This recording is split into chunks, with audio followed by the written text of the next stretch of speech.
Erg me mateys! Gather round and tally forth!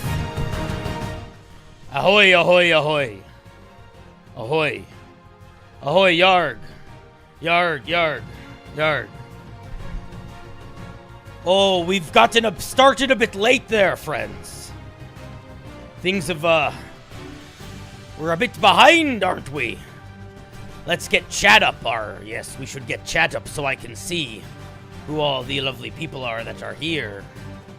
Oh, yes. Let us do that. Oh, there you are, chat. Ahoy, ahoy, ahoy. Who's here today? Chat, name thyself. Ahoy, Quispy. Thank you for the 5. Or the gifted, rather. Ahoy, D and Doomsday. Trodosio, ahoy. Brian, Bryson. Excuse me, ahoy, ahoy. Ross, ahoy. Ahoy, Yarg, ahoy. Ahoy, Yarg, alive and well. Ahoy, Elijah, ahoy. Josh, ahoy. Ahoy, ahoy, ahoy. How's everybody doing tonight? How are ye? How are ye? How are ye? I hope ye are well. Tonight's a night of adventure. Tonight's a night of the ocean. Of great sea. Of rising tides. Of ancient beasts, foul and most mysterious. Oh, yes, indeed. But it's also a time of adventure, friends. A time of travel. Hello, Quatus. Ah, Persuasive Wink, thank you for the 5. Oh, my. Good bit of gold for my pocket. Thank ye very much. Thank ye, thank ye, thank ye. Friends. We've all said goodbye to the sea long ago. I know it. You know it. But it's time we return.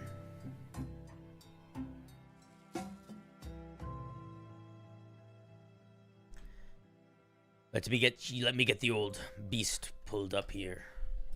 Oh, look at she. She's lovely. You don't even know what I'm talking about yet, chat, do ye? Oh, boy. What happened to the music?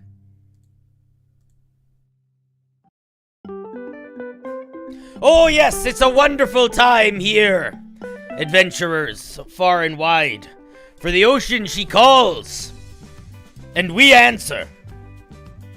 Hello, hello, hello. Ziggy, arg me mateys. Arg me mateys, arg me mateys. Let me get this document ready for ye. I want ye to be able to read a part of the old sea beast as we drag her, tally-ho through her. Let's get the old links set up. Check out ye Nautical Compendium. I should probably capitalize Nautical, eh? Nautical Compendium. Arg me mateys. Okay, if ye refresh the chat, ye should see the link. What link, ye may be asking? Well, friends, I've got good news and I've got great news. The good news is that we've got a fantastic piece of homebrew to look at tonight. A Nautical Compendium with some original art, monsters, and more.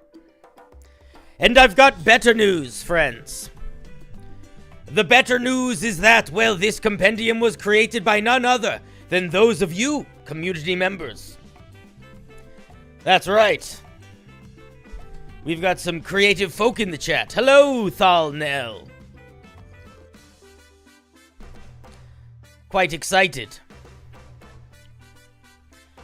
Oh yes, if any of ye are new to the channel, please make yourselves known. Say, ahoy hoy, I am new. Say, I've got sea legs. Let us know if you're new, if this is the first time you've seen the stream.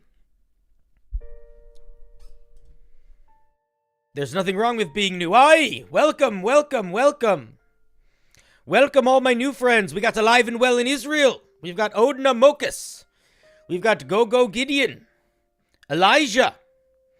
Ziggity 3Zs. Well, ye new folks, be very kind to the Dean Doomsday. I must admit, ye are new, but you've rested laurels in me heart at this point, for I remembered ye. You're in my bones now, boy, which means soon I'll be eating your dreams, but that's a story for another tale. A time for another tide. Welcome, sea fish. Well, if you're new to the channel, then let me be the first to say welcome. In fact, let me be the first to say welcome. We love having new folks, and, well, it just warms my tired old salty heart to have ye here tonight. And if you want to know what we do on the channel, we often talk about D&D, Dungeons and Dragons. And sometimes we answer questions ye got. And sometimes we look at Homebrew you write. But always, we practice flaring our nostrils. Alright, everybody, get your nostrils ready. We're going to do a little bit of an exercise to start things off tonight. Ready, set, go!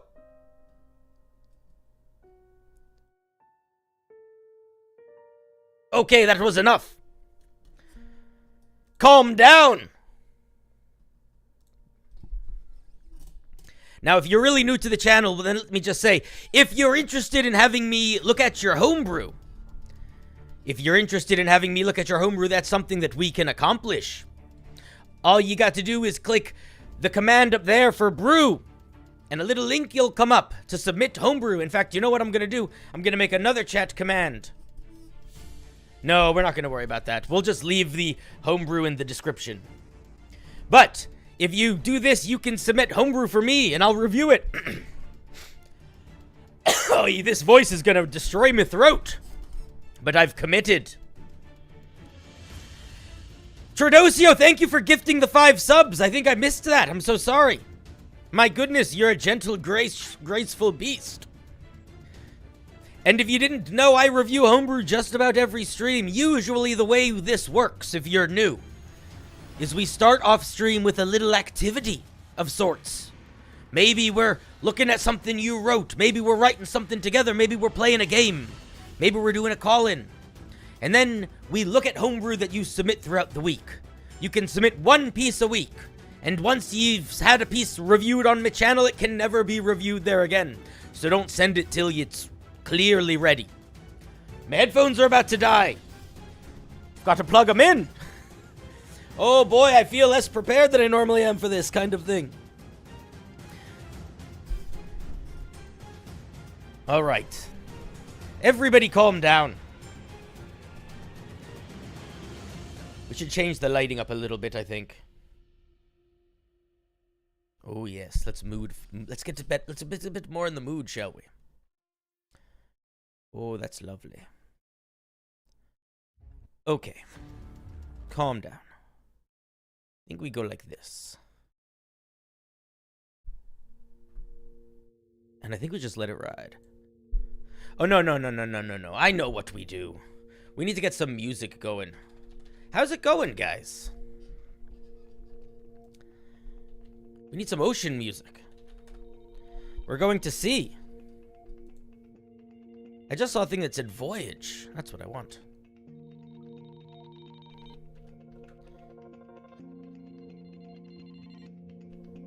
Where are ye, Voyage?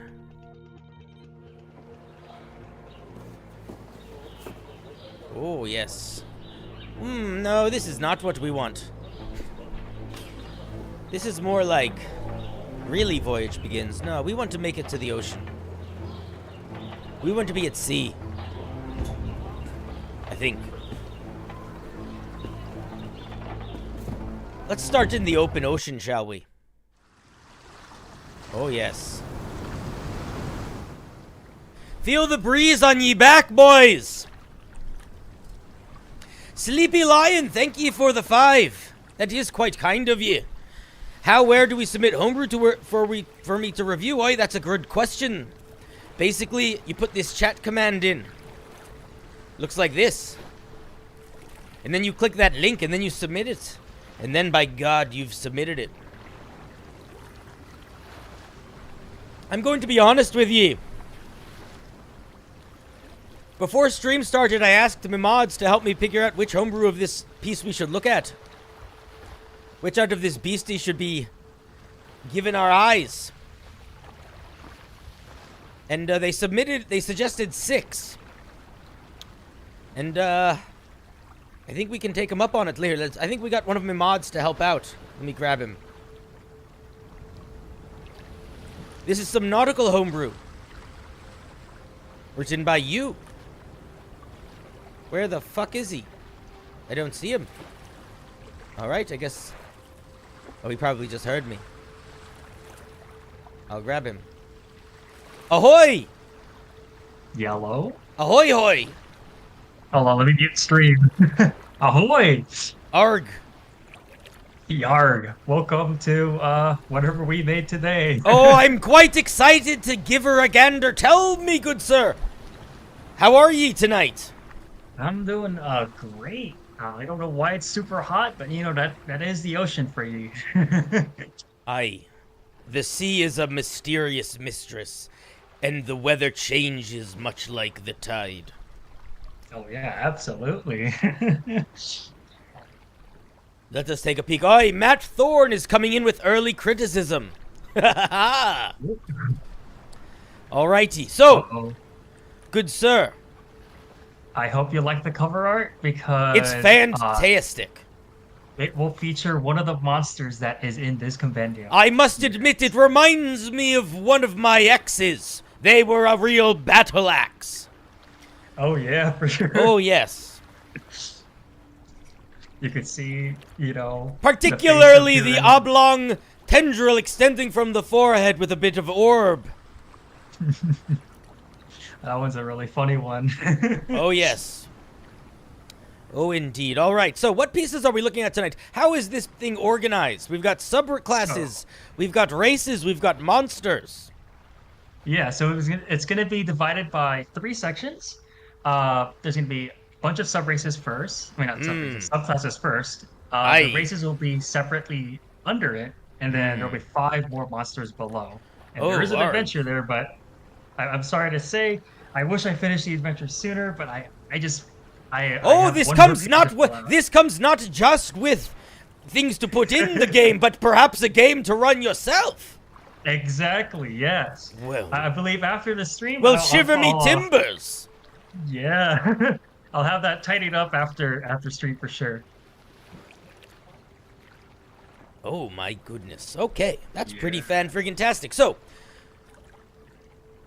we've got 6 pieces we're looking at. Yes. Out of the many more, which we might look at. We might skim a bit. But I see. We're starting with subclasses. Yes. The first one that's going to be looked at is Way of the Wave Rider. It's a monk. Actually, one. Yeah, it's one that I worked on because I love monks. Larg me mateys. I do want to point out that I see there's a barbarian, Path of the Puffer. Would I be amiss to be assuming that that was based off of a puffer fish? Or perhaps, possibly. That is incredible flavor. My God, I don't know who came up with that idea. I don't know if it works, but I love the imagery. Fun fact, we were actually thinking about making it a shark, but then we just looked at puffer fish and we were like, this is so weird and different that we have to go for it. Oh, I'm a big proponent. All right, so we're starting with the old monk of the Wave Rider. Yeah, me and Cobalt had worked on this. When during brainstorming, we noticed there were a lot of water monks all over the internet, and we wanted to do something a little different. So we were like, let's make this guy a surfer. Arg, arg, arg, arg, arg. Oh, a surfer! Yes. Okay, a California pirate. Yeah, pretty much. An arg me matey kind of pirate. Yeah. Smoking a bit of the devil's seaweed, no doubt. Oh yeah, I mean there is a lot of seaweed for sure. All right, let's take a look at it, shall we? Yeah. Would you like me to read the flavor text? Oh, absolutely. All right. First of all, let's just admire the art for a second. Lovely. Yeah, art's by Orca Ace. Orca Ace. Big round of applause in chat. W's, as they say, or args. No, we're pirates tonight. It's args. Args in the chat. Yes. For Orca Ace. You can't spell victory without R, you know. Aye. For folks that are wondering if I'm going to try to do this accent all stream, the answer is almost certainly yes. Monks of the Wave Rider follow the path of water as opposed to fighting its current, riding the literal and metaphorical tides of life. In combat, the Wave Rider can surf a magical current of water to outmaneuver and displace the positions of foes. Yarg. Monks of this path are called surfers. These riders might establish their temples amongst beaches, perfecting their technique with the waves. In distant waters there lies a place called Penguin Island, filled with surfers from all around the world, who compete for the title of champion wave rider. Very nice flavor text, I must say. For folks that are wondering what means nice flavor text, let's look at what it does. It sets the stage. It lets us understand what the things does. It gives us enough lore to be like, ooh, I'm excited, but not so much that it's like, get out, my god, stop talking to me about your stupid campaign world. Nice. Let's take a look. Oh, I almost sparked the accent for a second. Oh, excuse me, Davy Jones's seaweed. Arg, yarg, yarg, yarg. All right, at third level we get 2 features: Sea Strike and Wave Rider. Let's see how they look. Fun fact about the Compendium: yes, each of these subclasses will have a unifying feature that all provide the same benefit, which would be a swim speed, the ability to breathe water, and potentially a little something extra. Okay, almost like a tent pole from which to connect them. Yarg. Yes. Yarg. I do think they're all connected if you really think about it. Arg, me mateys. Arg. Yarg. I and Yarg. They kind of mean the same thing, don't they? Oh yeah, absolutely. Sea Strike at third level. Your connection with the flow of water allows you to move yourself and other enemies. You gain a swim speed equal to your walking speed, and you can breathe both air and water. Furthermore, once per turn, when ye deal bludgeoning damage to a creature one size larger than ye or smaller with an unarmed strike, or one of ye monk features, ye can push a target up to 5 feet in a horizontal direction of ye choice. Ooh! Nice little extra bonus shove. Okay. Oh yeah, we had play tested all of these subclasses, and yeah, this is very powerful with certain subclasses. I must be honest, it's not a giant push, and I think it works though, because I like the no saving throw. It's just knocking you around, but it's just a wee little bit. I'm a fan. Oh yeah. Pretty strong feature, but not so obnoxiously strong. Aye, Wave Ride. Ye learn to magically conjure a wave and use it to quickly ride through ye foes. When ye activate ye Step of the Wind feature, ye can enter a surf, which lasts until the start of ye next turn. While in a surf, ye gain the following benefits. Ye movement doesn't provoke opportunity attacks for the rest of the turn. In addition, when ye move within 5 feet of a creature on ye turn, ye can overwhelm them with your wave. The target must make a dex saving throw or take bludgeoning damage equal to 2 rolls of ye martial arts die. A creature can take this damage only once per turn. And lastly, until the end of ye next turn, you can move across water without sinking into it, and ye can ignore difficult terrain. Oh, interesting. Yeah. So it sort of encourages ye to do less hitting and more riding of the waves. Oh yeah. You're a wave rider. Yeah. We had a member named Zach to play test this, and at first he didn't have a lot of faith in this feature until really it seems like it'd be kind of powerful. Oh, it is powerful. I was actually it felt like it was in a way where it was like it felt earned because I remember throwing a bunch of merfolk at the party, and Zach the Lit was like, "I'm gonna hit all of them," and he showed me the path, and I was like, that doesn't seem possible, but it is, and it's very fun. Aye, the ocean is strong, and if ye can wield her, ye become strong as well. Yarg, Yeah. yarg, yarg.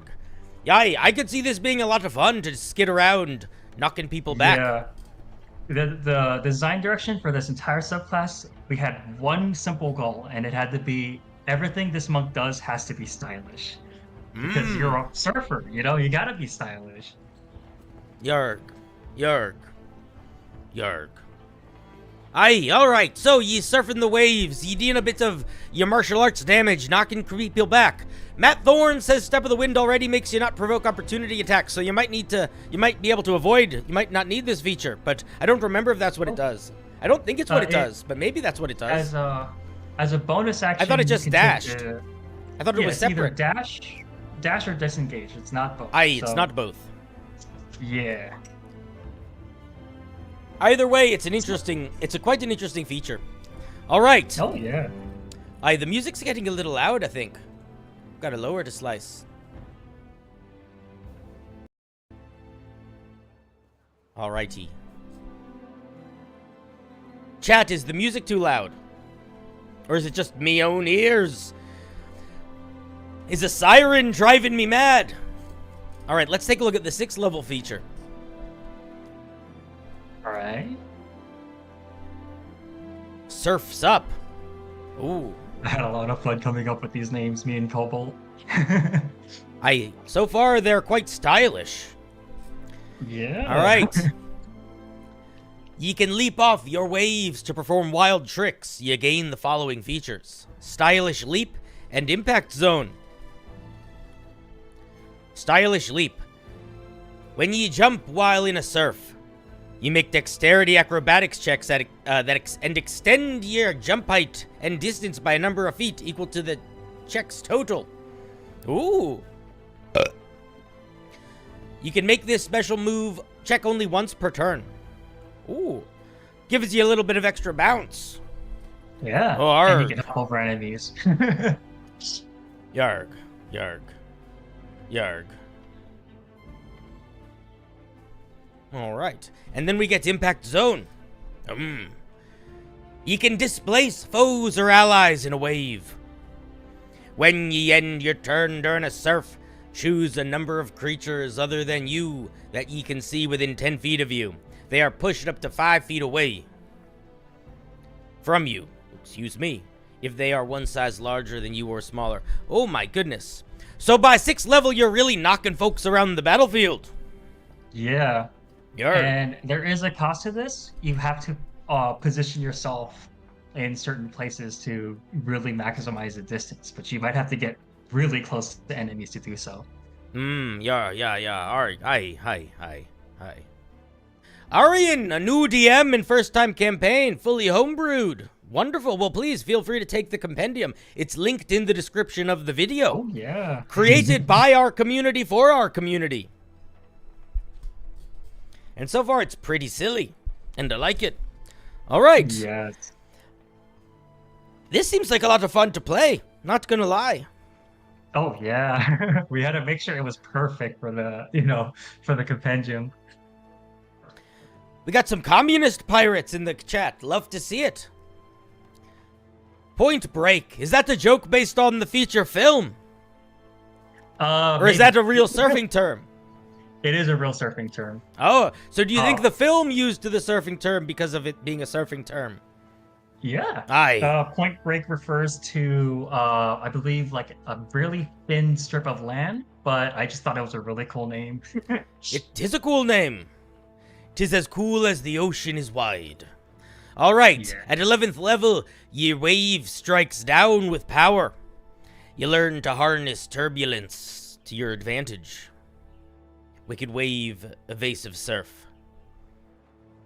When a creature succeeds on a saving throw from your surf, you can choose to still deal half damage of your surf to the creature. Ooh, okie dokie artichoke.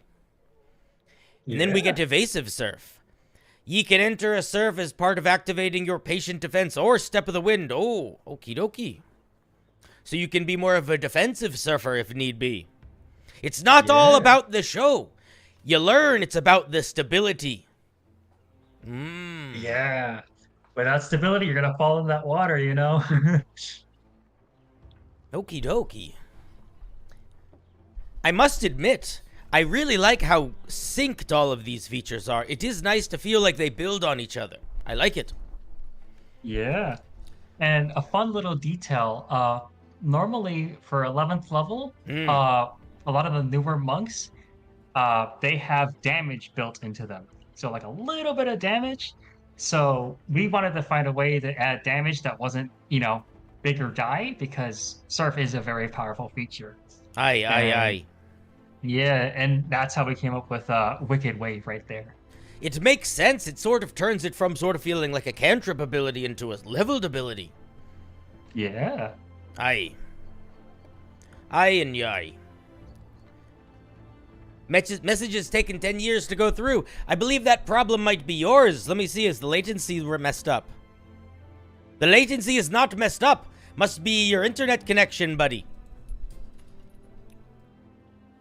Oh my goodness. Alright, let's take Radical Riptide. By using... This is 17th level. By now we should be King of the Tides, riding the waves, master of all the beaches. By using all your sick tricks, ye can perform the pinnacle of wave riding mastery. When ye enter your surf, you can spend 1 additional key point to create a 5-foot deep, 30-foot radius whirlpool that appears in a point you choose within 30 feet of you. Creatures you choose who start their turn in the area or enter it on another turn must make a strength saving throw or be pulled 10 feet towards the center and take 3d10 bludgeoning damage. On a success, the target is not pulled and takes half. Additionally, the whirlpool counts as difficult terrain for those creatures. I.e., she lasts a minute, and it ends early if you end your turn without entering a surf. If you leave the whirlpool's space, or if you create a new whirlpool. So, you make a big whirlpool to swim around in and mess everybody up. Yeah. Oh. And obviously, the challenge is somehow still remaining in that whirlpool. So, you're a very aggressive monk, even though you have a lot of defensive abilities. Somebody said not having a Where's the Rum Gone is a mistake. Listen, this is a compendium. There's probably going to be some rum somewhere in here. Not every piece of the puzzle is rum. You're not going to find every fish of the sea in the first tide pool you dive into. It's vast.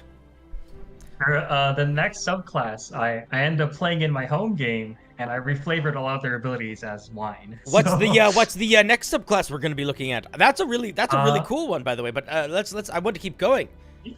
I don't want to slow down. We're gonna do lurker then. Okay, the rogue lurker. Yeah, Kobold made this one with Icy. And those two, I don't know what they came up with, but they came up with a very creepy and cool subclass. Oh, I'm excited. And for folks that are wondering if we're going to look through the whole thing, the way we've planned it out is we're going to look at a highlight first, to look at a bit of everything. And then afterwards, we'll probably look at a few more. And then afterwards, we'll probably look at some homebrew that you wrote. So we probably end up looking at most of it. But there are specific pieces. I asked for a highlight reel first, because I didn't know how many pieces there would be. Don't question me. Don't ever question me.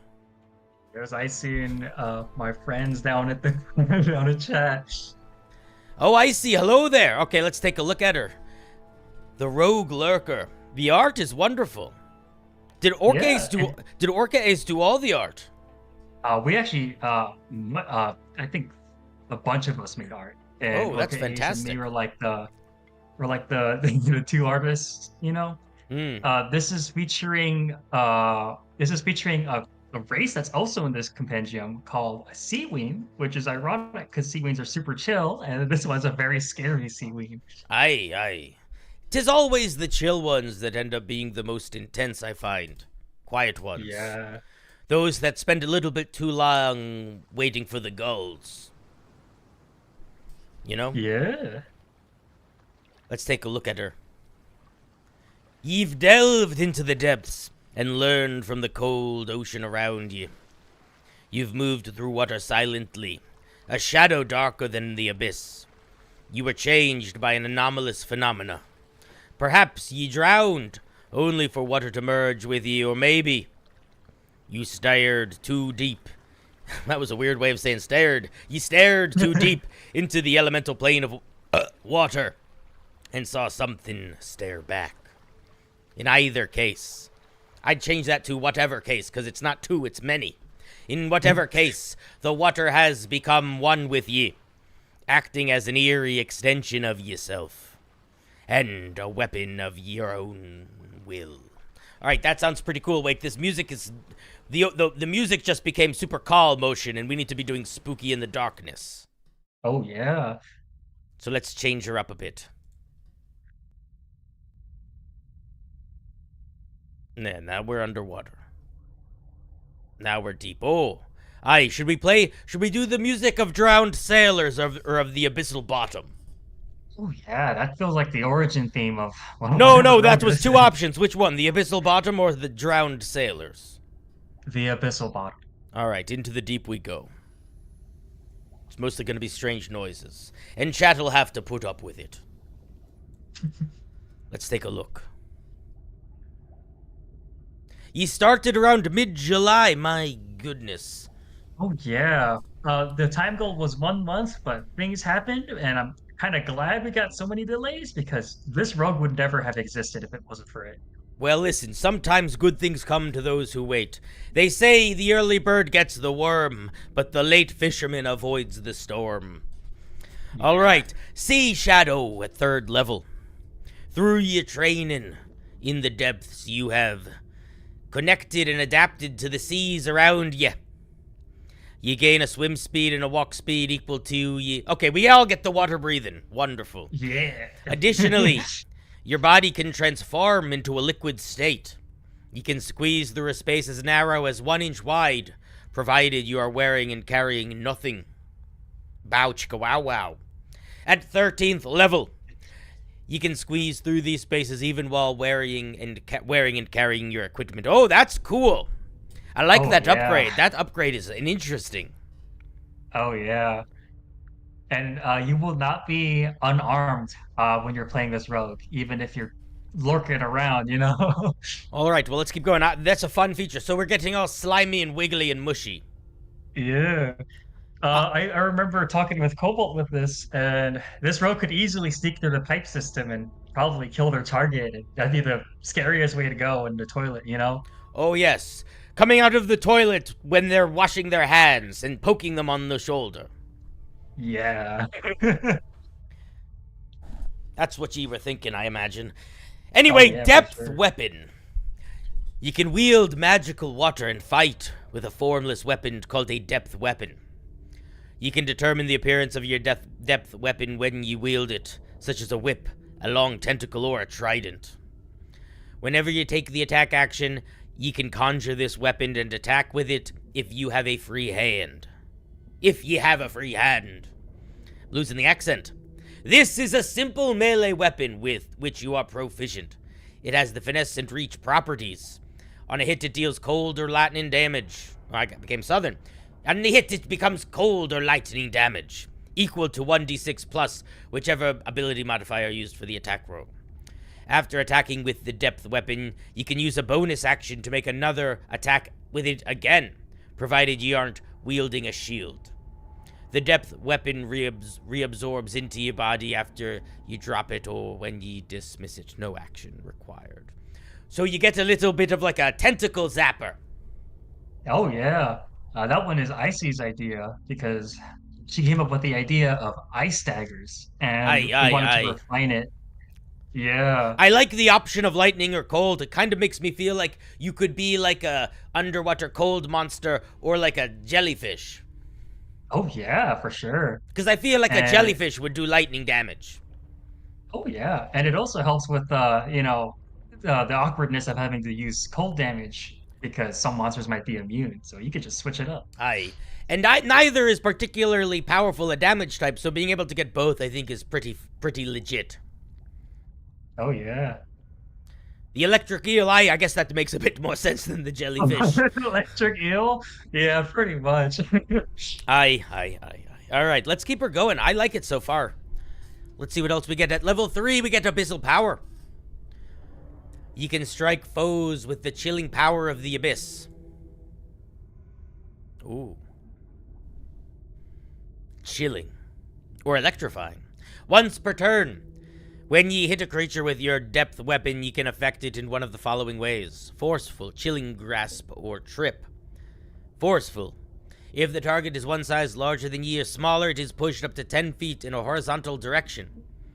Chilling grasp. The target's speed is reduced by 10 feet until the start of your next turn. And trip. The target must make a dex saving throw or be knocked prone. You can activate these features a number of times equal to your proficiency bonus. You regain all expended uses when you submerge yourself in water for 10 minutes. Oh! Or until you finish a short or long rest. So, if you're underwater, you kind of just get them every 10 minutes. Yeah. Interesting. Aye. They're not particularly strong, so I could see I see how that balance makes sense. Interesting ideas. Is the question for you? Is the running theme other than breathing underwater, is it knocking creatures around? It is infiltration. Oh, okay. Yeah. This feature takes some inspiration. Cobalt had told me he took inspiration from Sub-Zero for this one, because with Forceful you can drag people towards you, and the idea was this rogue wanted to drown people. So that was a way to kind of convey that with some of the movement stuff that it does. Aye. Matt Thorne, the language there implies one size larger than ye or smaller, which includes medium. So it could be any size, larger than ye or smaller. Sort of like how if all creatures in an area are affected by a thing and you're in that area, it includes you. You don't need to say including you. All right. It's an interesting piece so far. I like it. It's very seaweedy. Yeah. I do. Yeah. The main feeling I get so far is jellyfish. Jellyfish. Yeah, I see what you mean. I'd be a jellyfish if I was going to be this class. A lot of people wanted to take this in their home game from what I saw. So it's very promising subclass. Aye. Next we get Eyes in the Water. Ye extend your sight. This is 9th level, by the way, for all ye landlubbers. Ye extend your sight through water. As an action, you can magically peer through a body of water that takes up a tiny or larger space that you can see within 90 feet of you. Until the end of your next turn, you can see and hear through the water as if ye were in its space. Ooh, weird. Yeah. While perceiving through this water, you are blinded and deafened to your own surroundings. Oh, that is very weird. Additionally, once per turn, when you take the attack action and make an attack using your depth weapon, you can choose a tiny or larger body of water that ye can see within 30 feet of ye, and make that attack against a creature within 10 feet of the water, as though you were in its place. Oh! It sort of allows you to exist through water. Oh, I like that. Aye, that could be quite a terrifying creature to face. Oh yeah, I would run this as a villain if I could. If you were fighting on water, it sort of allows you to attack anything within, 30 feet of you, 90 feet of you, 30 feet of you. That's even scary if it's raining. Aye. Or if ye enemies are drinking a bit of coffee. Ooh, that is scary. You go for a sip, and then you get a depth tentacle thing. That'll be your last sip.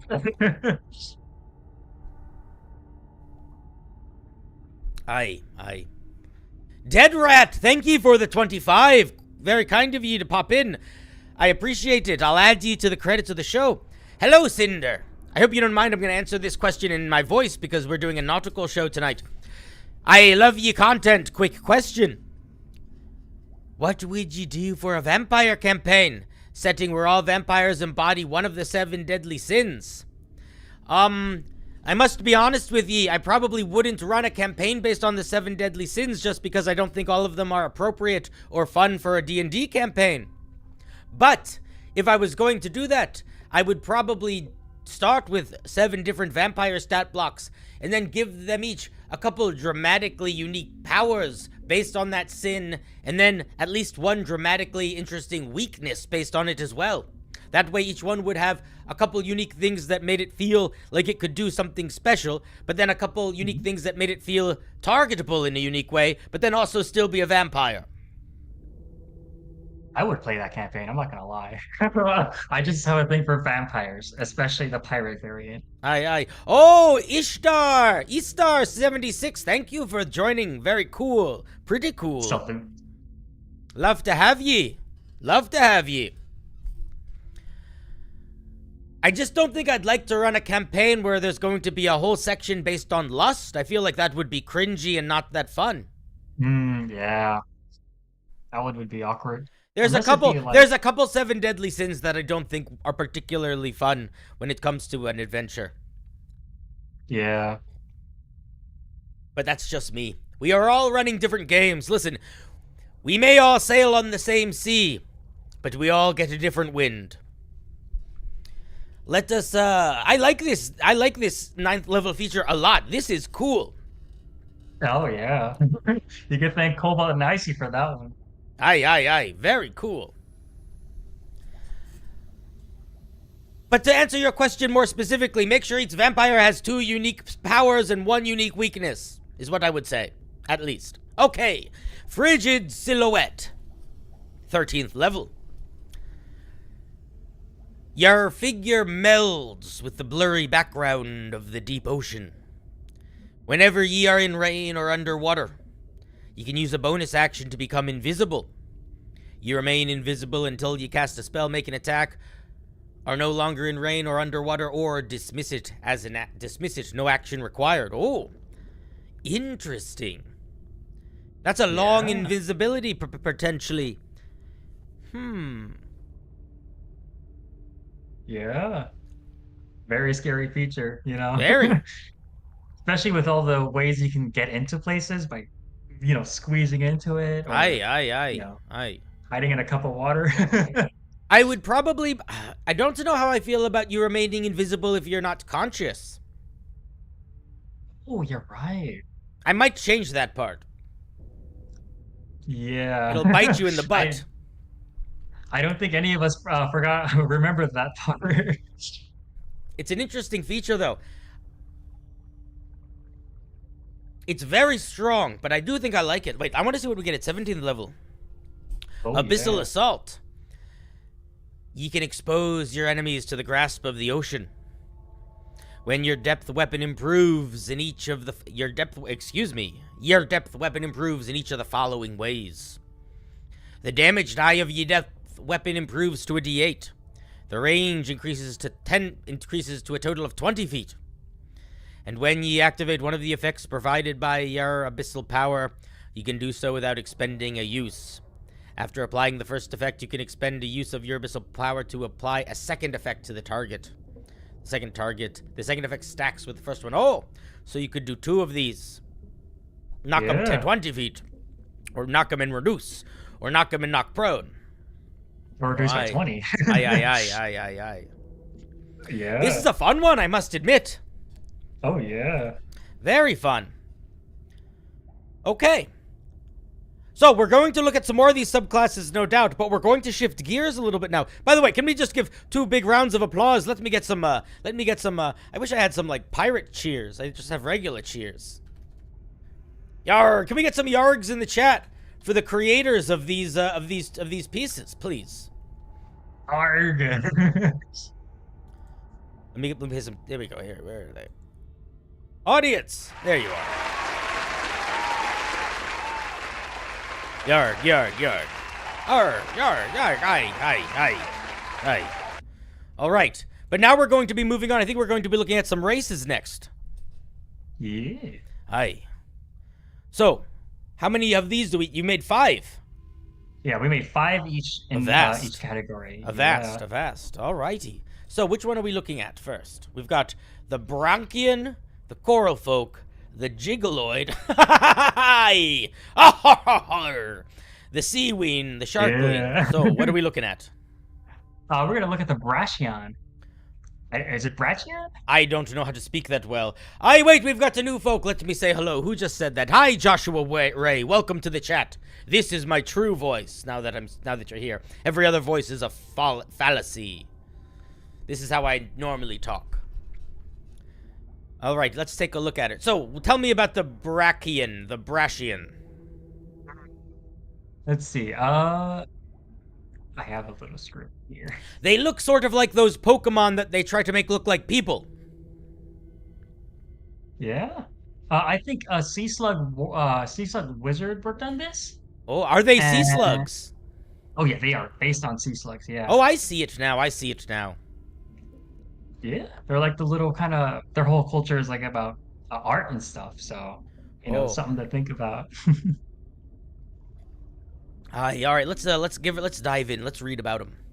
Branchians, however we pronounce this word. Well, listen, we're men of the sea, not men of the book.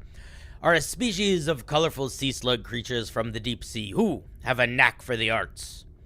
When these slugs have a diverse range of appearances, from mimicking dragons to blending in with the coral. Branchians are renowned for their artistries and intricate designs, stemming back to family history. A single carving could encompass a family's feats of legend, to their smallest of all gestures, all immortalized in a sculpture within constant iteration. That's pretty cool. Okay, let's dive into. Let's see what they got. They get poofy hair, winding pink tendrils, long flat flaps of skin, bald. I'm familiar with this one. Let's see what we get with these fine, slimy, sluggy creatures, shall we? We get some aging. We get some ability scores. About 4 feet tall and small. Aye. Avast. 25-foot walk speed, but also a climbing speed and a swim speed equal to our walking speed. Aye. That's kind of fun. So sticky. So we're slow, but we're all terrain. Good. Sticky boys. Yes. Aye. I like it. That's fun. I like slow but good at all terrain. I think that's a fun idea. There's something kind of like the persistent. I don't know. I like that. Oh, hold action. Thank you for the 5. Throw this upon the pyre and add me to thine credits. I'm not in there yet, but I'm not leaving either way. Aye, hold action. Ye shall be added immediately. Well, not immediately, but in a moment. Most likely ye will be added over the break when I put up a say this is BRB, but that will be in a little bit. But yes, thank you, and you shall be added to the credits now and forever, or at least until next month when I change them over again. Aye, and you are amphibious, breathing in both air and water. And we get 2 more. Stinging touch. Ooh, I like this. Makes sense. I was once stung by a sea slug, let me tell ye. It's how I got this hook. What happened? It's how I got this hook. Your touch is venomous, and it can enhance your unarmed strikes. When ye hit with an unarmed strike, it can deal 1d6 plus ye strength modifier poison damage instead of normal damage. Furthermore, when ye start your turn grappling a creature or grappled by it, ye can deal 1d6 poison damage to it. Oh. Yeah. That's fun. Aye. Yeah. Aye. In case you get, grappled by a bad guy, they might be met with a nasty surprise. Aye. Welcome back, Caleb. Listen, my good sir, you don't need money to be here, but I appreciate the dono from yesterday.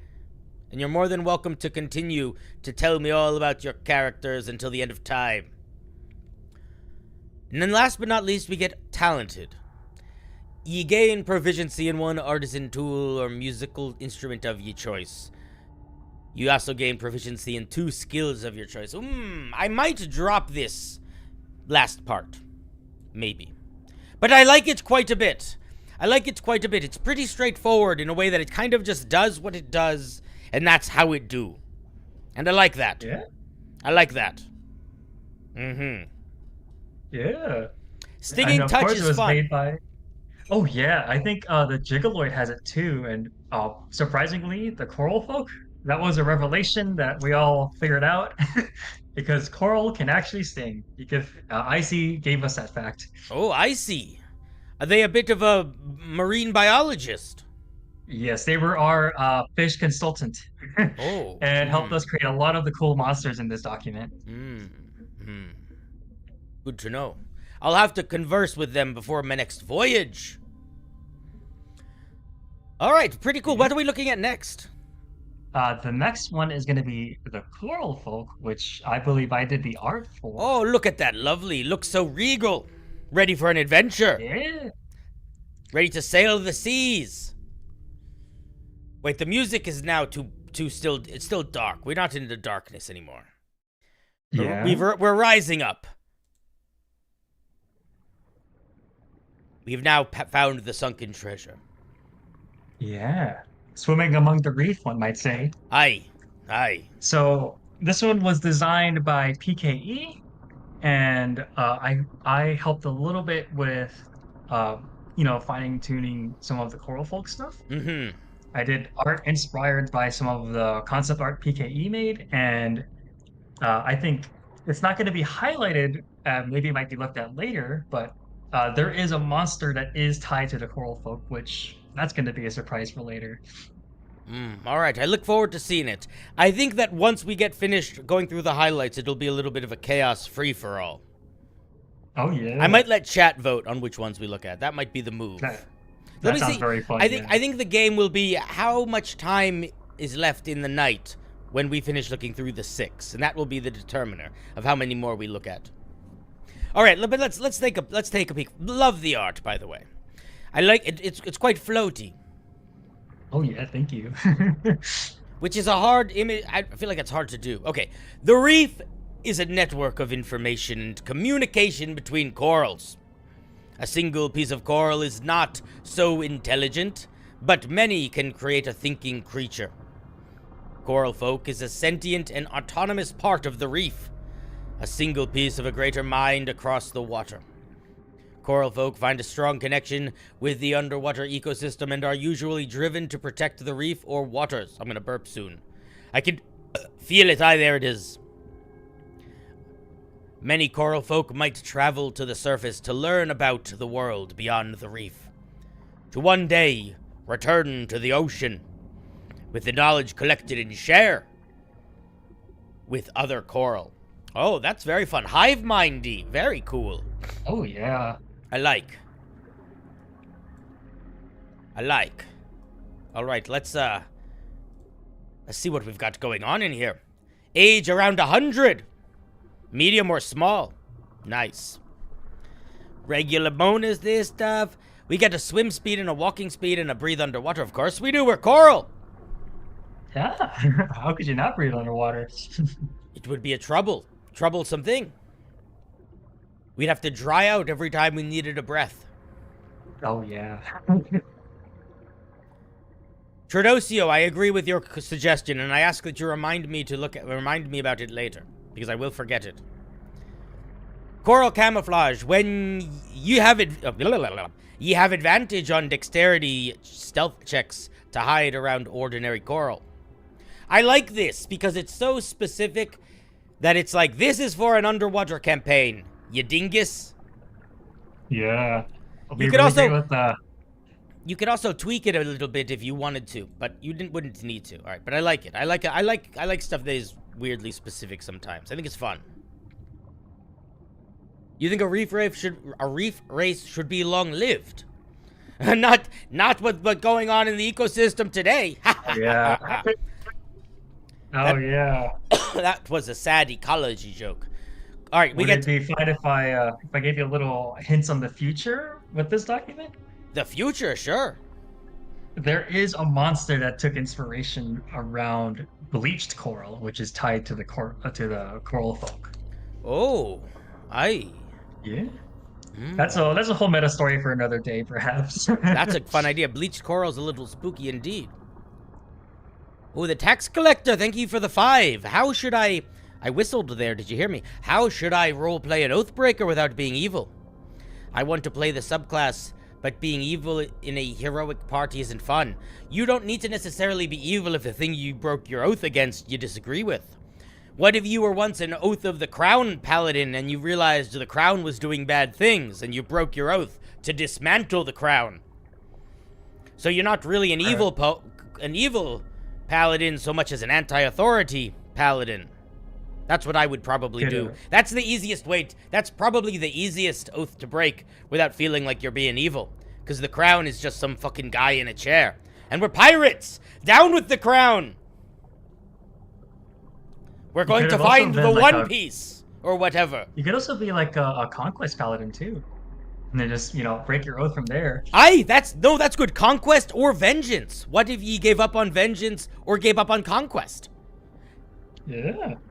Both of those I think would work well as well. Maybe you decided to forgive, and you were not allowed to forgive. I'm not going to be able to make that many One Piece references because I've only seen the Netflix show. So my knowledge is limited. It's pretty good. I liked it quite a bit. Brought a tear to my... You don't have to... Legitimately brought a tear to my eye at one point, which I did not expect. Yeah. No, I don't have to watch 100 episodes. and I never will. And I'm just going to tell everyone that tells me to watch 100 episodes that the Netflix show is better. Not because it is, but because I know it will make them upset with me. You know? Just say Nakama. I did. I don't know what it means. It's always dangerous to say something that you don't know what it means. All right, let's keep reading. Choral speech. Oath of devotion where you lied to protect someone you love. Oh, that's not a bad one either. Oh. A lot of it is circumstantial. Circumstances, you know? Yeah. Avast. Anyway, let's go to the green line. What's the line called that they all have to get to? The Grand Line. Finish line? We're going to get to the Grand Line with this choral speech. The Grand Line of our hearts. The big line. People, they know what I'm talking about. The One Piecers. Choral speech. Without the assistance of magic, ye can't speak. Oh, interesting. Instead, ye use telepathy to convey your thoughts. Ye have the magical ability to transmit your thoughts mentally to choral, or willing creatures that know one language within 120 feet of you. A contacted creature doesn't need to share a language with ye to understand your thoughts. Your telepathic link to the creature is broken if ye or the creature are more than 120 feet apart, or if either of ye is incapacitated, or if either of ye mentally breaks the contact, no action required. So you got a little bit of psychic. You're a psychic, Carl. Yeah. Okie doke. Roll together, really smart. And then we got Choral Connection. As an action, you can target a collection of Carl. Carl, you see within... You can see that occupies a 5-foot space within 120 feet of you. You can telepathically link your mind with this cluster of Carl for 10 minutes until you leave this range or are incapacitated. And when you do, I guess a couple things happen. You can see and hear through that space of Carl as if ye were in it. You can telepathically speak with the Carl. You can question the Carl and learn events that happened within 30 feet of it in the past day. That's cool. And then last, you can seek aid with the Carl as additional eyes and ears, gaining advantage on any perception or investigation checks you make within 30 feet of the Carl. That's cool. Proficiency bonus times per long rest makes sense. And then we get Split Carl. As an action, you can detach a piece of your own coral, and attach it to a suitable surface that can survive on. This is going to be like some sort of reproduction thing. This piece of coral can be a target of your coral connection. Oh, that's cool. And it can be held by other creatures. If it dies, it dies if it goes 24 hours without being submerged in water, or for at least 1 hour. Once you use this trait, you can't use it again until you finish a long rest. Stinging touch. Your touch is venomous. Bop, bop, bop, bop, bop. It looks like this is sort of the same stinging touch, which makes sense. Yep. And then water dependency. Oh, I was about to say, this thing has a lot of things. It needs a little bit of something to tone it. If you fail to immerse yourself in water for at least 1 hour during your day, you suffer 1 level of exhaustion at the end of that day. You can recover from this exhaustion only through magic or by immersing yourself in water for at least 1 hour. Oh, so you're quite limited to water. A rest won't do you good on this one. SpongeBob SquarePants up in here. Yeah. There was a fun fact that Icy had shared about anemone during the production of this, and apparently anemone can indeed swim. They are not plants; they're animals. I've seen it. I've seen it. It's crazy. They're like, they do little bobs. They do like these little poof things. Poof, poof. They're just, I don't vibe with this area anymore. They flam about. Clams can swim too. Have you ever seen a clam swim, my boy? Yeah, I thought it was only a SpongeBob thing, but Nah, no, same way. Exactly, it's really accurate, actually. Trodosio, thank you for gifting the sub. Very kind. They also have eyes. Do they now? Yeah, it's very crude eyes, but they have like hundreds of them or something, last I checked. I can't tell if that's beautiful or terrifying. Okie dokie artichoke. Oh, I was off. I was off by 100 eyes. Icy is confirming it is 200 eyes. Oh, aye. Thank ye, Icy. Scallops. 200 eyes, but only one place in me belly. I love a good scallop. There's only one creature I don't feel good eating, and it is a sea creature. Can you guess which one it is? Pufferfish? No. I would eat a pufferfish in a second. I've eaten 1,000 pufferfish, and I will eat 1,000 more. Oh man, that's a tough one then. I'd like to be rephrased. I would feel emotionally bad eating. Alright. Not physically. How about octopus? That's it. Yeah. Only animal I don't want to eat. Weird to taste. No, they taste delicious. One of my favorite creatures to eat. But they are a little bit smarter than people, which makes me feel like I shouldn't eat them. Oh yeah, you're right. No, I'd eat 1,000 dolphins. I'd eat 1,000 dolphins and 1,000 whales and 1,000 people. But an octopus feels a bit wrong. Sort of like eating one of my ancestors. Yeah, perhaps something about, them being associated with the Eldritch, Listen, sometimes fiction imitates non-fiction. And sometimes the greatest cliches stem from some sort of something. I don't know. Anyway, what are we looking at next, good friend? We will be looking at moving on from races and moving to monsters now. Oh, aye, monsters. All right, we'll have to get a little bit more one... scare with our music, I think, then. Let's get a little bit more action-oriented. I don't know if that's scary, because the first one we're going to be looking at, which is pretty funny, we are going to talk about an octopus. It's called the Bag-to-pus, or the lovely Bag-to-pus. Oh, aye, a terrifying beast. Oh, yeah. Monstrous by all accounts. Oh, my goodness. First of all, let's just give it... Look at this lovely art by the Kobold. Oh. No, that is from Icy. That's from Icy did this art. Yes. Cobalt made the monster. Icy made the art. Yeah, oh no, I forgot to put her credit on there. That's okay. You can fix it in post. Oh yeah, for sure. I'm gonna do that in a heartbeat. The wonder of the wonder of a Word document. Yeah. So Icy, when designing the Bag-to-pus, obviously this is a bag, right? Aye. And she wanted to combine a Dumbo octopus, which are really cute sea creatures, and then give it a little drawstring around its sort of face to make it mimic a little bag. It's adorable. Yes. I would keep all sorts of strange objects in it. Is it wearing a hat? Oh, yes. It is the hat from, a certain Disney movie that you may or may not know about. I've never seen any Disney movies before. You have to remember I'm new to the realm. Oh, yeah. That's not true. I saw Moana.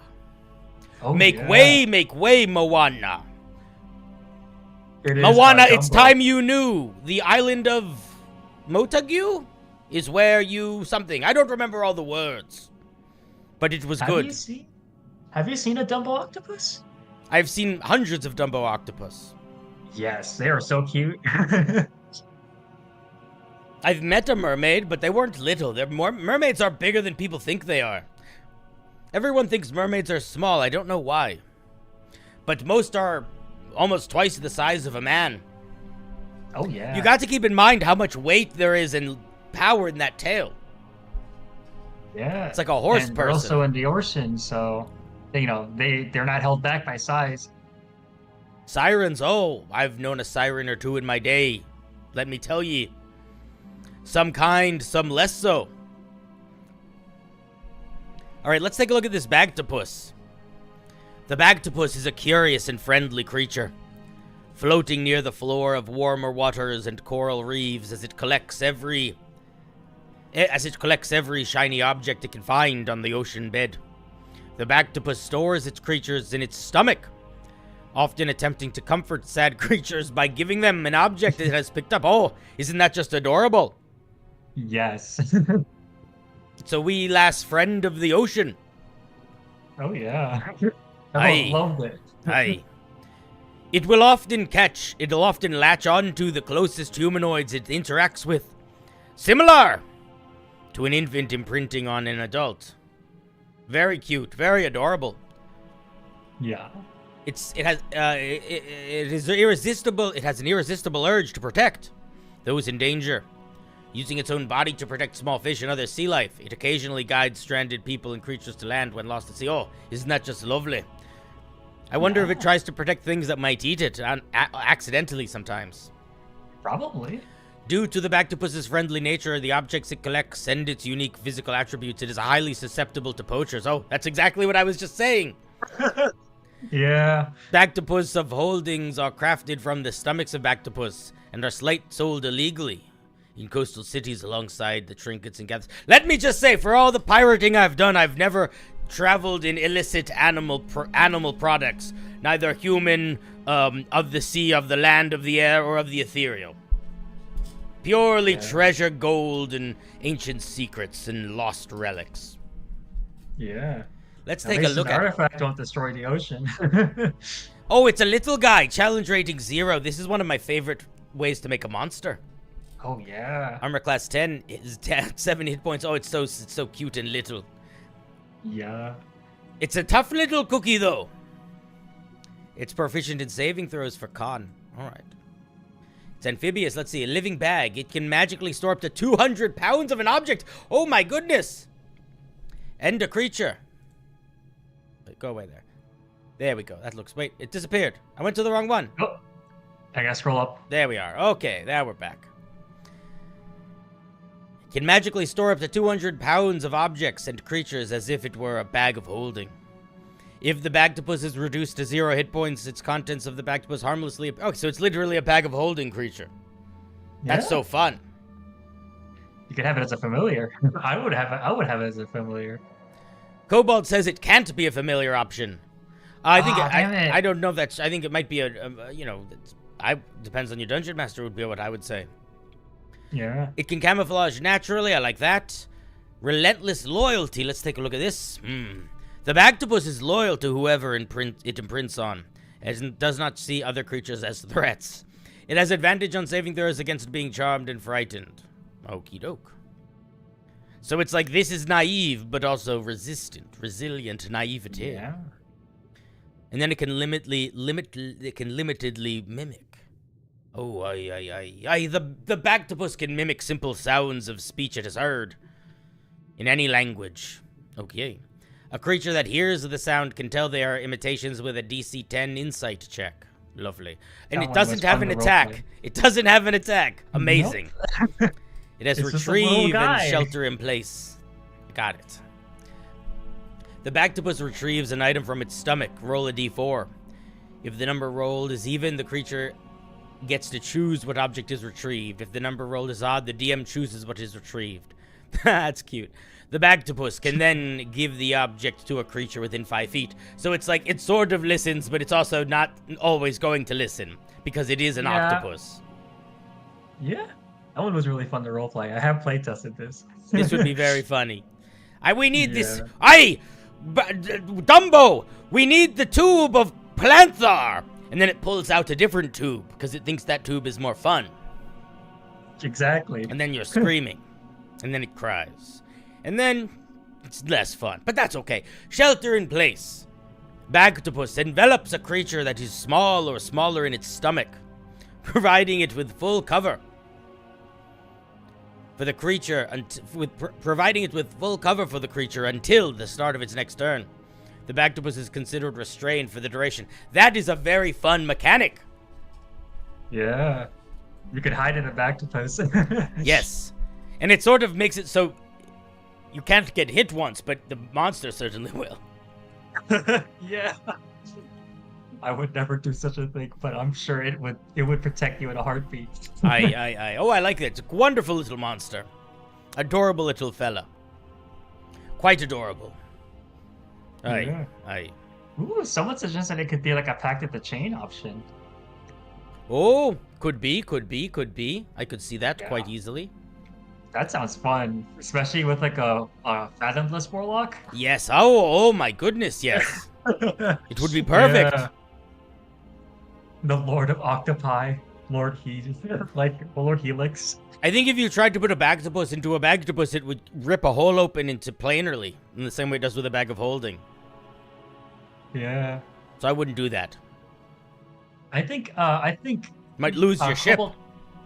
Yeah, I think Cobalt didn't want to include the astral thing, the astral explosion thing, because for a CR1 monster, that would be maybe not a CR1 monster anymore. This is true. Then perhaps maybe not include that, but don't allow them to put interdimensional things in. That would be a little bit messy, I think. Don't you? Yeah, they just kind of can't float through it. it's like a fun, wall though. for them. All right, lovely creature. What are we looking at next? For the last highlight is going to be the Shadow Viperfish, which is featured in the cover art. The Shadow Viperfish. Yeah. Oh, nice little sketch right here. Yeah. There you go. Properly credited to Icy. Lovely. So, yeah. Viperfish are a real creature, and this one is a fantastical take on it. I will say this is a stunning resemblance of one of my ex-partners. Yeah. Kind of makes me miss them. Aye, but my heart belongs to the sea. Yeah. All right, what is going on here? In the depths where the sun don't dare go, there is a place where cold darkness pierces the material plane and allows the entry of horrors from the shadow fell. One of these is the Shadow Viperfish. These enormous semi-translucent nightmares with the power to create illusions to lure prey into their jaws. Few can resist their lure, and fewer can survive their grasp. Ooh, a dirty beast. Oh yeah. Stalking hunter. For an encounter I did, the party was searching for one of the monsters in this compendium, and looking for them among some sea monsters. And party member casted Locate Creature to find what they were looking for. Oh, aye, good spell sometimes. A situationally good spell if I ever heard of one. Oh yeah, it was great because the Viperfish, using its little ability to look like something they're looking for, had assumed that for the target of the spell, and things did not end really nicely once they approached it. That's a lot of fun. Sounds like a good time. Yeah, it's fun for DMs to run because you have to think of what is alluring for this creature. Aye. The Viperfish hunts by staying motionless on the seabed, making itself invisible and activating its lure. The effects of its lure is automatic, and the Viperfish does not know what it is projecting. That is smart. But the illusion is designed to be very tempting and realistic for the affected creature. What CR is this? 7. Ooh, I love a CR7 monster. It's huge, but it's frail. 16 armor class. Medium speed. Water breathing. Blind sight. Illusory lore. While the Viperfish is hiding or invisible, the Viperfish can create I gotta do this again. It's gonna hop. Give me a second. Yeah, I gotta go sailor mode again. I'm gonna burp in a second. Oh, that wasn't a good burp. That was a good one. While the Viperfish is hiding or invisible, it can create a magical lure that hangs 5 feet from its mouth. When a creature enters a space within 60 feet of the Viper's lure, the Viperfish can create the illusion of an alluring creature or object that the creature may want, such as prey, food, treasure, or a safe place to rest, or the entrance of a destination. The illusion is a cube up to 10 feet on a side. A creature that is at least within 20 feet of the lure can use its action to examine the effects and determine that it is an illusion with a DC 17 investigation check. The illusion lasts until the creature discovers that the lure is an illusion, or until the creature is more than 60 feet from the lure. Creatures that are immune to charm or fright, the charmed condition, are immune to this effect. And it can become invisible and dark at will, and it can compulse at least once a day. Ooh, okay. So it's sort of like a passive glow that if you get too close, the glow takes form, and it looks like something you really want. You don't always want to follow the lights. It's a stealthy stealther. I like that. Nice little bite. I'm going to suggest that you could even make the bite a little bit bigger, I think. Just because look at the art, right? Look at those teeth. Oh, yeah. It's got to be a big bite, maybe. I might change them to D10s. That might do it. Oh, yeah. And then it's got a slam attack that can knock creatures prone. And then it has living shadows. The Viperfish can bring the shadows of the deep to life. The Viperfish can summon 3 shadows, which have a swim speed of 30 feet. These shadows vanish after 1 hour, or until the Viperfish becomes unconscious or dies. These shadows obey the Viperfish's commands. Lurking predator. Reaction. If a creature moves within 10 feet of the Viperfish, it can use its reaction to take a bite attack against that creature. On a hit, the target takes an additional 2d6 piercing damage. That one's a fun one. Yes, works quite well with the lore. That is a lot of fun. I could see what you mean by a dungeon master would enjoy this. Yeah. Especially the challenge of when you want to actually approach this thing. Because it could lure you in, or you could just simply walk into it and you wouldn't know. Yes. Very cool. Very cool. Yeah. That should be everything for the highlight. Okay, well, listen, before we do anything else, before we do any more deep diving, this is 124 pages? Oh, yeah. You guys are amazing. All right, wait. Let's just while we still have a lot of people here, can we just do a big round of applause? Is there like a credits of everyone that did this project? Oh, here they are. Perfect. Oh, yeah. Let's just give a giant shout out, a massive shout out, big W's, big eyes, many eyes in the chat, please, for the creators of this fantastic compendium. Cobalt, Quispy Giraffe, Hero, Ice Phoenix, Ice Fyong, I'm a Moron, Kama, Kuetus, Mars People, Orca Ace, Pike, Pokey Niner, Sea Slug Wizard, Xerix, and Zack the Lit. What a wonderful crew of scallywags if I've ever seen one. Magnificent. One journey. Magnificent. You guys should all be proud of yourselves. And I must admit, if ye are someone in the stream that is not one of these creators, I would strongly suggest grabbing this compendium and considering putting it into your own game if you're doing anything aquatic. And take a look at the adventure. They wrote a whole adventure at the end. We're not even looking at that. Is Bip not in the document? Bip. I don't know what Bip is. Bip is an NPC in the adventure, and everyone loves Bip.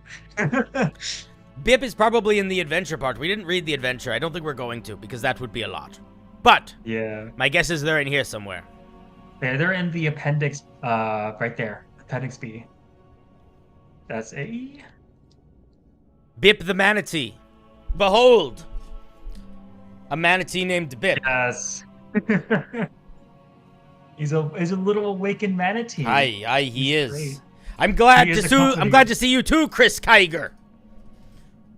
Bip has accompanied the playtesters throughout this entire journey, by the way. Amazing. Oh, he's magical. Oh yeah, he's an awakened manatee. I love it. So he's got some spellcasting too. Oh, he's got perfect companion spells. Oh yeah. Nice. Cool. Well, this is absolutely amazing, guys. I must admit, I may be using a funny voice, but it is kind of unbelievable that just because you guys wanted to, and you're creative, you wrote a whole compendium. It's kind of amazing. I'm going to be honest with you for a second. I think if you guys in the future wanted to do this with the goal of kickstarting it, you could. Like, this is fantastic. Yeah. So it is wonderful that you made this, and I encourage you to keep doing this sort of thing. Yeah, and what's great too, right, is I had placed some rules down when we started, and we were going to design it like as if we were doing a Kickstarter. So everything in this document is SRD. Amazing. Which means you only need a player's handbook or the free version of D&D Beyond, and you can basically run everything in this document. That is absolutely amazing. Yeah, makes it very easy for anyone to pick up, especially those who are light in the pocket of coin. They've been spending more time with silver than gold.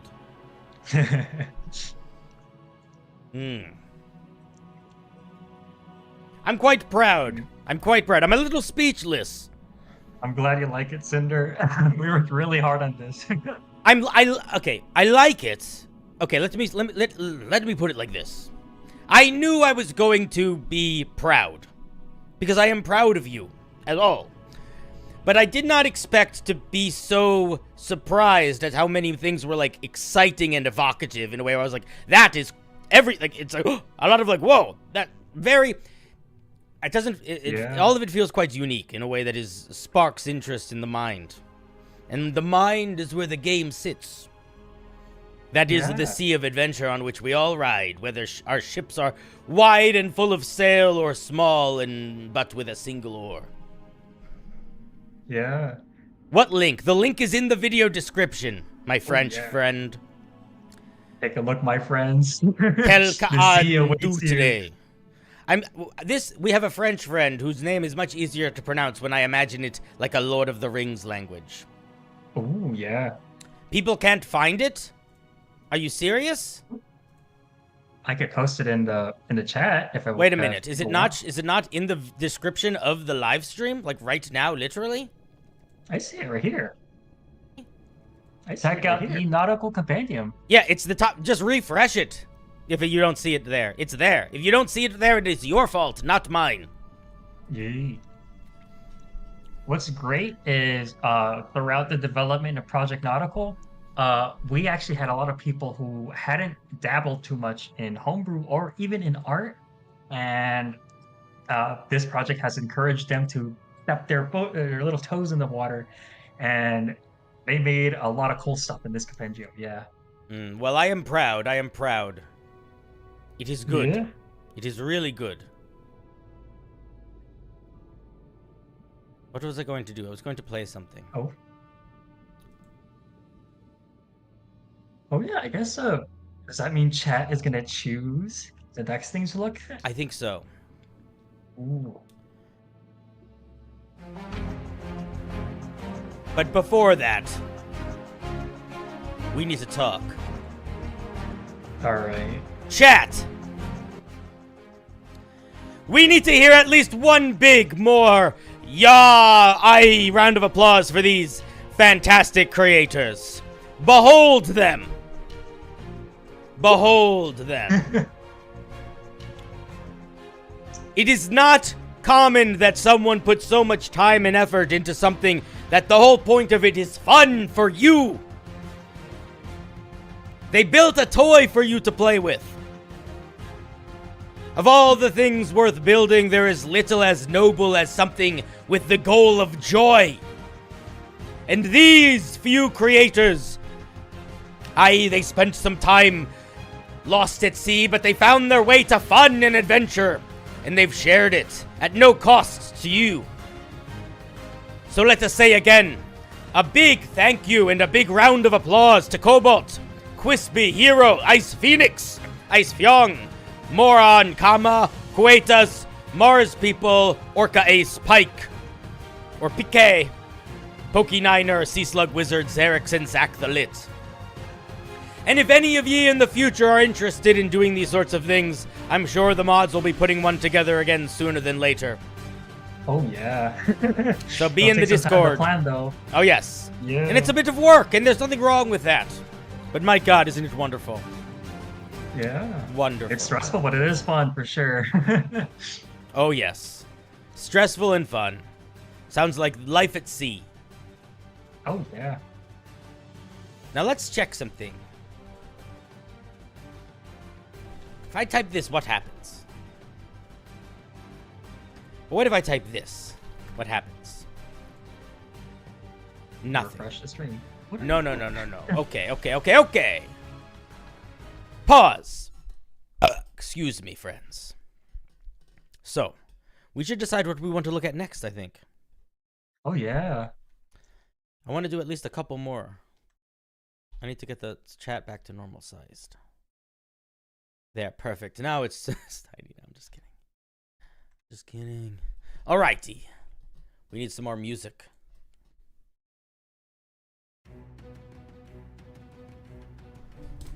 Alright, what are we looking at next, friends? We could set up a vote. Yes, we're going to do a vote. Are we going to look at a subclass? What's next? Are we going to dive a little bit into the subclasses? Into the races? Or into the monsters? Ready, set, go. Vote. Ooh, vote coming in. Go vote. Subclasses, races, or monsters. Realistically, we're not going to deep dive every single thing. I just don't think we have time. So we're going to focus. Pick your poisons.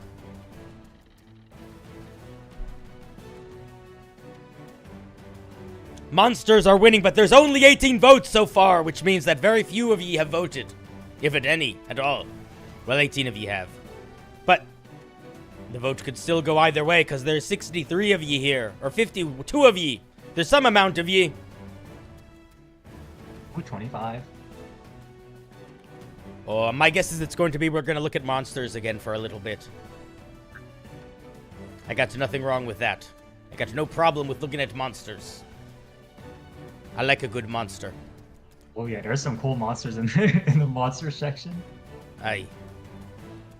We're gonna leave the vote up for like 2 more seconds, but no one else looks like they're voting. Let's see if it refreshes in a moment, but if it doesn't, I think we're going to be moving on. Alright, we looking at monsters. I love a good monster. Oh yeah. So there should be 3 more monsters that we haven't looked at, which is actually just 2 more, technically speaking, because one of them is actually a monster type. Oh. So the first one is the corpse coral, and the second one is the leafy sea serpent. Oh, aye. Let's take a look at the picture. Oh my goodness. Oh yeah, monsters. Oh. This art is crazy. That is from Orca Ace, and I had worked on this monster. Can we just take a moment and appreciate this picture? This is fantastic. Yeah. God damn, Orca. I have to break accent for a second. This is just art. It's just art. You just made real art. I also made art for the corpse coral for their bigger, scarier brother. Oh my god, I like that so much too. Guys, how did you get so much vibe into these pictures? So, I think I was talking with Icy, our fish consultant, and we wanted to make a monster themed around bleached coral. Aye. And we thought the idea of how bleached coral almost looks like skeletons or like ribs and bones, we thought that was kind of creepy. So we wanted to create a sort of undead version of corpse coral that twisted a lot of their whole connected sentience thing and made a very scary, very smart undead that has its own vibe compared to like, skeletons or zombies and stuff. Oh, aye. All right, let's dive into her, shall we? There should be some flavor text for both of them, actually, if you scroll a bit up. Did I miss some of the beginning of it? Oh, I did. My bad. I thought that was it. Yeah. When pollution bleaches coral, or when a ship brings ruin over an ecosystem, memories that coral folk hold dearly are not just destroyed, but transformed. When enough dead coral is gathered, the reef's magic can create an undying abomination to life. A corpse coral. A corpse coral holds no memories of its past life. I got kind of southern. Arg, me mateys, only the moments of its immediate demise. The corpse coral, like other undead, only seeks to extinguish life in the same way. For both the waters and the land dwellers that created her. Ooh, I like it.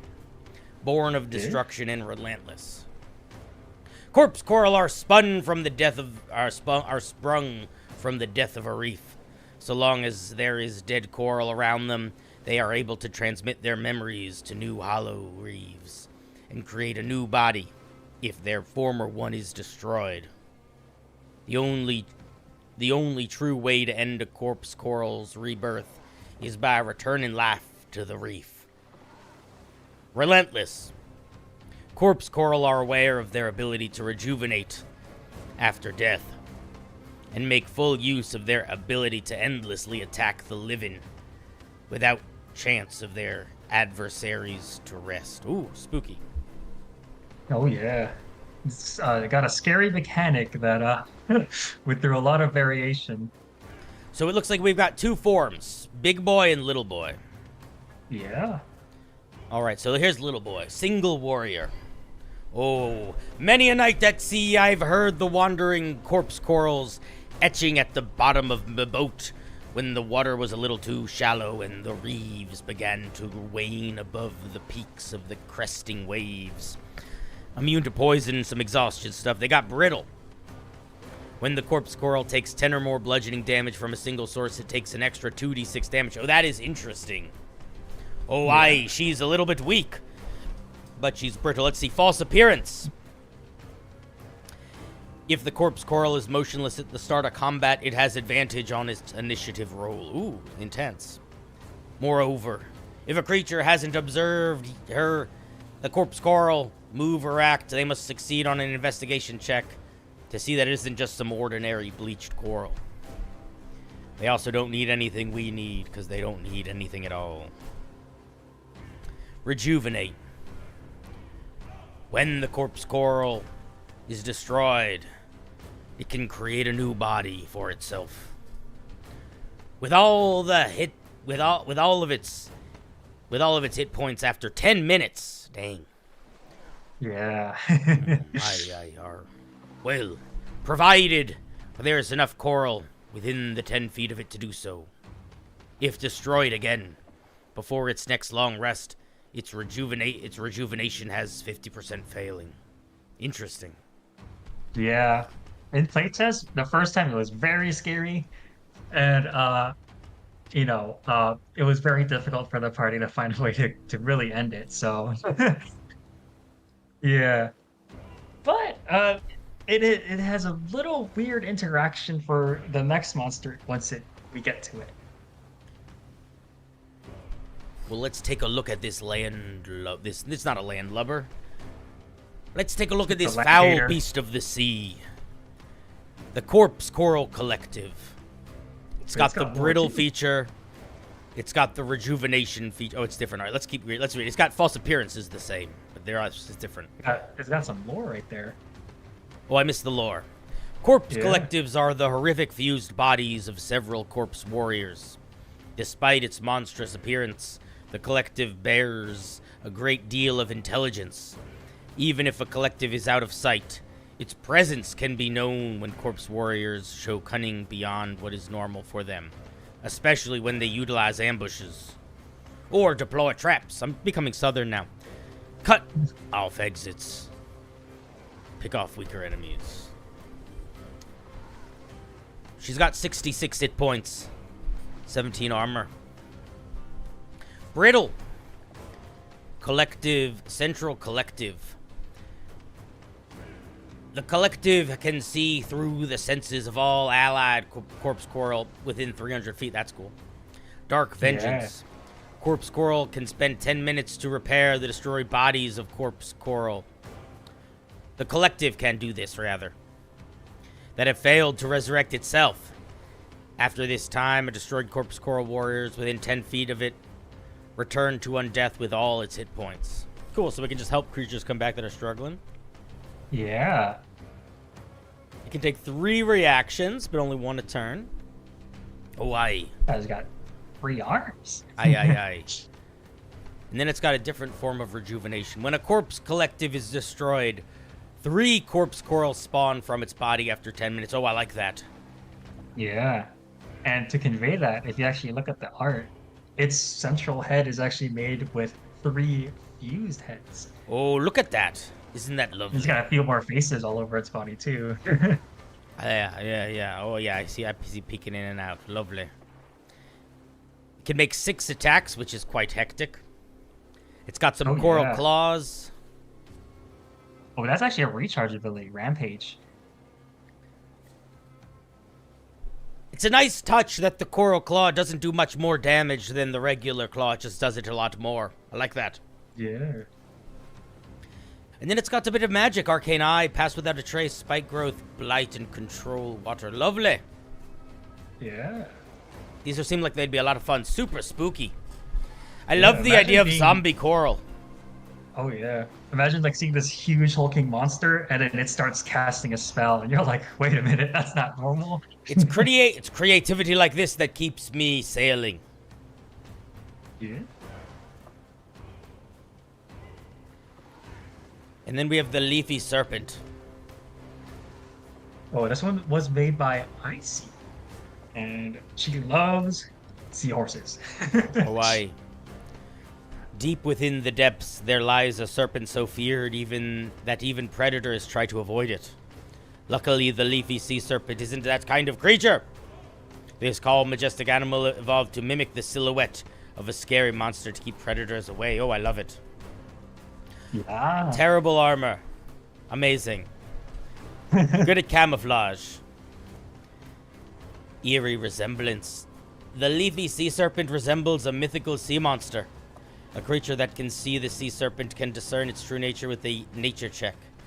If the creature succeeds, it is immune to its frightful mimicry. It's got multi-attack, frightful mimicry, and then stunning slam. So it can do some stunning slams that slam and do a bit of stunning. Would you believe it? It's not a very aggressive creature. No, not at all. It's quite tame, really. Each creature of the sea serpent's choice within 120 feet of it and are aware of it must succeed on a wisdom save or become frightened. While frightened, they must make the dash action to escape it. If they end their turn where it doesn't have line of sight, they can repeat the save. Lovely. And then it has a jet breath. Ooh, very cool. 90 foot, 5 foot, 21 foot bludgeoning, 6d6 bludgeoning damage, and 30 foot pushback. It can then move up to 120 feet away in the... Oh my god, that's so funny. It can then move away 120 feet in the opposite direction. That's so funny. Yeah. Absolutely amazing. I love it. Yeah. I love it. What CR is this? It's just CR3. Damage is a little... This is a little strong for CR3. I might tone up the CR here. Yeah. 120 feet for an aura, and this much damage on a 5d6. That might be more of a CR4, CR5 kind of creature. Oh, yeah, true. I like it a lot, though. It's fan-friggin-tastic. Yeah, it's just a little guy. Is it little? And It's huge! It's a huge guy.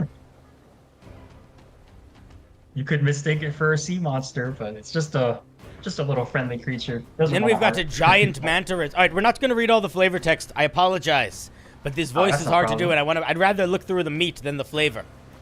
I hope y'all don't mind. We've got the mantis, giant mantis shrimp. Unless there's something particularly important that you think, oh, you need to know this, understand how this monster works. It's just a really big mantis shrimp. I love the art. Fantastic. Thank Orca Ace for that one, too. CR6. Big boy, big armor. Slow fast.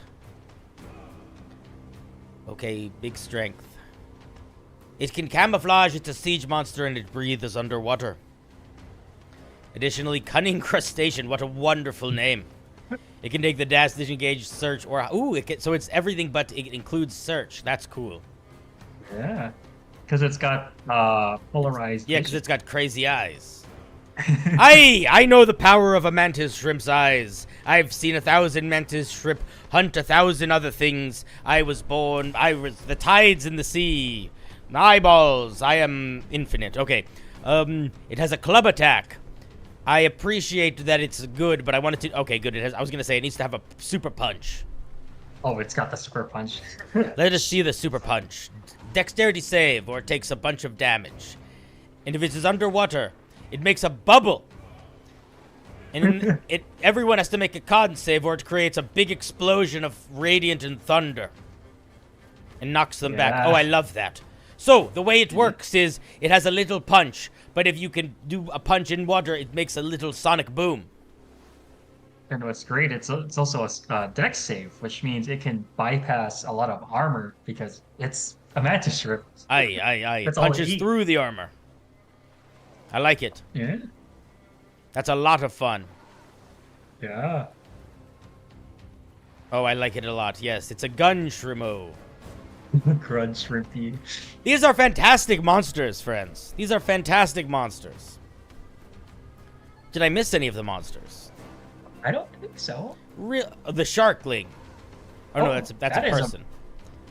Yeah, that's a dude. We got a sharkling. We got a seawin. We got a gigaloid. Ayo. Jellyfish boy. And for the subclasses, I'm going to skim through them because we're going to look at one or two more things before I need to take a break. At around 9 o'clock, I need to take a pause to go to the bathroom and to update the credits of the show to add everyone that donated money this stream, and then to get ready for the next part of stream where we shall be reviewing your homebrew. So we got time for like one more thing probably. Should we make it a subclass maybe? Or should we look at a race? I guess we'll let chat vote. Oh yeah. Last nautical look. Do we want to look at a subclass? Or do we want to look at a species? We got a coral druid. Some other things. Make your vote, friends.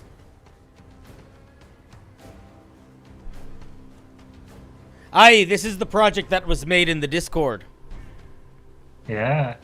We made it, we started in July, and again, there were some delays that happened, but we got all the time in the world to really make it polished. And these are the heroes of tonight's stream. These fine few. Yeah. These are the creators, magnificent as they are. And for folks that are new, if you want to submit homebrew that you wrote for me to review tonight on stream, there's still time. Because after this, we're going to be switching over to be looking at homebrew that you wrote.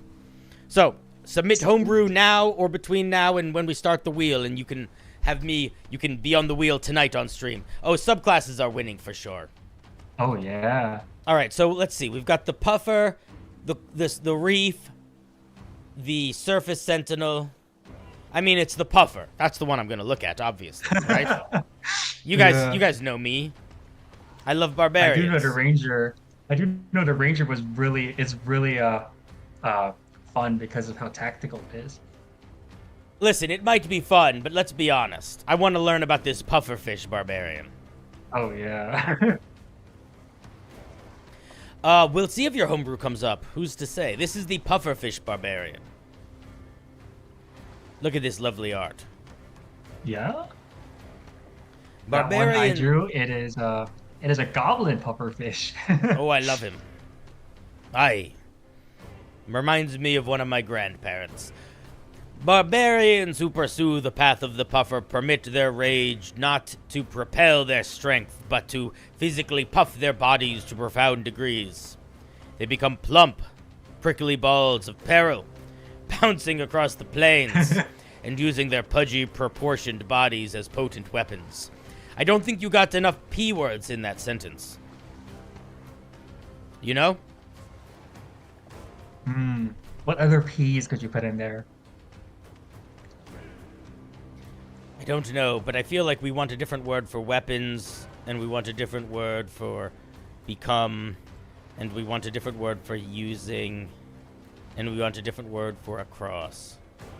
That would be an ideal situation, but it's quite nice. Quite nice. I'd like the flavor text quite a bit. Got a lot of potential. It's good flavor text. I'm not making fun of it or criticizing it really at all. I'm mostly giving it a backhanded compliment. Because this is quite nice. Okay. Let's see what we get at 3rd level. We get Sea Float. You've gained the pufferfish's ability to float across seas. Alright, we get the swim speed. Lovely. Preposterous, exactly. Prickly spines. While raging, your body puffs up and magically grows pointy spines.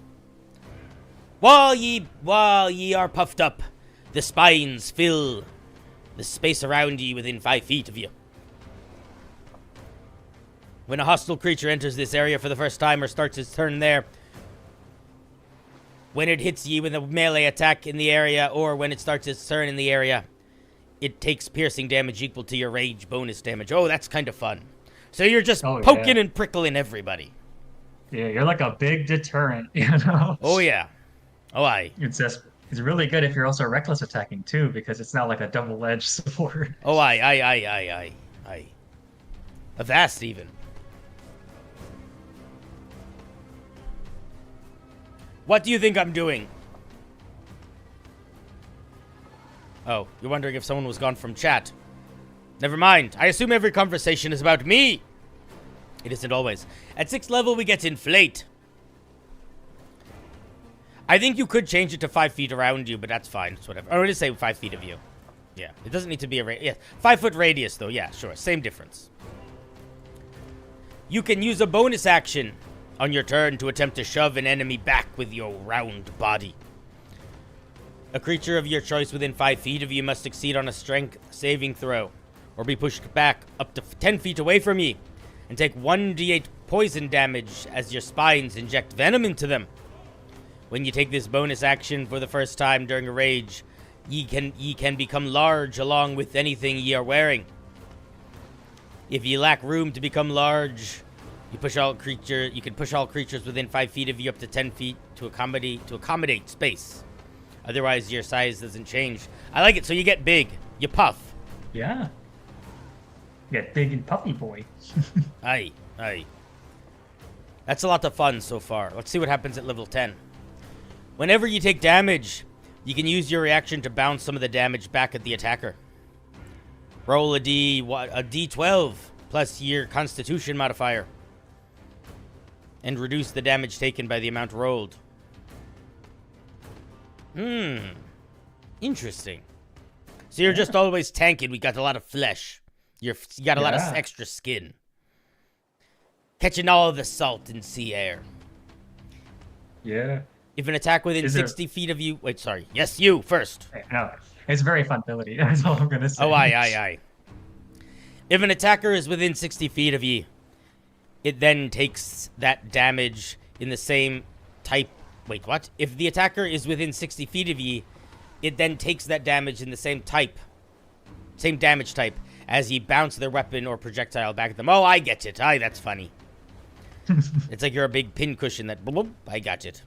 And you can use this reaction every time equal to your proficiency bonus. I like that. It's not... It's decently strong. This makes it a lot better. Yeah. Aye. I've had a sea serpent. I was running an encounter a sea serpent. Use this breath weapon on that, and the player Etus bounced some of that breath attack back at the monster, and that was a really fun image to think of. Yeah, a little bit of fire poofing back. Aye, that's a lot of fun. All right, let's look at rollout. Ye can swell to your utmost limits and become a terrifying sphere of spiky death. As an action, while ye are raging, ye gain the following benefits until the end of your turn. You grow 1 size category.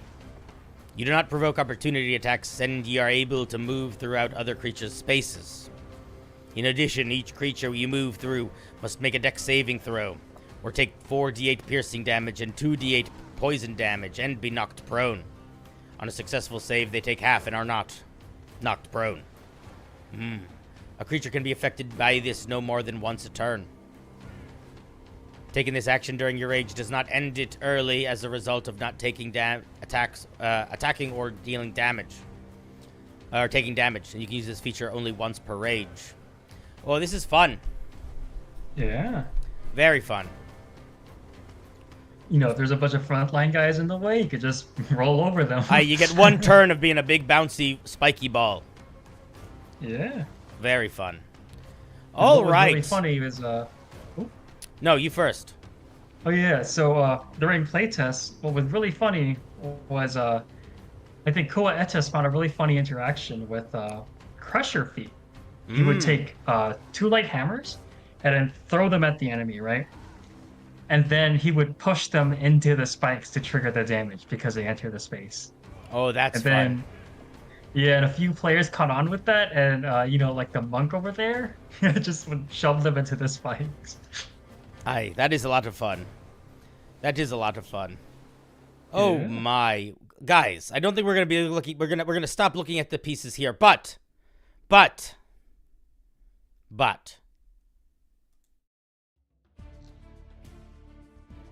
This is cool. This is really cool. You should all be quite proud of yourselves. Very, very nice. I am proud. I'm a moron. Thank you for coming in and helping co-host and guide us through this. All right, thank you. Is there anything you would like to say before we take a little break? I believe if people want to look at the document, that is a journey for you. There's going to be a lot of cool stuff in there. Salute. All right, moron. Get out of here. You're wonderful. I'm hanging up on ye. Bye. Thank you again. You're wonderful.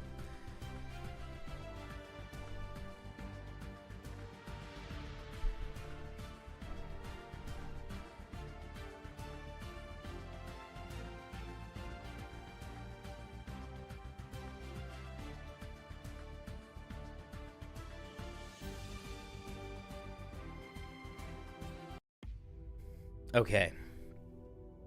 I'm back to being me for a little bit. Hi, guys. How's it going? Graham, thank you for the 5. That is very kind. Guys, so here's what's about to happen. I am going to go pee and refill my drink. You guys are going to listen to some bomb-ass music for a little bit. And you're all going to submit Homebrew if you haven't already. I'm also going to update the credits. So if anybody has donated money stream, your name gets added to the credits. Good job. Or gifted subs or whatever. But I'll be right back. Enjoy the music. Don't go anywhere. And when we come back, we will be looking at your Homebrew. So prepare yourselves, and I'll see you guys in a little bit.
All right, I'm back.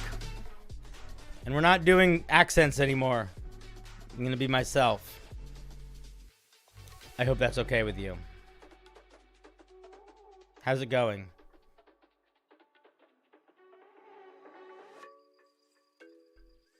Graham!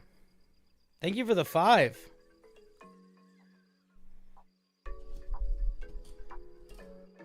I was inspired by your Circle of Chimera homebrew from the last stream, and I'm making a version that uses spell slots instead of Chimera points. Oh, very cool. Very cool. That sounds awesome. Oh, boy.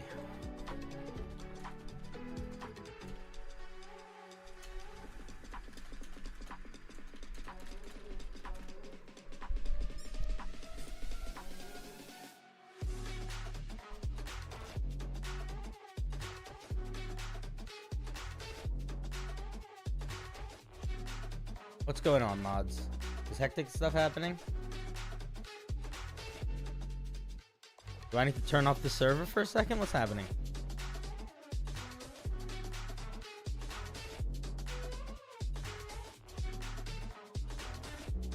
I think everything's probably fine, right?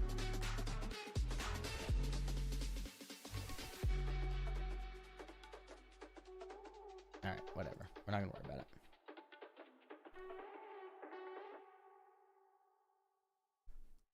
What's going on? Oh, living my life. We're about to look at some homebrews. What's going on? Guys, that was pretty cool. Right? Wasn't that crazy?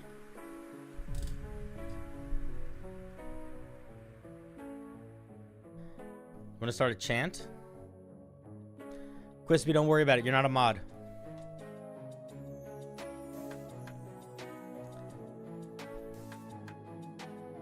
Here's the wheel for today, but actually let me update it. Let me see if anybody new posted anything. Somebody new might have shared something.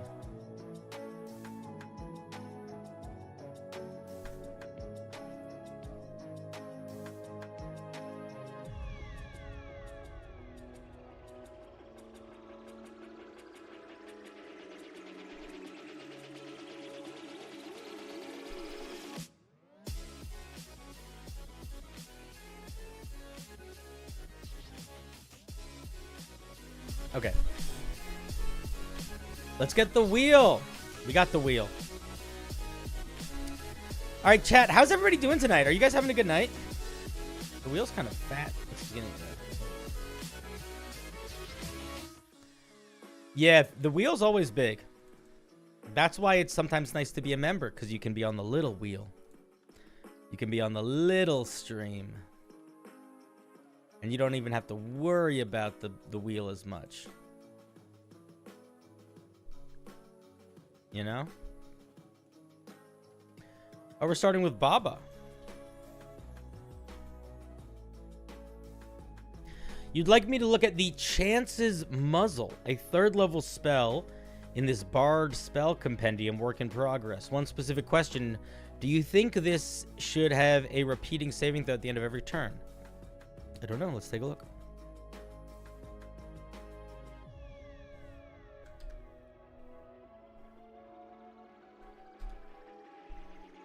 There it is in the chat. Why is everything... My screen is getting... That's better.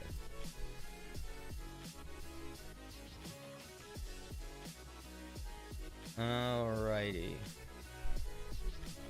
If you're not a member yet, stay long enough. Crazy moves you will get. It's probably true. You guys are fucking psychos. 3rd level spell, you said. What'd you say it was called? Chance's Muzzle, I think. Let me just make sure. Yeah. All right. We're also gonna change the music up just a little bit. Just a little bit. It's that time of the night.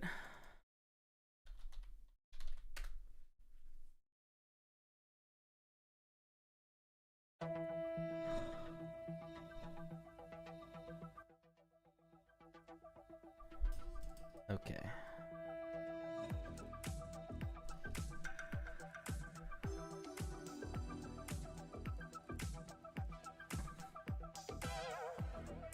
right, let's see what we're working with here. Chance's muzzle.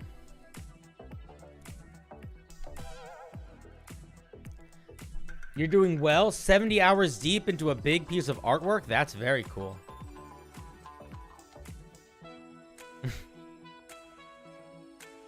Music has funky Mass Effect vibes. That's the biggest compliment I ever got.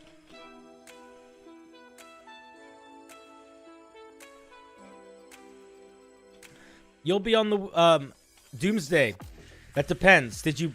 So okay, I can explain it. So basically, there's two completely different submission forms. There is the public one, which is the one that goes to this wheel, and that's the one that I look at every day. There is another submission form that you can only access by being a member or a patron, and it's either on the member community tab specifically or on Patreon. And then that is just a different form, and then that is Thursday night. So two different wheels. I did not make this music, no, but I appreciate you thinking that I'm that creative. All right, let's look at Chance Muzzle.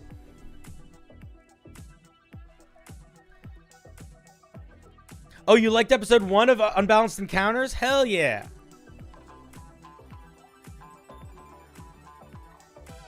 That's my podcast. I'm glad you liked it. Chance's Muzzle, level 3 enchantment spell, 60-foot range, duration 1 minute. You attempt to destroy all sense and probability for a creature you can see within range. That flavor's a little hard to understand. Let's see if it gets clarified in a way that makes sense. The target must make a wisdom saving throw. On a failure, they lose the ability to make reasonable predictions about the likely outcome of any given course of action.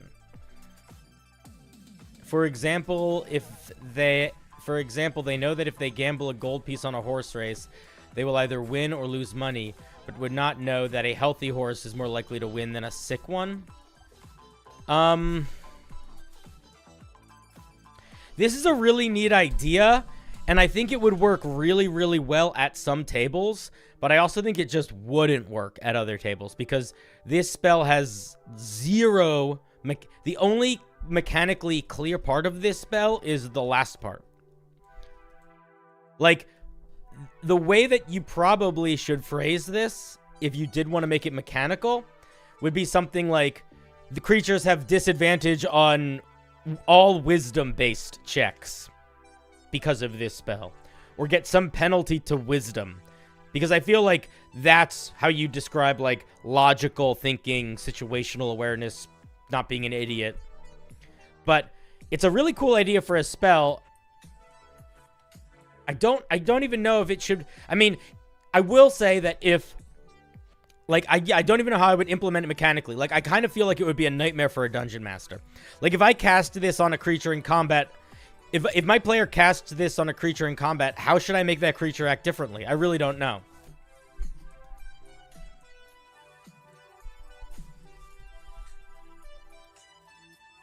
It's a neat idea. I could see the need for you doing a saving throw every round, or after if the creature takes damage or whatever. You could treat it like a charm spell, but I don't know how powerful it is because I don't really understand what it does, other than like in the most vague story-based of senses. Like it's too open-ended, I think. But it's a neat idea. If you wanted to. At the very least, I would probably treat it like suggestion, where they can it either just shuts off, or they can remake the save if they're hurt, if any of that sort of stuff happens.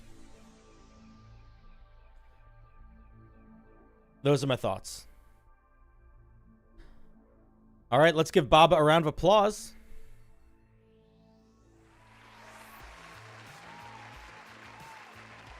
Thank you, Baba. Very strange spell. Again, it's interesting. It's really just one of those spells that, like, some campaigns would love it and others just would never use it. It's really, I think, depends on the people you're playing with. I do think that by making it have basically no mechanical implications, it's going to be really hard to balance. Like, I could see a very good argument for that spell being a 3rd level spell, or a 4th level spell, or a 5th level spell even, depending on how much you imagine that creature is like logic, them losing their logic, how powerful and impactful that would be. You know what I mean? A save at the end of every day? Skirba, what are you talking about? The spell only lasts a minute, my guy. That would make no sense.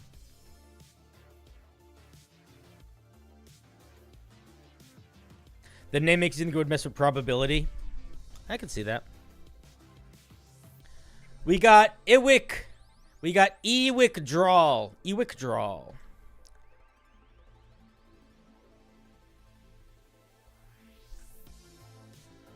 Whoa. Why is there so much why is there so much text here?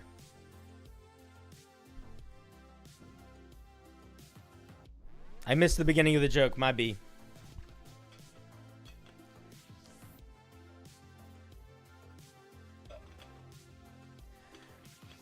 The Ring of Primate ability is like a buffed variation of the Ring of Jumping, but with more ape flavor.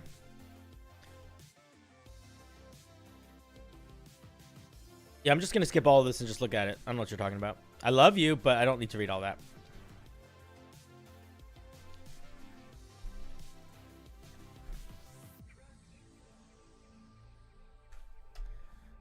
Was there a part of that wasn't skippable?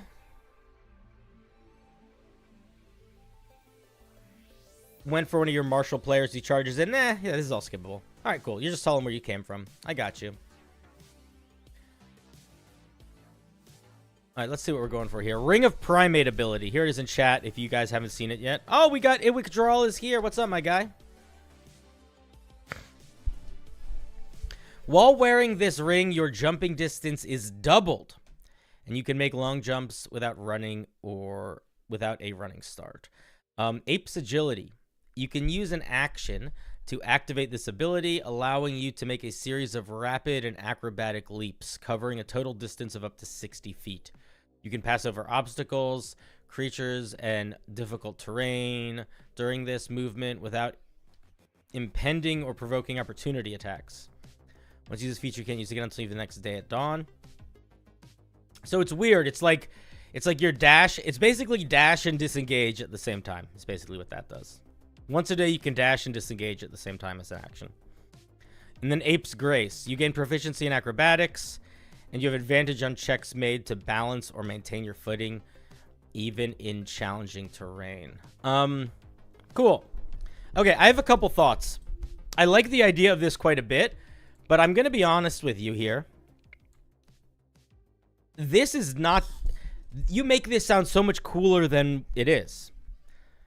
Because it literally is just dash plus disengage as an action. That's all it does. So I think you either need to simplify your language to make it so it's more obviously just that, or lean into the acrobatics leaps thing and make it something that is like a different ability that allows you to traverse in a more intentional or hectic way, but requires you to make acrobatics checks in order to do something. Like, what if it was like, whatever, as you can make an acrobatics check and add the number to some amount of movement, or like make an acrobatics check and that at that times you can move that number, that number plus something or whatever. Yeah, I would say make an acrobatics check. Maybe you can move that distance rounded to the nearest 5 without provoking opportunity attacks or something. I don't know. Think about it a little bit, but I would try to either include acrobatics in it or just make it do something that feels a little different. Like, I feel like maybe it should give you a climb speed for the movement. That could also be a way to handle it. I don't know. It's an interesting idea. I just think that the way that it's going, it's a little bit it's just taking too long to say you dash and disengage.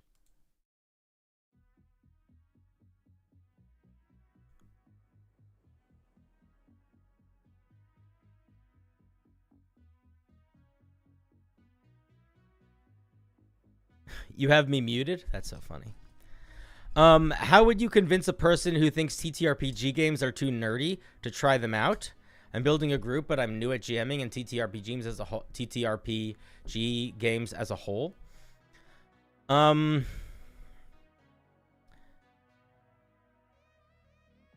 don't know, man. Do people really think D&D is still too nerdy? Like, it's so popular now.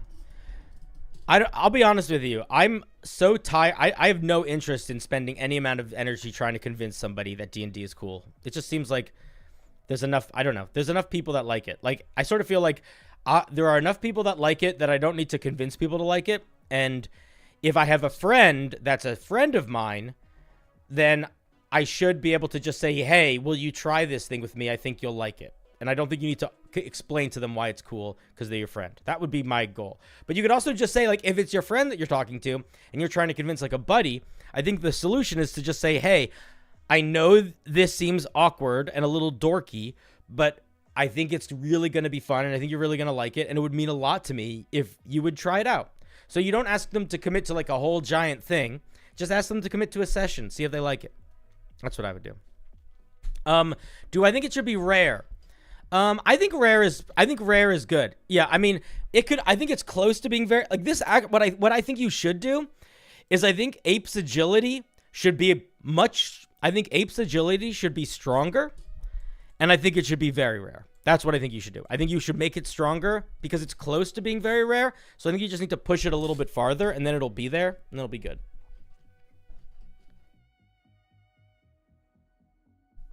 My day's been good, Ducky. How's yours been? Intergalactic milk. I probably covered it. If it's not on the wheel right now, I probably covered it already. I might have read your piece yesterday. What was your piece? Remind me.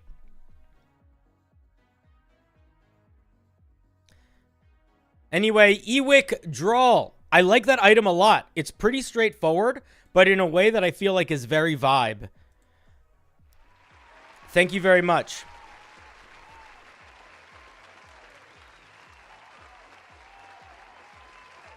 Ewick, if I could give you one more specific suggestion, actually, it would be to turn Ape's agility into something that you could either tie into your jump or like a mode that you would activate that would be on for like a minute. Like, what if once a day for a minute, you gain a climb speed equal to your walking speed and something else? Like, what about this? What about once a day for a minute, you get to add double your proficiency bonus to acrobatics checks, and you get a climb speed. I might even just do that, because the big jump is huge. The Aberrant Parasite, yes, I did review it. I believe most of what I said was it was a lot. It was I don't remember exactly what it was. If it was a race that allowed you to take over different bodies, I probably just told you that. I probably talked about how it was much too complicated. That's my guess. All right, let's give a big round of applause to Ewick.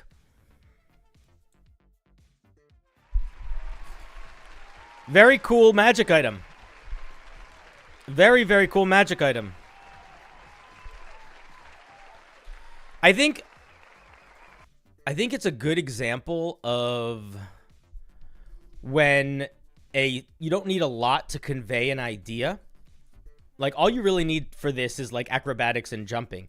But it's a good to then take that and be like, okay, what else can we add on top of that? That's the place I'd go if I were you. Here's a question, Cinder. If it doubles proficiency to acro, how does that work with proficiency in acro or expertise in acro? I guess it would stack, maybe. I don't know. Maybe there could be a caveat about it. How actually, I think probably the move would not be to give it double that. Maybe just give you a bonus to acrobatics checks. Maybe just make it a flat bonus so that you don't have to worry about the complicatedness of that interaction.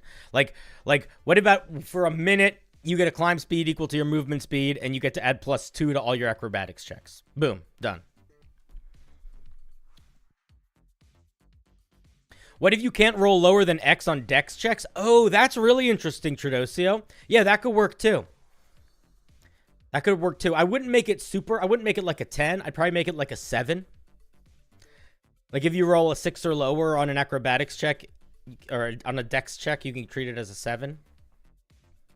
But I like that idea. That's a good idea.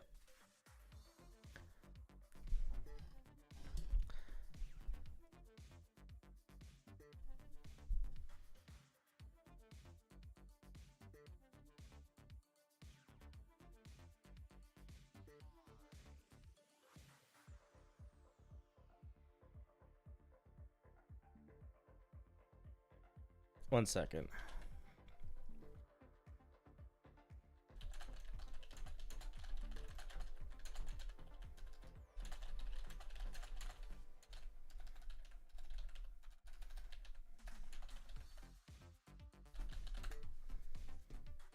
Okay. Delete. How's it going, horror dude, bro?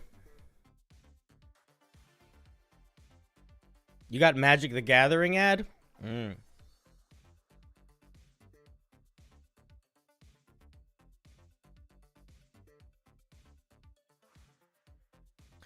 Why would the rogue get plus 17, plus 12? Where are you getting those numbers from, Jathan? Are you talking about like a level 20 rogue? Because who cares? A level 20 rogue getting a minimum of 39 on acrobatics checks for a minute is totally reasonable. That's like what level 20 is for. And like, how do you break the game with an acrobatics check? You just don't, so it doesn't matter. Like, I would argue that once you're rolling higher than a 25 on an acrobatics check, there's no difference. There's zero difference between rolling a 25 on an acrobatics check and rolling a 26 and rolling a 27 and rolling 28. I'd argue they're just about the same. Quantum sauce.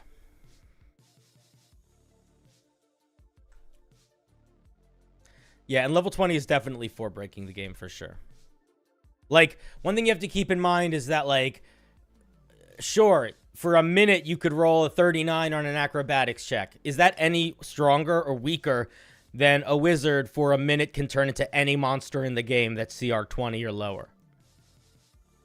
Because that's the thing that wizards can do at level 20 if they pick a certain spell. Not just one monster, any monster. And, like, change between them.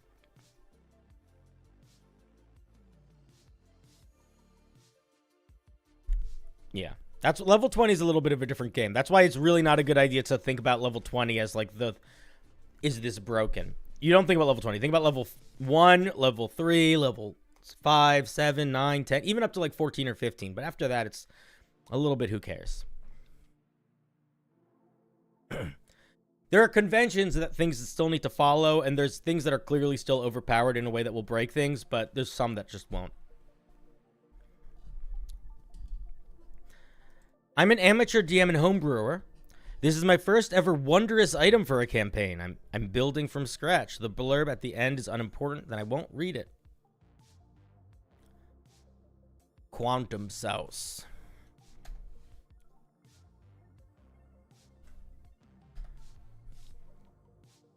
This is the pot of perpetual pasta. I love a good alliteration, as we know. Wondrous item, uncommon. This metallic cooking pot appears to be the same as an ordinary cooking pot on the outside. On the inside, conjuration runes are inscribed into the metal. During a short or long rest, don't say may, say can, you can fill the pot up with water. You can fill the pot with water and bring it to a boil. While no creature is observing the pot to a range of 5 feet, pasta with sauce of your choice will fill the bowl. You can prepare enough pasta for a number of creatures equal to 4 plus your proficiency bonus. Magic items should not scale off your proficiency bonus. Just make a number. Just make this a number.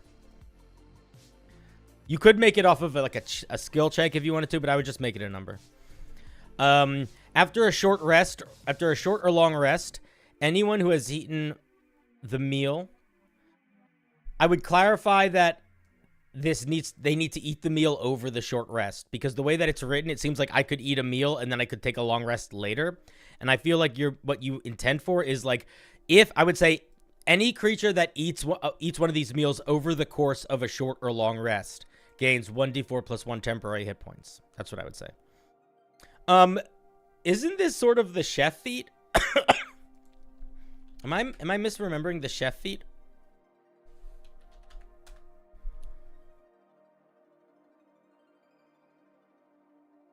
Did you just copy the chef feat? It looks like you just copied the chef feat. So here's what I would say.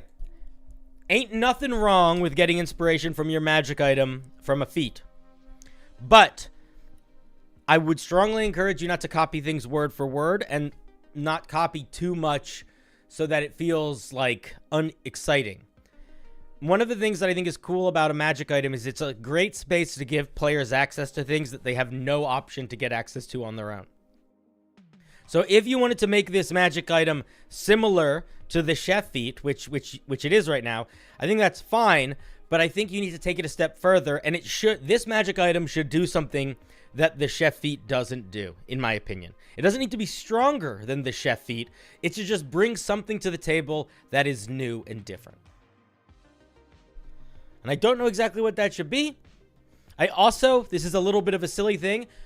What if, how about this, actually? How about this? What if instead of your choice of pasta, what if you give options? What if you give like 4 different sauce options, and depending on the sauce option, they get something else?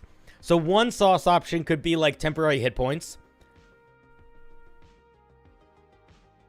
I forgot to feed chat. Oh, sorry. Here's the link. One sauce option should be temporary hit points, but another sauce option could be like a bonus to some sort of skill check. Another sauce option could be some defense against some feature. Like, you could make it do a couple different things, and I think that would be a good way to make it feel kind of unique. Yeah. And the other thing is, if you are going to be copying Chef in terms of the mechanics of you get temporary hit points over a short rest, make sure you're copying the parts of it that are important in terms of the clarity of it. So do you see how Chef says as a part of a short rest you can do this? That's the language that you want to do here. You want the as a part of a short rest here. Not after it. Or at least this needs to all be part of, this needs to all feel like the same thing. It sort of feels like 2 separate features right now. You got a friend to say maybe he will try the Star Wars TTRPG. That's cool. Most of my real life players have no interest in trying new games. Alfredo should have an effect similar to Lucky. Nah, I would not put Lucky on this magic item. I would make them like buffs that represent you feeling good because you ate something. So like some sort of something against, maybe something against exhaustion, maybe something against poison, maybe something that gives you a bonus to like mental, maybe bonuses to wisdom or something, or bonuses to strength. I don't know. All sorts of stuff you could do. What's your curry idea? I missed it. Spicy curry that lets you cast Burning Hands. That would make this definitely a lot stronger than an uncommon item. If it could give everyone access to a first level spell. I think that would be, I don't know. I would feel like that would be close. That would be probably a rare item. Would it be a good idea to make a one-shot to teach him how to play? That depends on the player, man. Some players really like to dive right in. Some players need some help, you know? All right, that was Quantum Sauce. Let's give her a round of applause for her pasta. Her pot of perpetual pasta.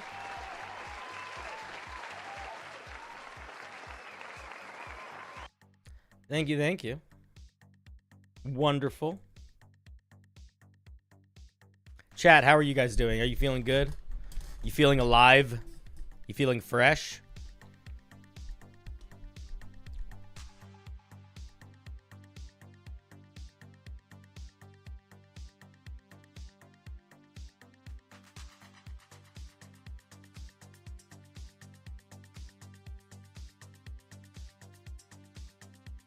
Okay, cool. Okay, we'll see. We'll keep our eyes peeled. Peeled for what? What the fuck is he talking about? Don't worry about it.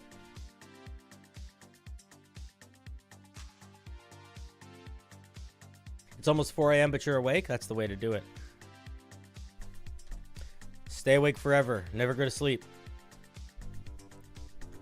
Send me your children's souls. I don't want your children. That's just sort of expensive. But I'll have their souls. Gunpowder is next. What do you say, Gunpowder? Thanks for looking at my piece. And I hope you enjoy the edgy... Oh, you know what? I would enjoy it. Wait, did you make it viewable? Oh, you did. It's a slasher rogue. I'm curious how similar this is to the sort of slashery rogue that I made. I'm curious. Yeah, somebody, did you guys see? Somebody sent something that is, I think it's silent. Yeah. Silent, I don't know if you're watching, but here's your chance. You got to make your document viewable, or I'm not going to be able to view it. This is the Slasher Rogue. Slasher Rogue. Your fam wants you to GM? That's cool.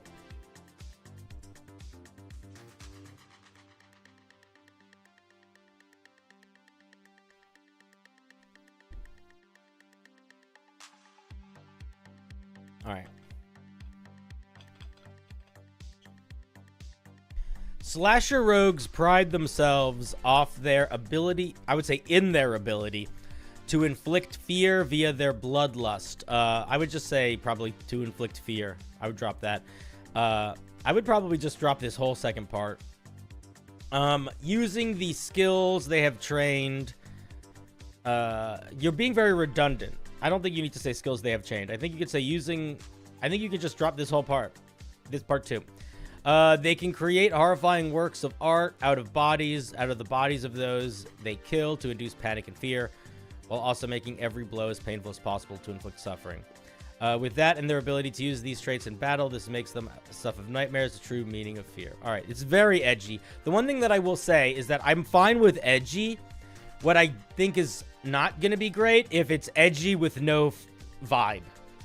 Like, it still needs a direction. Do you know what I mean? Like, it still needs to feel like it, like, I'll give you, like, somebody, I forget who, somebody sent a short story on my Discord that I read the other, yesterday? Maybe that was today. I thought it was yesterday. And it was, like, a scary moment, but it didn't feel like it was a story because there was no characterization. And that's what I'm worried about this is going to be.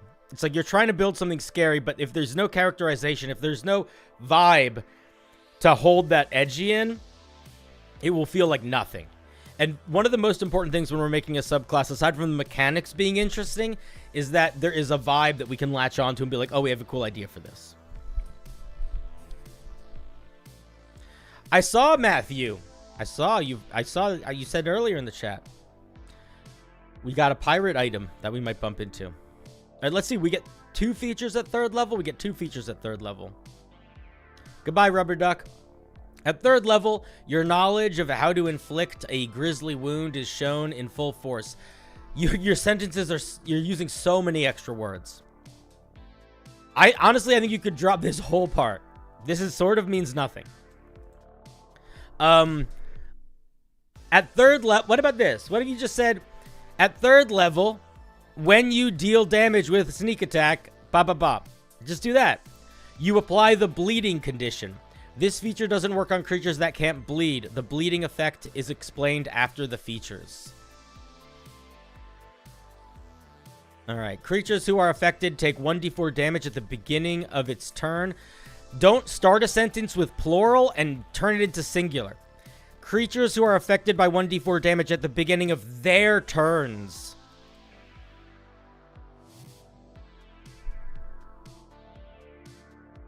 Creatures who are affected take 1d4 damage at the beginning of their turn and leave a visible trail of blood wherever they stand and move. Creatures also have disadvantage on concentration checks and saves to avoid or end the frightened condition. Creatures who have not moved on their turn will automatically stop the bleed condition at the end of their turn. Once creatures stop the bleed condition, they are immune for 1 minute. Creatures are affected by the dread. Oh, man. I'm going to be really honest with you. Why do you have 2 features I need to... I strongly disagree with your subclass requiring 2 new status effects that I need to learn. Both of which require me to keep track of things. This is a thing that can stack up to 3 times. These stacks lack up to 10 minutes. And this doesn't stack, but I still need to keep track of it. This is too much. This is too much to keep track of. So I'm going to give you some advice. I think I'll read a little bit more, but I genuinely think my main advice for you is to not build it to require status effects that I need to learn how they function, and they also require additional steps to keep track of. That's just going to be tedious. Like, I genuinely think you need to boil these down to what you want these to do and then get them into these features.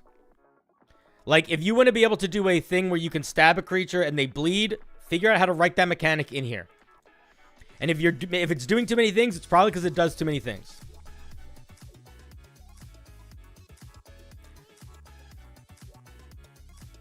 I don't think conditions should stack in 5e. Yeah, I don't think they should either.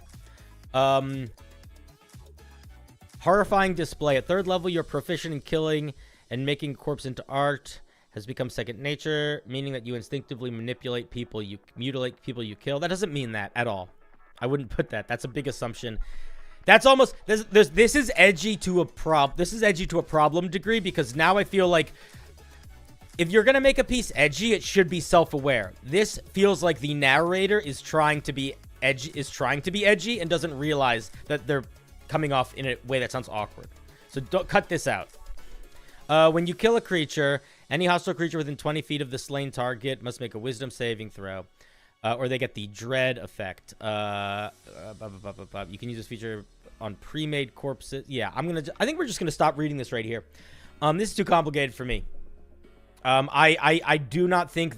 I genuinely don't think it will be fun for your 3rd level features to be, hey, you can do this thing, learn this whole condition, and then you can do this thing where you, like, build this altar or whatever. Like, I don't even understand.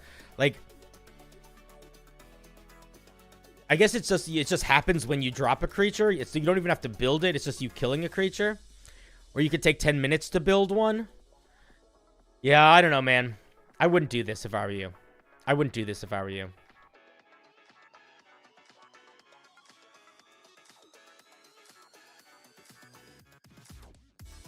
Like, this is how I would do horrifying display if I were you. I would get rid of the dread condition entirely. And I would say at 3rd level, you learn how to make art out of the macabre. When you when you drop a creature to 0 hit points, you can, mess with their body in such a way that it affects creatures with blah, blah, blah. Creatures within 20 feet have to make a wisdom saving throw. If they fail, they get the following effects, and then, like, put them at bullet points and just put it in there. And if it's too complicated to do that with, that means it's too complicated. You could even have this part. Additionally, you can take a corpse you found and take 10 minutes to turn it into a altar of horror or whatever. But yeah, this is just too complicated. It's not a clean system. It's not a clean system. And these features don't particularly vibe with... I mean, dealing 1d4 damage a turn is fine. I do think there's a handful of things that should turn it off. Medicine check should turn it off. Healing of any sort should turn it off. Like, there's a lot of stuff that should turn it off. But also, all this is movement reduction. We don't need a whole system for movement reduction. Just reduce their movement. Like, the joy... I don't think we're going to get so much more fun out of building a stacking condition that it's worth needing to build a new condition. I think the amount of fun you'll get out of this is going to be similar based on if you just make it a static number. I'd also argue that having a creature's movement speed reduced makes no sense for a fear condition, in my opinion. Or at least this sort of fear condition where they should be, like, running away, you know?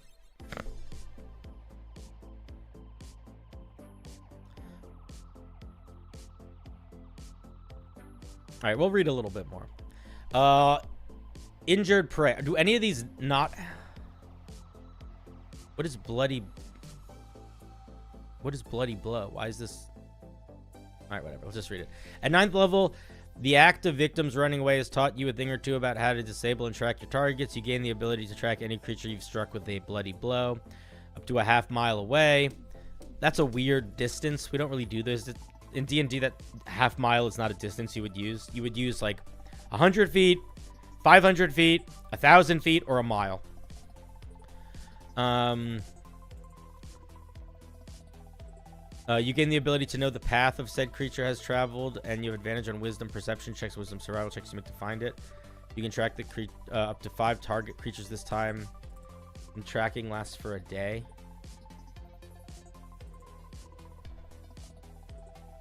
Alright, it's kind of a... What happens if they stem the bleeding? I kind of feel like it doesn't make sense that you should get this if you stem the bleeding. That doesn't make sense to me.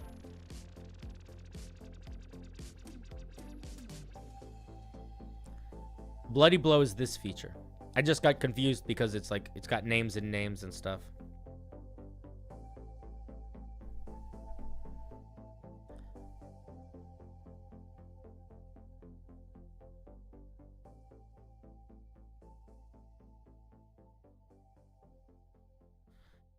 Yeah, I'll be honest. I don't think it's super evocative, and I'm gonna. Okay, so I do think we're gonna stop reading it here. I think it does a good. I mean, it is definitely a thing that monstrous, villainous characters do, is they hunt the folks down. But you're doing this thing where you're like making these systems overly complicated in a way that I just don't think makes sense. I don't think it's adding to the fun, and I strongly encourage you to simplify and worry about the end goal as opposed to the process of getting there. So, like, for example, what if instead of this, you could just mark targets and then you could do this to them for a day? I feel like that would be a lot simpler and better and more straightforward and accomplish the exact same goal. You know? Reckless, hello, thank you for the 5. Hey, just popping in for a quick before work to say hi. Hope stream goes well. Oh, man, thank you so much. Lovely to have you. It's going pretty well so far.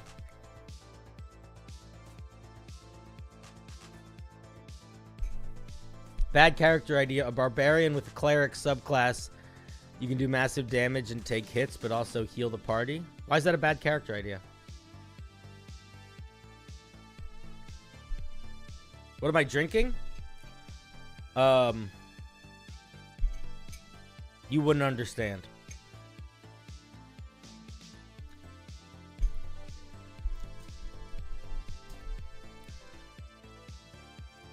It's a great character idea, maybe too great.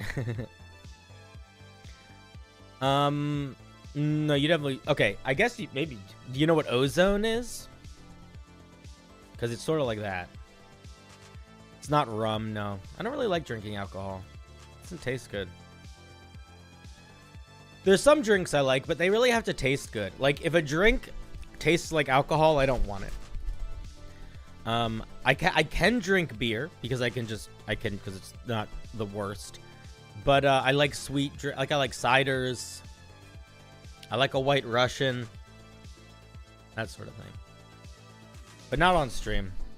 I used to drink on stream sometimes, but I haven't in a while. And I'm probably not going to ever again. Maybe if I do like a birthday stream or something, I will. But I don't think I'm a great streamer when I'm drunk. I think I'm just drunk. You know? Yeah, I think you're doing a thing with this slasher rogue where you are missing the forest for the trees. And I think a lot of this stuff could be accomplished by sort of focusing and simplifying a little bit. I love the idea of a slasher rogue. I just think you right now there's just too many pieces doing too many things. And I also you do not need to agree with me, but I am of the opinion that if your subclass requires you to create one new status effect, maybe it's okay.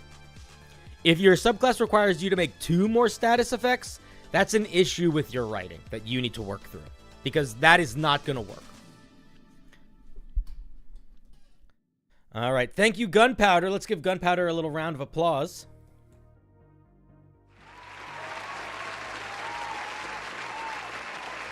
Thank you, thank you.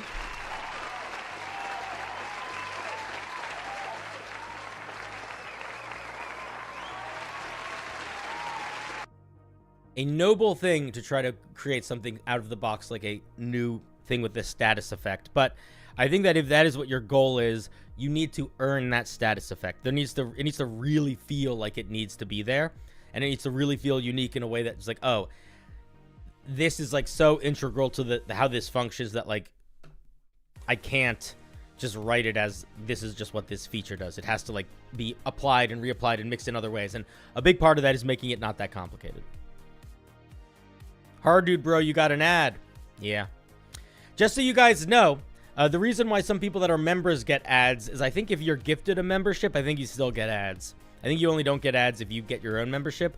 But being gifted a membership does give you access to like all the emotes and the special member wheel, which is only Thursday night, and that sort of thing.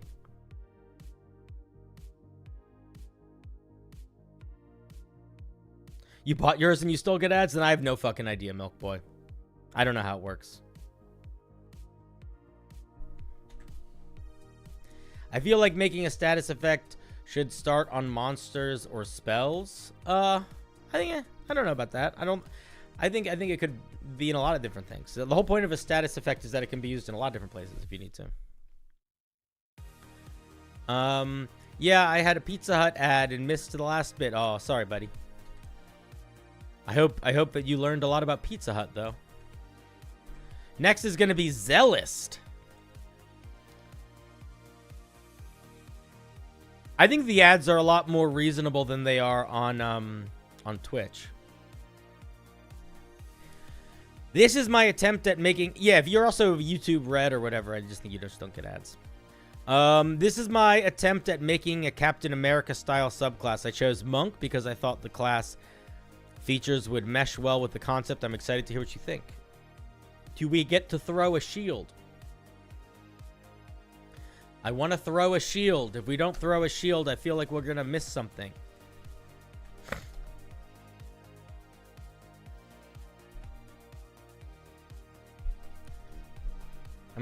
Chat, you know what I mean? Don't we want a shield?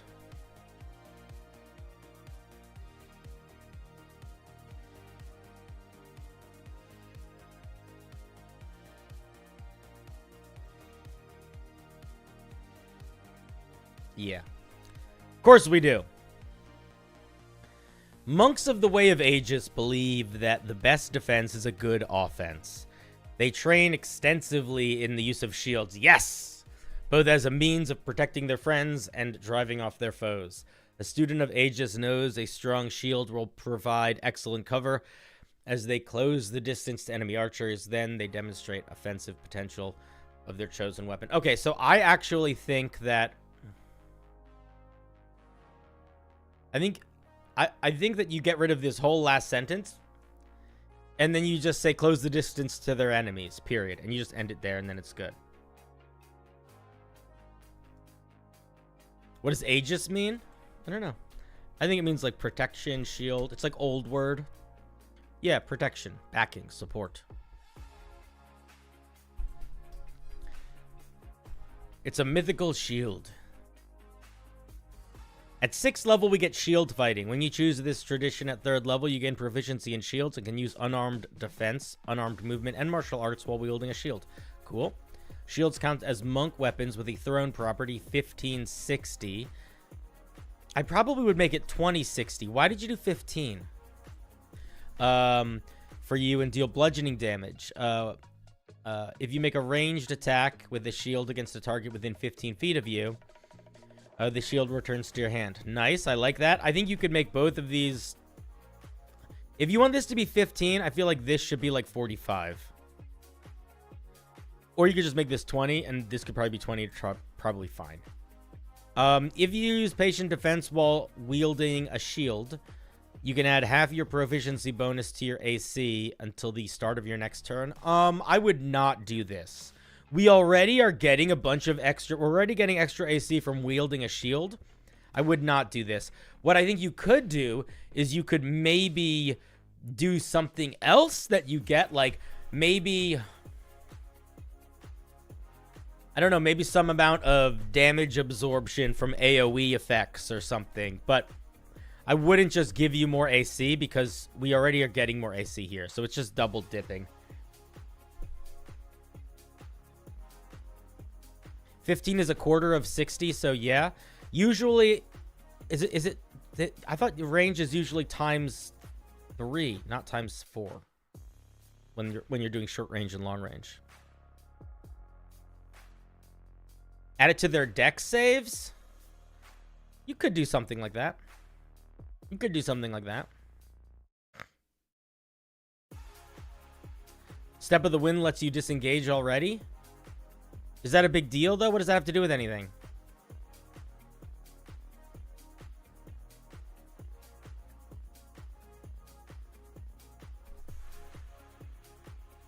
Yeah, I was going to say 2060 is like regular for thrown weapons. That's like what it normally is.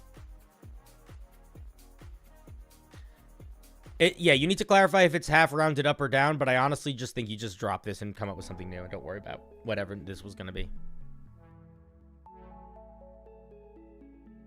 Maybe give it a small buff to allies within 5 feet. Yeah, you could give it something like that, like the protection feat. That's what I would probably do. Starting at the protection fighting style.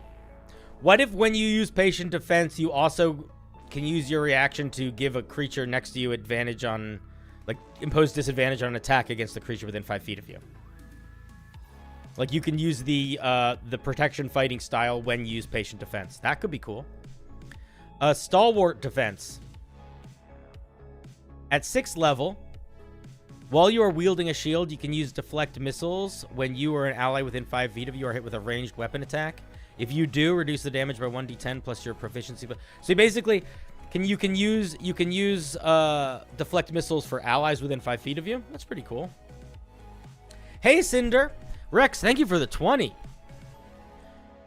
Any advice on players who want role-playing interactions? I try, but they'll make socially inept characters and practically avoid roleplay with each other. Thanks for awesome streams. If they want to have roleplay interactions, but they are struggling to have roleplay interactions, I think you need to have a conversation with them that is like, hey, I know you want to have roleplay interactions, but it seems like you're struggling. Are there things that I could do to make it easier for you to, like, get invested in those moments? Like, what? Like literally ask them what would be easier for them. The other thing that I would suggest doing, and this is a trick that I do with my players all the time, because I will say my players are very similar, where they love the game, they get very involved in the story. They don't roleplay a lot. So what I do to try to get my players to roleplay when they're struggling to roleplay is whenever there is a moment of, if there's a moment of downtime, like after a big battle or after a long journey, and they're like, they have they're like, oh, we can take a short rest, or we can take a long rest. Instead of them just taking a long rest or a short rest, I sort of slow time down, and I sort of set the scene, and I basically say, hey, you've just been traveling through the desert of wailing snakes for 3 weeks. You haven't had a quiet moment in 3 weeks, but you survived it. You've lost some people, you've gained some people, and now you are finally, for the first time in a long time, able to catch your breath. The 3 of you sit together around a fire under the stars. Jojo, what is your character thinking about right now? And that will often end up leading into roleplay, because the player will start talking about what their character is thinking, and then other players will start talking about what their characters are thinking. And in an ideal situation, they start interacting with each other, like, oh, and, you know, they start, like, talking to each other about what they're thinking, and then they're just role-playing. That's the best way to do it, for me, anyway.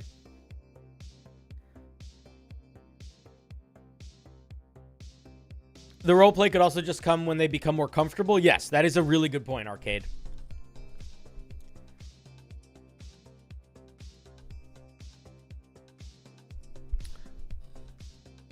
Obelisk, what are you saying? You wanted to make deflect missiles for allies? Deflect missiles for allies for Aegis, to be honest? Yeah, I think that should just be that. I mean, it's sort of that, right? It's not quite as good as that. 1d10 times your proficiency bonus plus your dex modifier? Wait, why? Wait. Why is it that? Don't do that.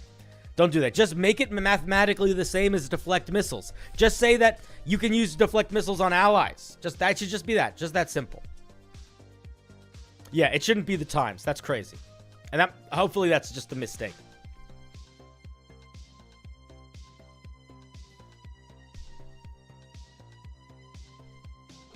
Ricochet shot.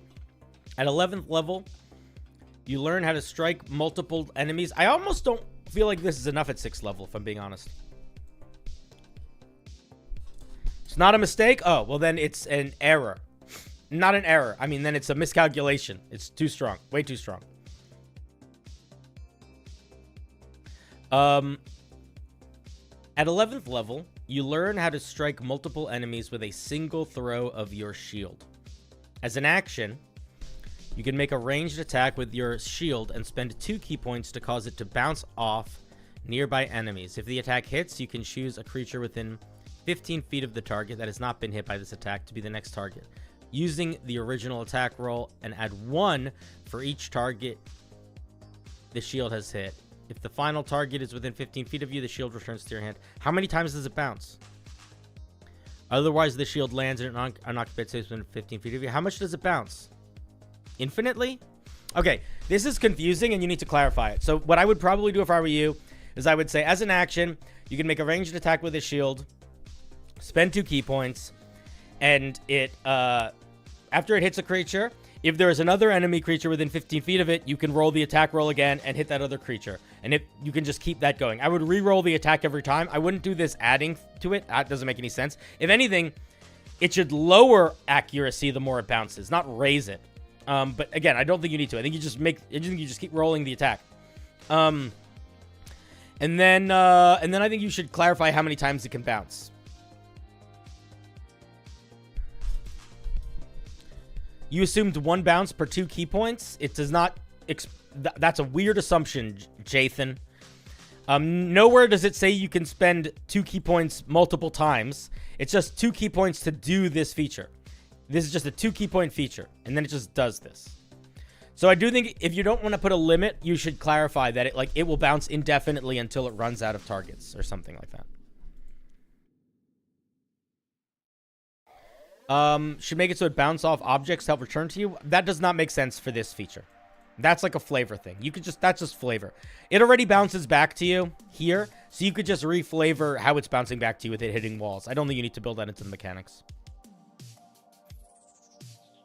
Wisdom modifier, I think, would be a good limit. I would do it based off wisdom modifier for sure.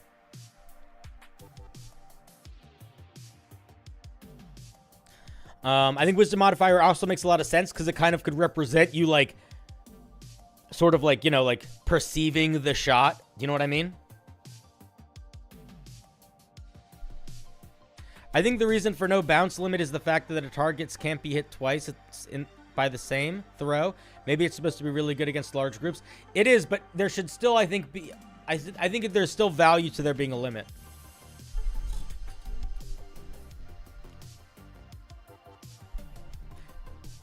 Because it could just bounce away forever right now, which is, annoying.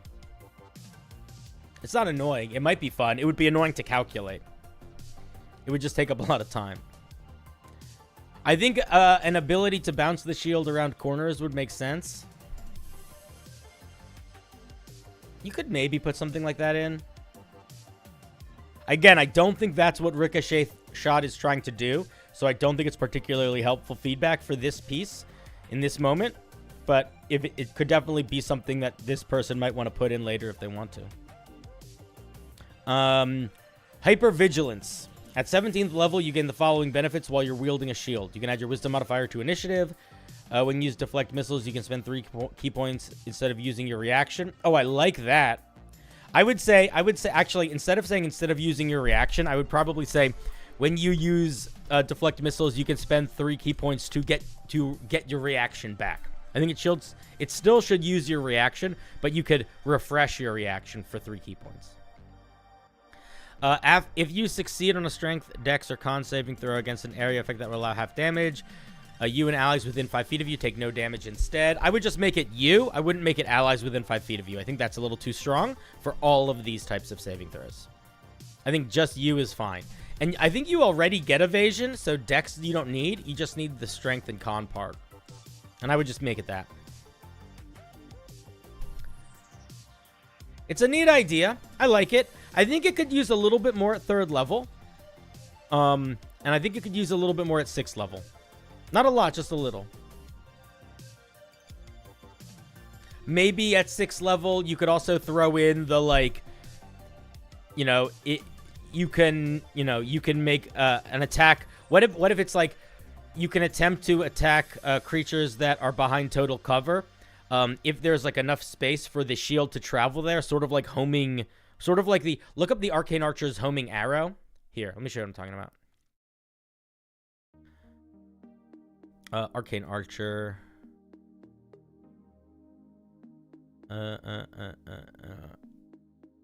use the language here, and you could basically be like, if there is a creature that is behind total cover, but there's space that you could get to it if the shield could bounce, you can make attacks at it at disadvantage. Something like that would be cool.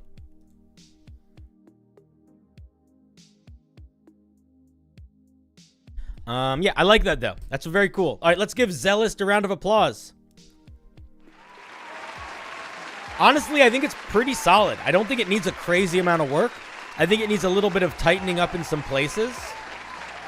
But it's not far from being done.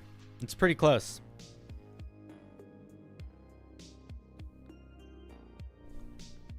Very nice. Excuse me.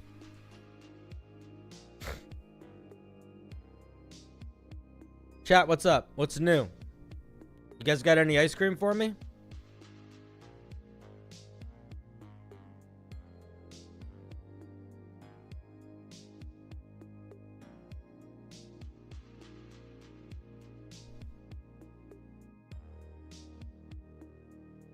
Gangamel. Gangamel's a little bit of a newer follower. You're taking a break from making subclasses this week. Instead, you've got 3 feats. All right, cool. Let's take a look. You want me to look at Herculean?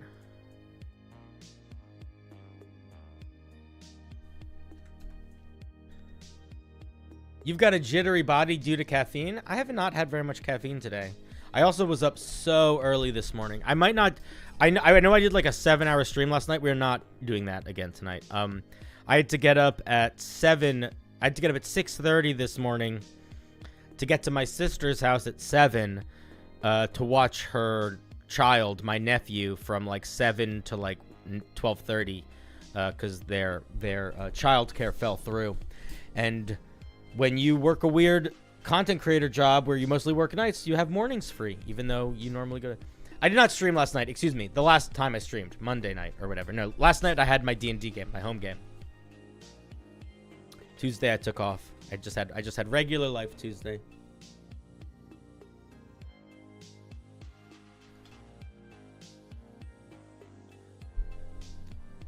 What are we looking at? Herculean? Herculean. You are capable of great feats of might, granting you the following benefits. Increased strength con to max 20. Carrying capacity is doubled. All of this nice so far. Yeah, no, that's... Philip, that's the truth. Is it sleep time, normally. That's why I'm tired. Is because normally... My normal schedule is I go to sleep most nights between, like, 2 a.m. and 4 a.m. Usually after stream, I stay up for, like, another hour or two to just do a little bit of work. Either I'm working on videos or getting stuff set up for the next day or whatever. And then I usually wake up between like 10 and noon. And then I do like sort of like morning life things. And then I start getting ready for stream in the afternoon. Try to make videos in the middle. You just found and watched your review of your Parasite race and realized that you submitted an old draft of it. You'll admit it was confusing and you'll take what you said in mind. Cool. Okay, wait. So we get double carrying capacity. And we make an ability check or a saving throw using strength or con. We can spend and roll one of our unspent hit die and add the result to the check. Ooh. What do you guys think? I like it. I think it's interesting, yeah.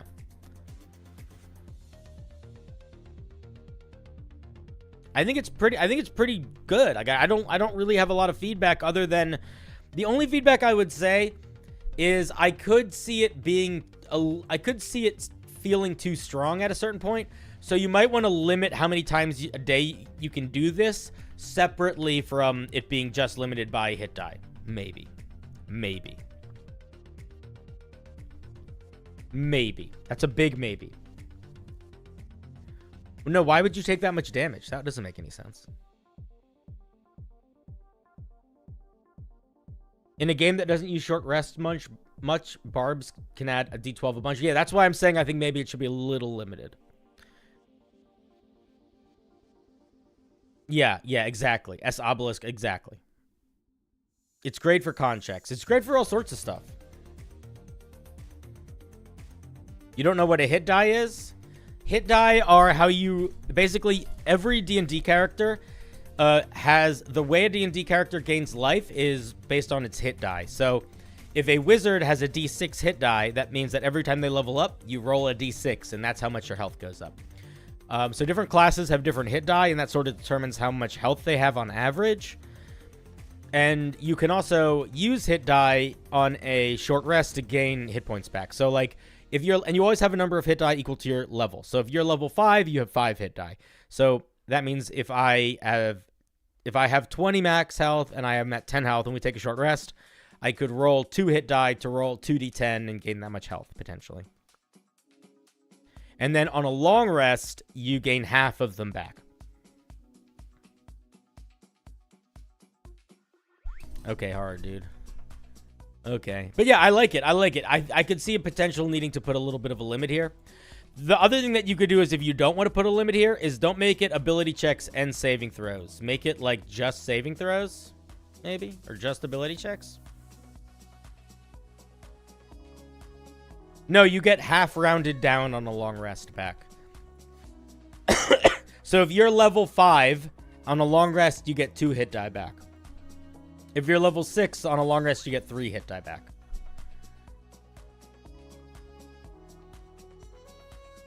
I don't think it trivializes campaigns where that matters. I kind of disagree. Would you argue that, like,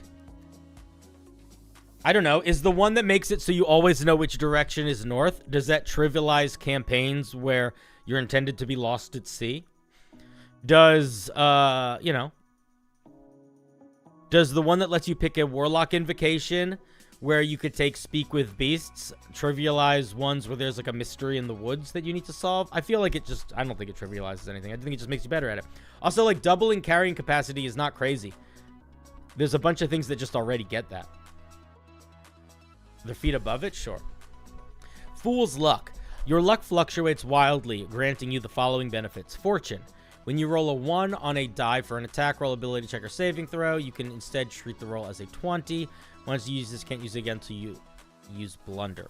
When you roll a 20 on a die, you can instead treat the roll as a 1. I'm gonna be honest, I don't like this. I think this does nothing. It's like an overly powerful thing that requires you to do... It sort of feels like a what's the point, is what I would argue this is. I would argue this is what's the point. The other thing, there's 2 reasons why I don't like it. 1 is what's the point. 2 is it also turns into this thing where, like, I don't know, there's so much cheese potential. Like, once you use this feature, I could very easily see you, like, all right, I'm going to try to do as many things as I possible that require checks until I roll a natural 20, so I can choose to roll a 1 on something that doesn't matter to get this back. Like, I don't know. Not a fan. Not really a fan. I don't think it works.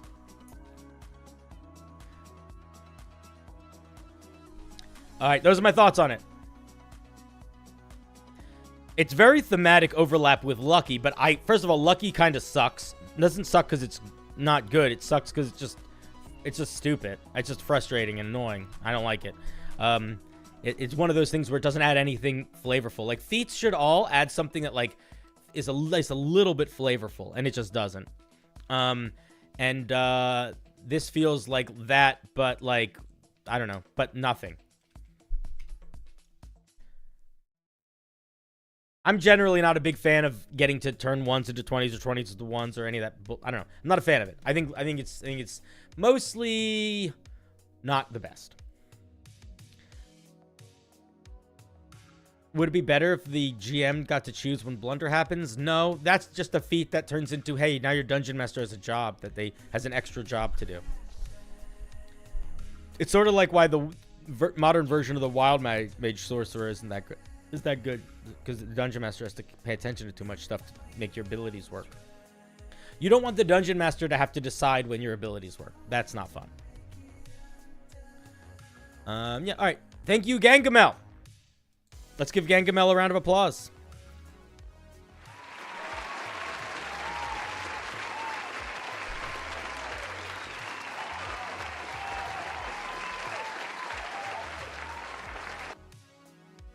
All right. You know what? This would work a lot better if when you roll a 1, it counts as a 20, and then the next 20 you roll becomes a 1. So you have no control over it. It just happens. But I don't know, man. I still don't really like it. It's just not for me. Like, maybe it's fine, but maybe it's... I don't even know if it's fine mechanically or not. I don't think it is, but it's just so not my style of play or what I think Homebrew should be doing. So it might be fine, and your players might love it. So mechanically doesn't do anything. I'm a moron. You were just on the channel.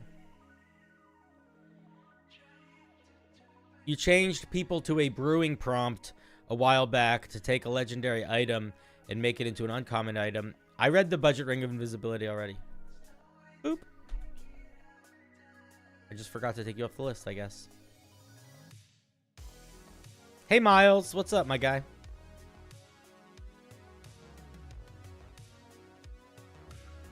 Next is Matthew.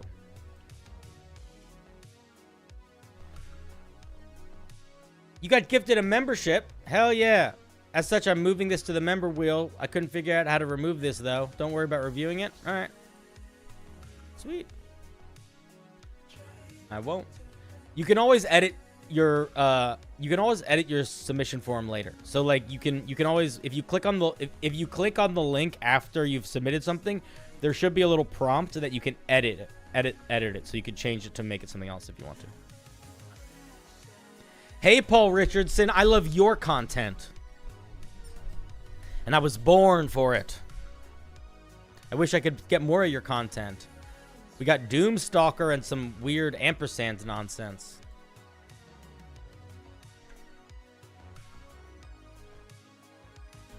Okay, wait.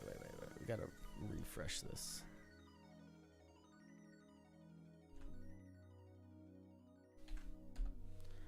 Why is this not working? There we go. You just got some bullshit in your name? Okay, that's probably why. I made this... Why is it doing this? There we go. I made this creature for a campaign inspired by How to Train Your Dragon. We had a session 0, but in the end it led to nothing. Someday I want to update these stat blocks. Bop, bop, bop, bop. Now let's just take a look. We're going to dive in.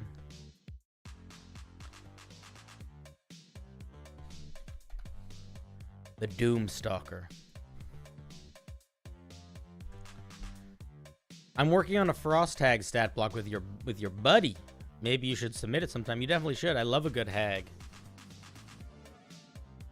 You wish you could get more of my content. GM Workshop. GM Workshop. I saw you commented on my Become God video like yesterday. Was that you seeing it for the first time, or were you just returning to it? Was that the first time you saw it? But it was a very nice comment. You dirtbag. Oh, you were revisiting because it was good? That's too kind. Alright, let's take a look at this Doomstalker. The Doomstalker is an elusive dragon. It's a dragon? Alright. What CR is it? CR 8? Why does it have such few hit points? Oh, you did the math wrong. You did all your math so wrong. The wrong math. The wrong math. Math is wrong. Math is wrong. Wrong math. Wrong math. Chat, can somebody point out some of the wrong math here, please? Don't apologize. Chat, I'm going to give you a second. There's two things. There's two things going on here that are an issue. Can anyone tell me what they are? Homework time. What's wrong?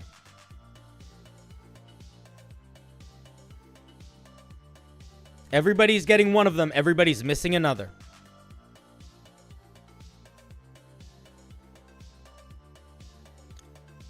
Okay, Ivy wins. Ivy wins. Ivy wins. Oh, everybody wins. So everybody agree. Okay, so the way that you do creature hit points is if this thing has 8 hit die, then the bonus here is its con modifier times 8.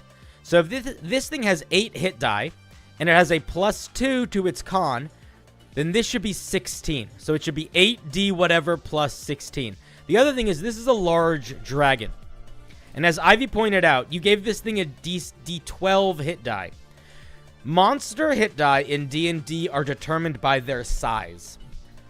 A medium creature in D&D has D8s. This is not the same as player characters. This is very different than player characters. In D&D, a monster that is medium size uses D8s. A monster that's large uses D10s. So I'm not even going to worry about you getting the math right. You got to just completely redo this math. A million. Also, why the hell, when this thing has a +7 to its dex, does it only have a 15 AC? The only reason I think because this is the way armor class works in D&D. If your monster, if dexterity, monsters and players work exactly the same mechanically. So, if you have a +7 to your dex, that means your natural armor class, if you're not wearing any armor, is 10 plus your dex, which means that this creature's armor should be 17. The only time that you give a creature a special armor class is when you are making what its natural armor would be higher. So, like, for example, if this thing had an 8 in dex, like a -1, then you could say armor class 15, and then in parentheses, natural armor, scales, or whatever. But you're giving this thing less armor than it would have just by how dexterous it is, which doesn't make any sense. So, Doomsday, the best advice I'm going to give you initially for building your monsters is make sure you're doing all of the back-end work. Like, it's really important that you're building your monster, that you understand. It's actually not that important. If it's for your home game, it almost doesn't matter. But if you want to get good at writing monsters, if your goal is to improve in a way that you not just understand how monsters work, but can understand it so much that you can control it and wield it to make monsters, you need to be doing all of this math and thinking about all of this. Same thing with its attack. This thing is a +5 to hit. Why? It has 5 strength and 3 proficiency bonus. This should be +8 to hit. So, like, all of your math. Just redo all your math. Second thing that I want to point out, this thing is significantly faster than any other dragon. And I don't know if that's important or not for you. I don't know if you did that on purpose, but I would say that it is weird unless that is specifically the point of it. If the point of it is that this is like the peregrine falcon of dragons, then giving it a 150 fly speed is fine. But if that is not like its core component, it should have 120 fly speed max.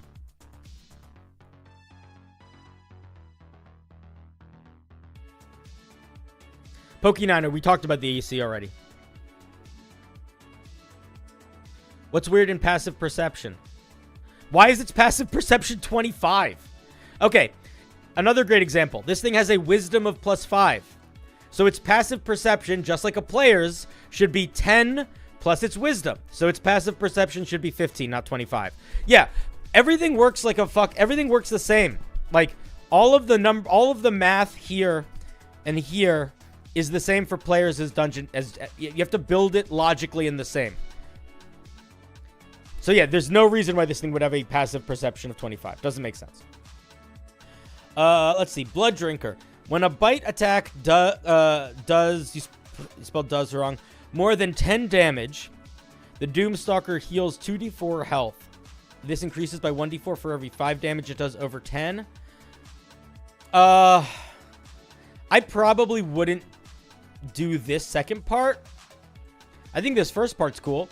And I would probably say something like, whenever the Doomstalker deals more than 10 damage with a bite attack, it regains 2d4 health. That's how I would probably word it. A Stealth Strike. If the Doomstalker dives for 50 feet or longer and uses its sleep gas, the target is disadvantaged on the save. That's interesting. I feel like it's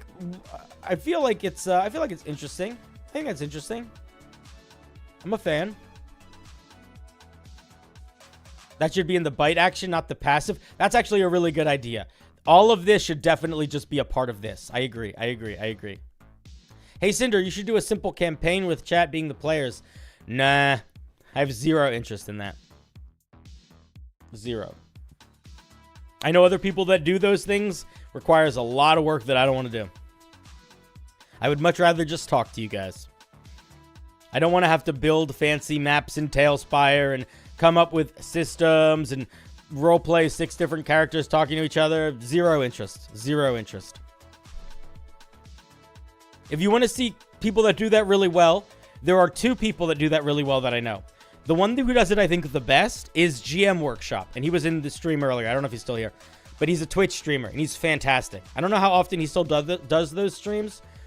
But when I was staying up all night, and he would start streaming at 5 in the morning, there were several weeks, or even months maybe, where I would watch pretty religiously his morning taking you on an adventure stream. And I wouldn't really participate. I would just watch it, but I loved him. And then there's also Robert Hartley GM, is a New Zealand guy. He's also a Twitch streamer who does some chat plays D&D, and it's pretty good too. I like both of them, but they put so much work into those streams. I just don't have the bandwidth for it. The other thing that I want to point out that's just going to make your language a lot better, dude, is like write in full sentences, capitalize beginnings of sentences. It like makes a big difference between your writing look like you.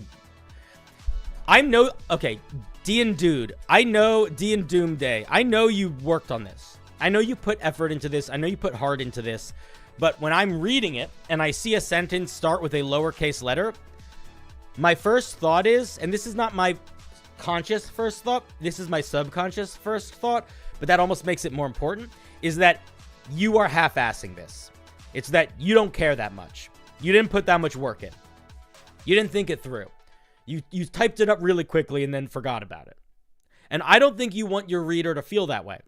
And it's amazing how much something like not using punctuation, not using full sentences will make a reader not want to read your piece or feel like put off by it. So I would strongly encourage you to make sure you're using full sentences, capitalizing the beginning of sentences, all of that. It will make a big difference in the psychology of the people that are reading your piece. This is true for everyone, by the way.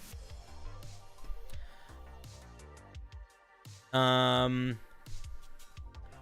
I like Stealth Strike. I think it's cool. The bite, all the math is wrong. Also, this thing should do way more than a bite attack if it's CR8. Why did you make this thing CR8? I think you don't understand how challenge rating works. So, here's a little piece of advice. If you really don't understand how challenge rating works, but you know you want to make a dragon, you should look at another dragon. You should look at its stat as a base and see what its challenge rating is. And make sure your numbers kind of line up. So I guarantee, so if we, let's say I wanted to make a dragon and I had no idea how. Okay, so here's what I do. I type in dragon. Okay, let's see. Let's find a dragon. Let's find a dragon. Ooh, no, none of these are dragons. A dragon turtle, that's not what I need. I need a dragon. Oh god, I'm having a hard time finding a dragon. There we go, an adult emerald dragon. So I know an adult emerald dragon is CR14. So if I want to make a, let's say I want to make a young dragon, a littler dragon, young emerald dragon. A young emerald dragon is CR8. That's perfect. So a young emerald dragon has 142 hit points, 17 armor class, pretty solid stats. It has roughly 4 or 5 saving throws, roughly 4 or 5 proficiency bonuses. It has 3 multi-attack, and it has a breath weapon, and it has some spellcasting. So when you keep that in mind, does this feel like a CR8 creature? It doesn't. How did it get 17 AC? Natural armor. So whenever you want to give a monster armor class that isn't tied to its dexterity, you give it natural armor. And this is most monsters. You have to keep in mind that there are very specific rules for some things, and then there's other things that it's sort of just like it's there for storytelling purposes, for game purposes, etc. Matthew McKillen says, so it's just arbitrary at that point? Well, it's not arbitrary, because you have to keep in mind the point of monsters is not for them to have... The point of monsters is to build very specific types of combat encounters and make those combat encounters more or less challenging. So it's incredibly intentional. I would not call it arbitrary at all. I would just say that you don't have to follow the rules of the dexterity if you say, natural armor or whatever. And this is true for monsters across the board. Monsters and player characters work very, very similarly for this part, and this part, and this part, and this part. And everything else is radically different, and it's not worth comparing them because they fill very different roles in the game. It is really important that there are very clear systems for how players get attack rolls, spellcasting, armor. And the reason why it's really important for those systems to be there is so that the players can understand them, so that they can interact with them, so that they can have agency over them. That doesn't matter with monsters because players don't need to have agency over monsters. Monsters serve the purpose of being there for a cool encounter. So, like, it's the same reason why monsters get a bunch of abilities that players will never get access to. Because it doesn't make sense for players to have them, but it does make sense for monsters. It's also why monsters have why many monsters have abilities that recharge, but no player does. Because a monster only really needs to exist for a combat encounter. So the recharge works really well if a monster only exists for a combat encounter. But if the monster exists perpetually, if you're the monster, if you have a recharge mechanic, that basically means that in combat, you might be able to use it every turn or whatever, but out of combat, you basically guarantee you're going to get it back because as soon as you're not in combat, you could just roll a d6 every 6 seconds until you get it back. So it sort of becomes a mechanic that doesn't really work on player characters. So yeah, I like the idea of a super speedy... I like the idea of a super speedy guy, but I think that you need to rebalance this and refocus it. Also, the sleep gas. They take poison damage and they fall unconscious for 1d4 rounds. That's kind of interesting. I probably would put in more explanation of like how they can wake up from that unconsciousness. Make sure you take... I would take a look at the sleep spell to get your wording right for that stuff. Yeah, I don't really have more thoughts. I think that the main feedback is there's a lot you can do to like balance this and make it more in line with like how D&D monsters are written. But separate from that, I would also say you should focus your design a little bit. This is kind of doing 3 different things that don't feel like they connect. Is it super, super fast? Is it a vampire? Or is it a guy that puts people to sleep? And if you want it to be all 3, you got to figure out a way to tie those things together so that it feels kind of lynched in. Hey, Hold Action. How do you feel about features with long mechanical descriptions? I'm working on a fighter subclass based on the challenging others contests. It really depends on the feature. I think that Hold Action. Here's what I'll say. The longer it takes you to write a mechanic, the more certain you need to be that that writing is clear and straightforward and understandable. The more dense your writing is, the more complicated it is, the more you have a responsibility to make that really easy to digest. And if your writing is not easy to digest, then it is too complicated. So, like, for example, I was looking at somebody's piece the other day, and it had a really long feature, but it was very easy to read, and it made a lot of sense, and it also felt like it needed to be that long. Like, we were looking at that piece earlier today that had, like, those extra conditions and stuff. That was kind of a long piece, but it didn't need to be that long. It was, like, overly complicated, but the goal could have been expressed through a much less complicated means. So, it's situational.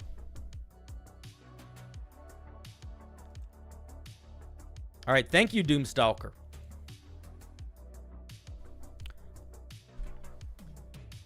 I like the idea of like a Peregrine. Is it Peregrine or Peregrine? Peregrine Falcon style dragon. It's a neat idea. Oh, let's give our dear Doomsday a round of applause. Peregrine. There we go. I knew I was saying it weird.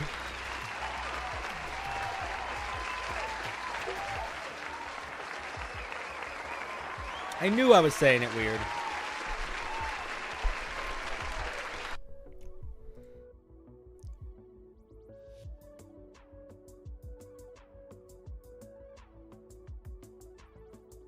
I was pretty sure I was saying it weird anyway.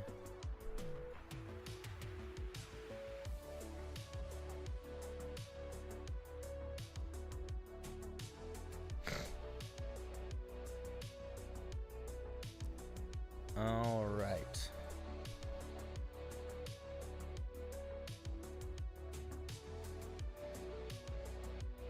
Should we spin again?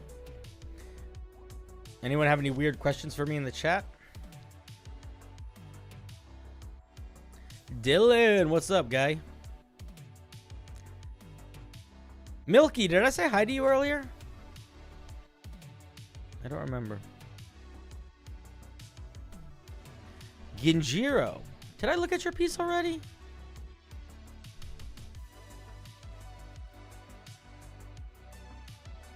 I think I looked at this on stream yesterday.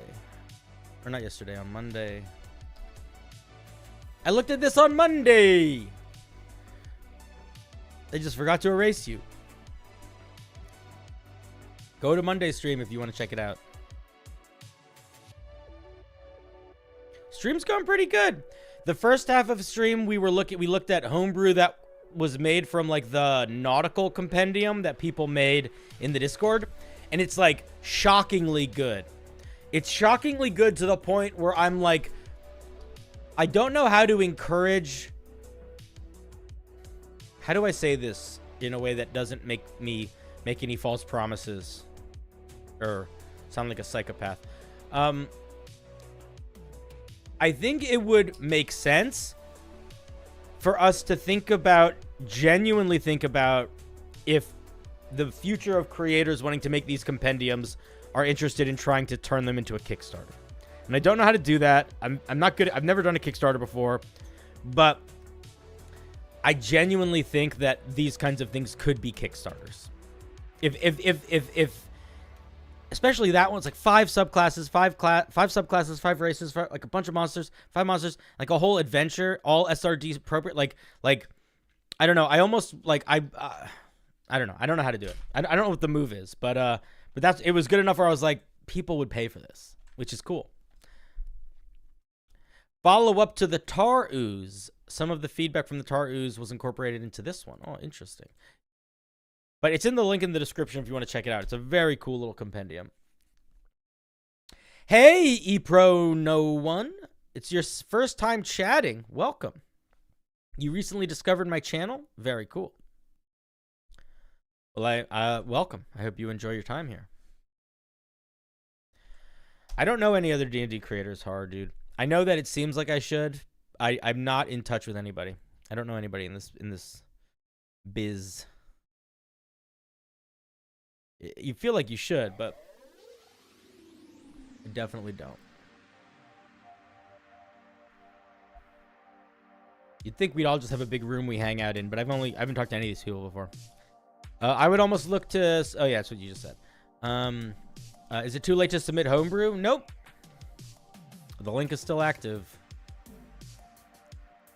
You probably aren't going to get looked at tonight, but you will almost certainly get looked at some point. Any piece that does not get looked at tonight, Sunday, we will be having a long stream where we'll be looking at a lot of Homebrew. It's going to be an earlier stream on Sunday. So Sunday... There's 2 things happening. Sunday is we're going to be doing a Homebrew review stream for a while. And then I'm going to be a special guest on D20 Deathmatch again. For folks that saw my last time, my character on D20 Deathmatch is a D&D-like game where you go PvP and you battle other characters in a cosmic arena. And I won my first match. My character, whose name I forget right now, but I'll have to check, is basically Ash from Pokemon. If instead of getting a Pokemon, Robbie Clark and the Hunger is my character. And if basically my character is a little kid, but instead of him getting a Pokemon, he got an Eldritch Horror that lives in his backpack. And I beat a giant snake monster guy. So this Sunday is round 2. I don't know who I'm fighting yet, but that's going to be Sunday night at 8 p.m., which is normally when I do these longer streams. So I think Sunday we're either going to be doing I think Sunday's going to be like a daytime Homebrew review stream, which means that for folks that are in the States, it'll be like probably starting in the early afternoon on Sunday. And for folks that are in Europe, it'll be starting at reasonable hours for you. Isn't that nice? All you poor Europeans that have to stay up so late.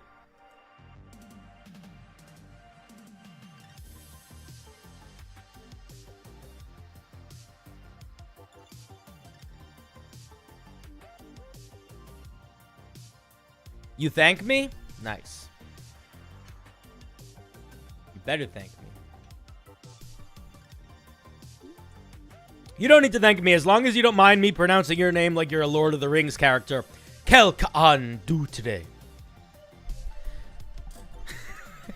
Question, is there any content you will not review? What are the limitations? I'm not going to review anything that's not D&D 5e.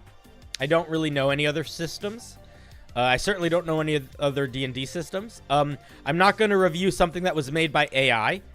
I don't want to review something that you did not write. I don't want to review something that's not finished. I'm not going to review something that's... Well, I'll look at something that's very long, but I probably won't read all of it. So if you send me something like a whole class, I'll look at maybe the first and second level features. And if you send me a document that has like a bunch of stuff in it, I'll pick one thing. And if you send me a monster that takes up like 3 pages, I'm just going to tell you this monster. I'm just going to give you the feedback that I give everyone when they make something too complicated. I'm just going to talk about how it's too complicated for 5 minutes. I also have 0 interest in reviewing Blood Hunter subclasses because I don't know Blood Hunters that well. So it sort of feels like I'm just reviewing a subclass for a class that I don't understand, and it doesn't feel like I'm being helpful. So I'll know Blood Hunter stuff. But that's about it.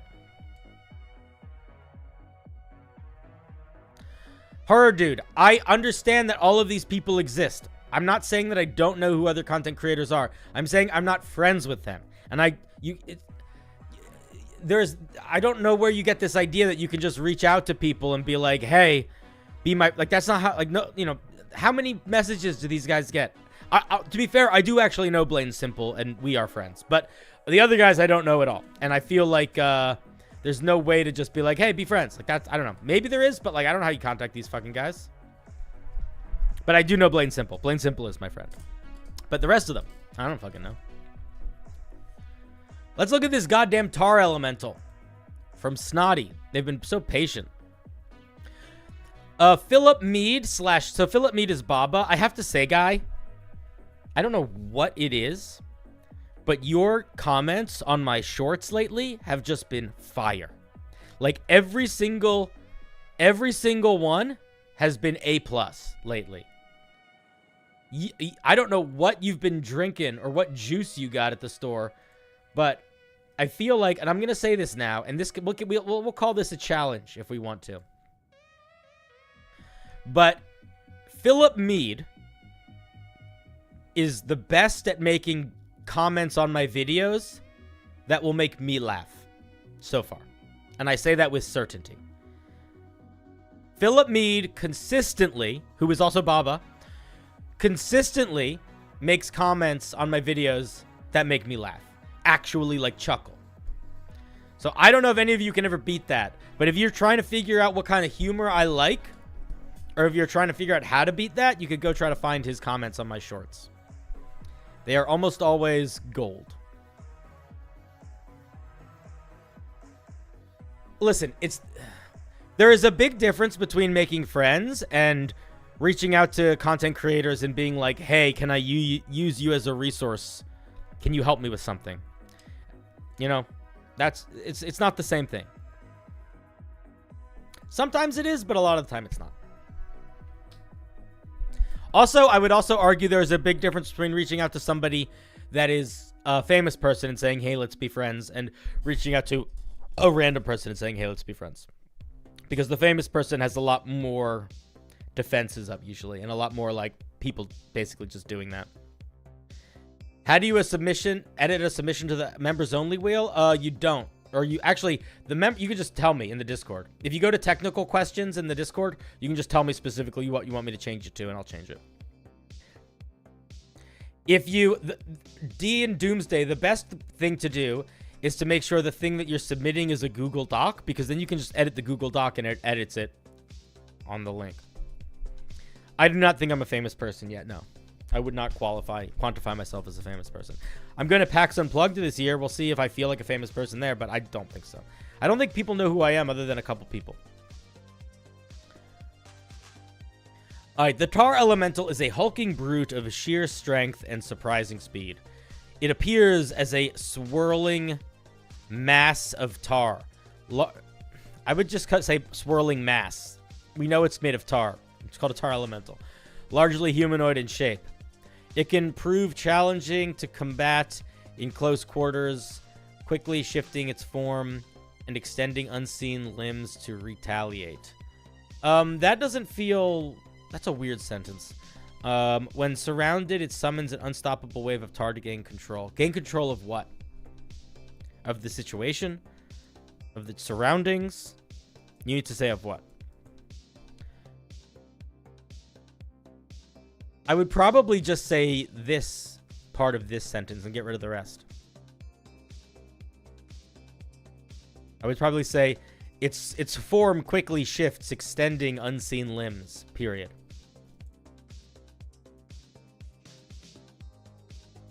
Similar question, how do I resubmit Homebrew I've made changes to? You do not resubmit Homebrew. I do not accept resubmissions. If you really, really, really, and I mean this almost like I'm telling you not to do this. If you really, really, really want me to re-review a piece of your Homebrew, you can email me at the email address that's on my YouTube page, and you can hire me privately as an editor, and I will charge you hourly for the work I put into your piece. But it is expensive. But you get one review on stream, but I'm not your editor. So I don't do re-reviews anymore. If you want to hire me as an editor, you can, but it's expensive. So I wouldn't do it. And I don't think you should. Tar Elemental. Large Elemental, unaligned. 16 armor class, 100-ish hit points, CR6. It climbs, it moves, it's poison. It's resistant to fire. Interesting. I feel weird about it being resistant to fire. I feel like fire should just... Well, we'll see what happens. It's vulnerable to cold. I almost feel like you should switch the fire and the cold. It's made of tar. Like, it's going to ignite, you know? This is a different monster. The other one was an ooze. They said that it was inspired by it somewhat, but it's different. I mean, I'm already seeing a lot of differences in the skin. It's not the same monster. If I think you're sending me something that's a re-review, I'm just going to stop reading it also. But you're more than welcome to try. This is not a re-review, no. It's a monster made of similar element, but it's not. Will monk subclasses not be reviewed? I'll review anything. I just won't re-review the same piece. Like, if you make a Way of the Water Dancer monk, I'll look at it once and then I'll never look at it again. Or I may look at it again, but I won't review it on stream again. So I don't know what you're talking about. Yeah, Snotty's just doing a whole tar thing. It's not the same thing. Harden. If the tar elemental takes cold damage, its speed is decreased by 10 and it becomes vulnerable to all bludgeoning damage. When Harden is active, Melt deactivates. Okay. So it takes cold damage, it's slowed and vulnerable to bludgeoning damage. Melt. If the tar elemental takes fire damage, it becomes engulfed in flames. Its speed increases by 10 feet. And if a creature touches the tar elemental or hits it with a melee attack, while within 5 feet of it, it takes some fire damage. Additionally, when it's active, it becomes heavily obscured to others until the end of its next turn, as thick smoke bellows out from the fire. I would put a distance on this. I would say I would probably say something like thick smoke bellows out of it in a 5-foot radius, and the whole area is heavily obscured. I probably would do that. This is an interesting mechanic. I'm gonna be honest. I'm going to give you the same feedback that I gave you the ooze a little bit. Their AC should go up when they're hardened. Their AC should be higher. When they're hardened, they should get a bonus to their AC. Glide. It can move normally within difficult terrain. You know what's interesting? It doesn't have amorphous. I feel like most elementals that are more liquidy do that, but it doesn't. It gets multi-attack. Some bludgeoning damage. When it's on fire, does it deal fire damage? Yes, it does. Okay. Crush.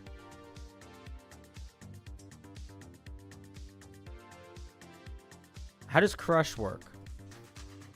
Must see an Arcana saving throw or make any...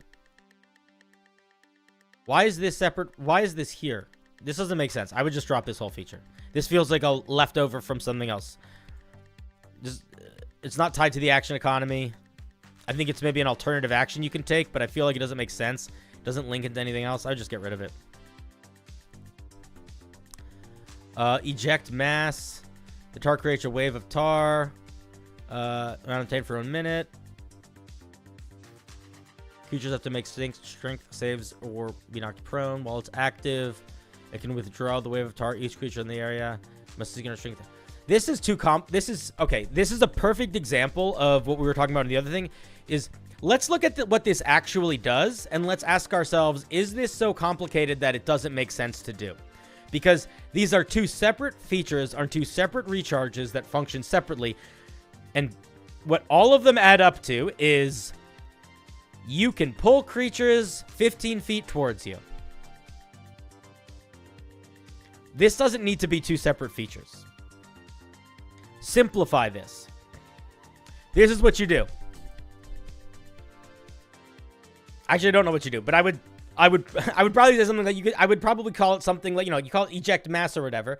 Say it makes a wave of tar. Creatures in the area have to make a saving throw or they get covered in tar. And then, at the end of its turn, they are sucked 15 feet towards it or something like that. I don't know. It just seems overly complicated to make it two separate features. Or make consume mass just like a separate action that you could take in the action economy where you can just pull creatures towards you. The other thing that I want to point out is that creatures that are covered in tar should catch on fire if they take fire damage. It should ignite them. I don't know why it doesn't. I feel like pulling creatures towards you is not the interesting thing here. I think the interesting thing here is covering creatures in flammable tar. So I probably would completely rewrite this, actually, and turn it into a thing where you can spray creatures with flammable tar, and then they get flammable tar on them. It can make a single melee attack against a creature on a hit. Wait, when? If a creature's with 5, it can make...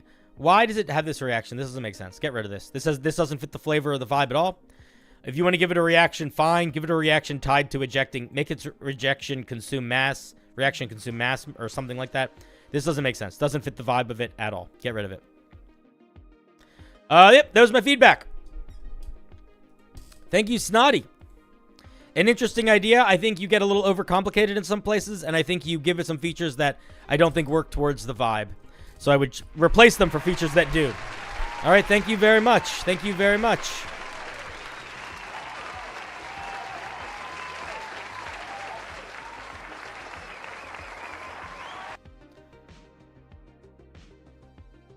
If you make an edit to something I haven't reviewed yet, how would I even know? I have no way of knowing. You think I'm going to go through every document and see when the last time they were edited is and compare that to when they were submitted? That's absurd. That's crazy. I don't even know how to do that if I wanted to. If you were to send me a book of subclasses, would you review something different from it on different streams? Yeah, sure, but you just need to tell me which one. What I don't want you to do is send me the same document every time and say, pick one. You're gonna love them all, because I won't love them all. I won't love any of them. What I will love is to spend time helping you figure out which one you want to work on and helping you make it the best it can be. That's what I will love. Because I'm gonna be honest. I don't even know how much I like Homebrew. But I like helping people with their homebrew. But I never want to be told, pick whichever one you want to look at. Because I hate that. It's like, then what's the point in sending it to me? If you genuinely don't care which one I look at, then I feel like then you don't care what I'm reviewing. So like, who cares that I'm reviewing anything? Like, I want to look at something that you want feedback on. I don't want to look at something that you wrote that you don't want feedback on.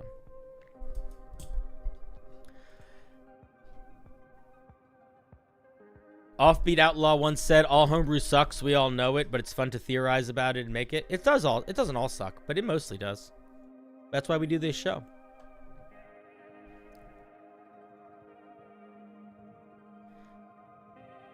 So close yet so far. Aspire. Hey, Cinder, you'd like to give me some context about this homebrew? Why? Does it need context? No one knows where it comes from. Some say it is the product. This is not a good opening to it. This is not a good way to start it. This is not a good way to open fiction. Some say don't describe something as it in multiple sentences before you say what it is. Like, give it a name. No one knows where the bokle comes from. That's such a better way to start. Some say it's the product of a mad mind of a wizard who was looking for the strongest minion. Others say it is a divine punishment of misguided souls. The only thing that is known for certain, why is there a comma after that word, is that the wailing of 100 bodies that form it and the trembling of their footsteps announce the arrival of the grim-toned Colossus. It's a giant made of hundreds of bodies. It's a gargantuan boss inspired by... Okay, I'm going to be really honest with you here. Don't give me what should just be part of your flavor text here and be like, this is the context you need. Just put that in the piece. Just say this, man. Just say this. Just say this. Because what's going to start happening is I'm going to start judging this, and it's going to start making me judge your piece before I even read it. And I'm going to judge it more harshly than I would if I was reading it as flavor text in the piece, because it's like, it feels like you're tricking me into reading flavor text, and that's not what I want. Anyway, don't do that, Aspire. Just tell me what it's going to be. We don't need the flavor text. We don't need the flavor text. Or if you're going to give the flavor text, you better damn well make sure it's evocative and reads like poetry. Where did it come from? Where did it go? Who's to say? All right, so it's the Grimtomb Colossus. What hit die is used for large creatures again? D10. D8 is medium, D10 is large, D12 is whatever the one is after large, and D20 is the biggest. D12 is huge, and D20 is gargantuan. Why didn't you put numbers here for hit die? Did you not do any math, my guy?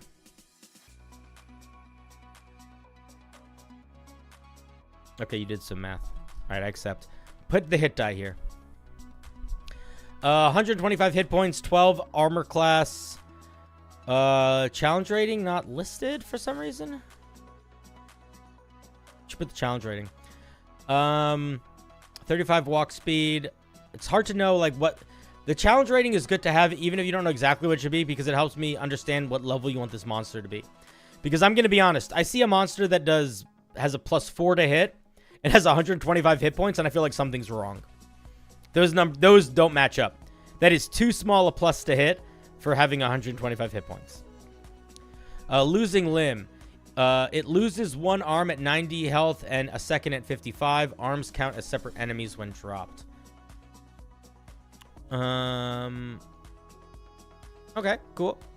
Whenever an arm has a creature grappled, that creature takes this much damage at the start of its turn. Upon death, the hand of the Colossus leaves 3 corpses on the ground. Okay. You're making a giant Cotton-Eye Joe? All right, good for you. Anything named a Colossus probably shouldn't be that weak. I guess that's true. It's really weak. Just to give you a sense, this gargantuan undead. Actually, yeah, let's just talk about this. This gargantuan undead. So, gargantuan means that the monster is at least minimum 20 feet tall. This gargantuan undead has the same bonus to hit as a kobold, which is the size of like a dog. +4 is what a kobold gets. Plus, just to give you some idea of what Matt Thorne is getting at. I like the idea that after it loses a certain amount of hit points, it drops these little arm monsters. I think that's really cool. It does a hand sweep for each arm it has.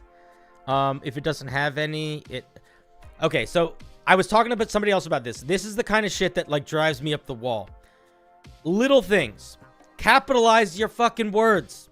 Make sure you're writing in full sentences. Capitalize your words where it matters. You might be like, oh, it doesn't matter that much. It's easy to understand. It makes it look like you don't give a shit, which makes me want to not give a shit, which makes the reader not want to give a shit.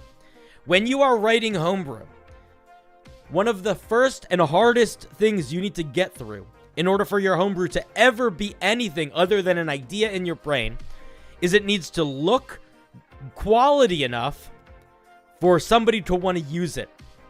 Which means that It needs to be well formatted. It needs to have good grammar. It needs to have good punctuation. It needs to have full sentences. Because if it doesn't have those things, a dungeon master is going to look at it and they're going to be like, whoever made this didn't put that much work into it. So I probably is not that balanced. You know what I mean? Like, it's not necessarily important for the understanding of the piece, but it's shockingly important for anybody using it. And this is not me trying to be harsh to you specifically, Aspire. I think that was you. Yeah, Aspire. But it's important because it's like, this is a cool idea for a monster. A giant that its arms turn into monsters too. Like, that's really cool. But people are going to see how you didn't give it hit die. They're going to see, like, weirdness in these, like, and they're going to be like, oh, this guy's just making shit up. He doesn't know if it's good. He didn't balance this. He didn't put thought into what these things are going to be. And they're not going to use it. And that's a bummer. You may not care, but other people care. And if you want other people to use it, you got to care. Exactly. A good way to think about it is the presentation of your piece. And by that, I mean the flavor text, the formatting, the art, the punctuation, the grammar, the structure. All of that is the hallway that you walk down to get into the room of your homebrew.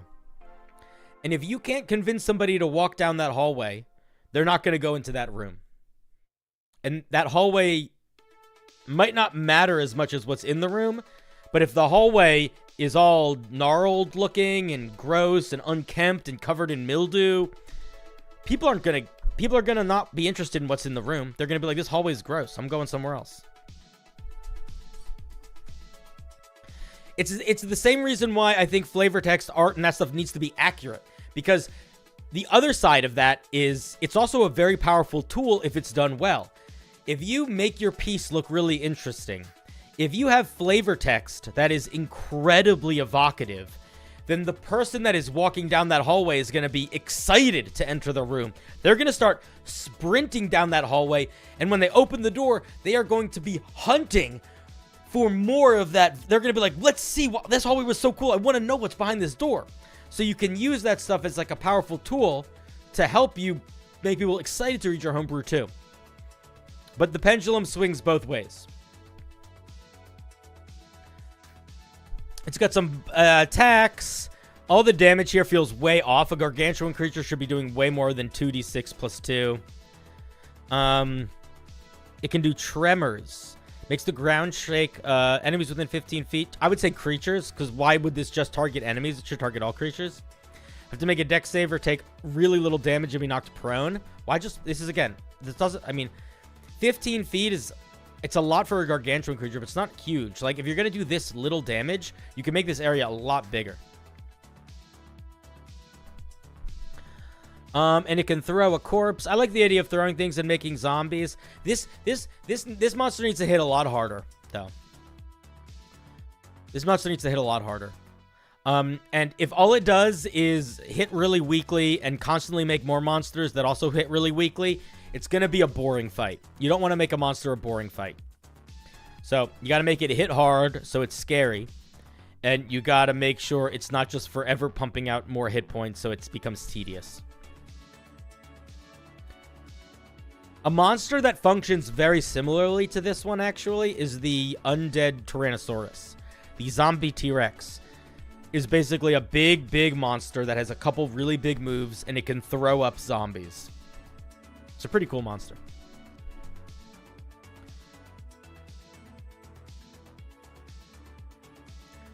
The target must make a con saving throw, DC 0 plus 4 per zombie throw. Nah, this is too complicated.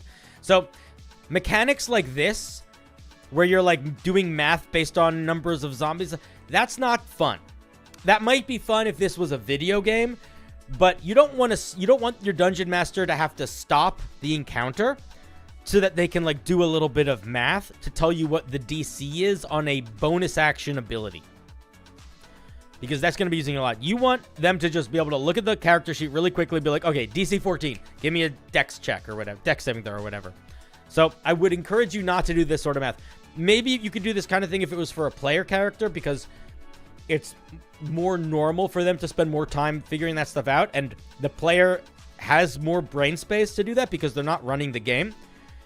The Dungeon Master is already trying to do their best to, like, referee the fight and also make sure they're not taking 1,000 years to take their turn. A monster stat block should not be a puzzle to solve. A monster stat block should be a reference sheet that you can very quickly navigate so that you can efficiently run a monster. So I like the idea quite a bit, but I think that from a structure, formatting, and some of the nitty-gritty, you definitely have some stuff to work on here. I wish I could give you more suggestions on the numbers of what you should do, whether it's turning down the health or turning up the damage or whatever, but I just don't have any idea what CR this is supposed to be. I don't know if this is supposed to be for fighting level 3 party or level 10 party or level 8 party. Like, I don't know. So think about it. All right, let's give Aspire a big round of applause for their undead behemoth. I really like the idea that it drops part of itself and they become like little zombie swarms. I think that's really cool. I think that's really cool.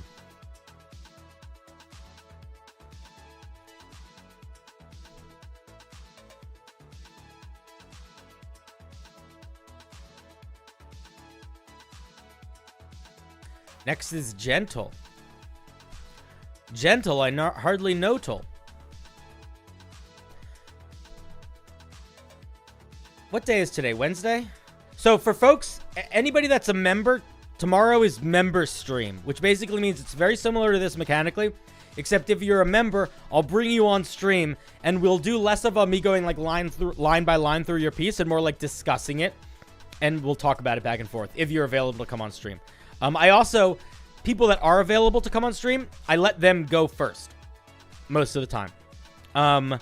So if you're a new member, if you're an old member, submit a piece. Member wheel is tomorrow night. But also, anybody should definitely come if they want to. Is still more than welcome to come. It's just still streaming, so I would love to have everybody there. We're going to start at 7 tomorrow. But if you're not on the member wheel and your piece doesn't get looked at tonight, we are going to be looking at this same wheel, and it's going to, again, be able to update throughout the week. So if you don't have your homebrew in now, but you want to get in over the weekend, we're going to be looking at them again on Sunday afternoon, probably for like another 4 or 5 hours, just homebrew review. And then we're going to transition into my D20 deathmatch. Anyway, let's look at Gentle. You made this a little while ago. I hope it's not half bad. Let's take a look.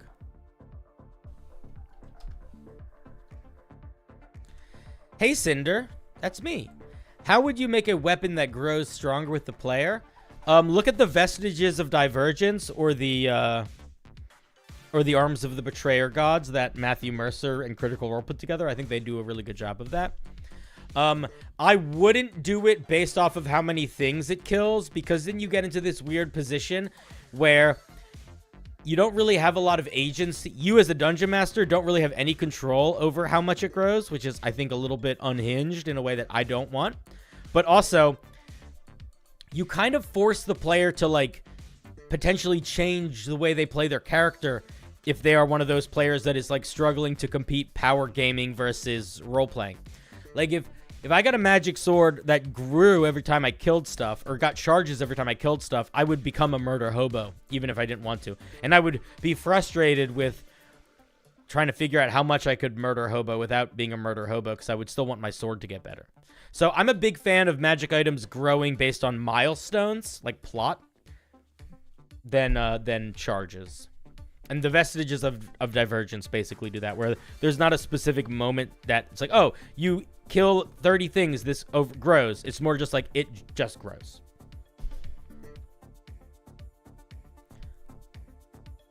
And, it grows when your character, like, accomplishes a particularly large story beat or character plot beat or something. So it's like, if they want to work towards its growth, they have to work towards either story growth or their growth.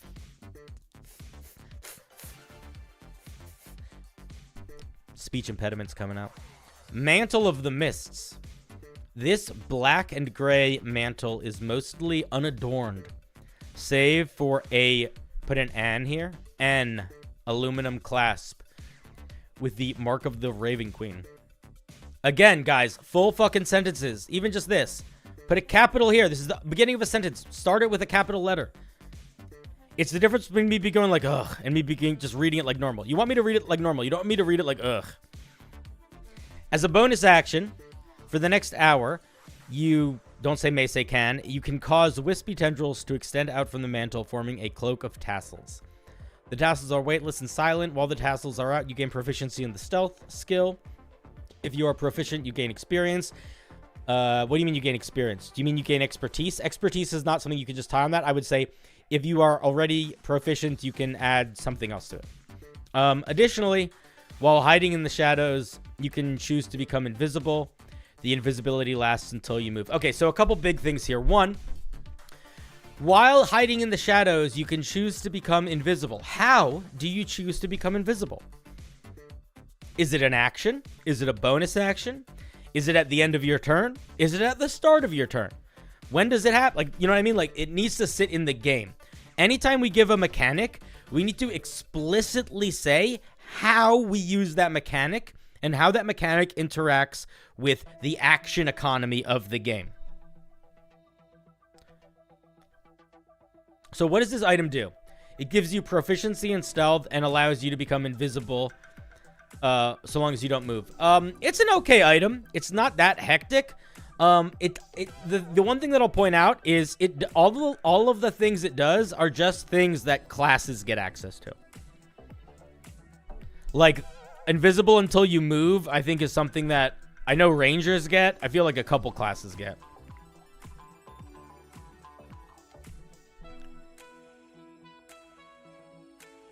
Yeah, it's a fine idea. I don't know. The main thing I would say here is you're missing a lot of, like, action economy and stuff. And sentences that feel more clear. So, basically, it's a bonus action to activate. When it's active, you have proficiency in stealth, and so long as you remain motionless, you can become invisible based on the action economy. How many times a day can you do this? Can you do it infinitely? Right now, it doesn't seem like there's a limit on how often you can do it. If there's no limit on how often you can do it, it should just be permanent.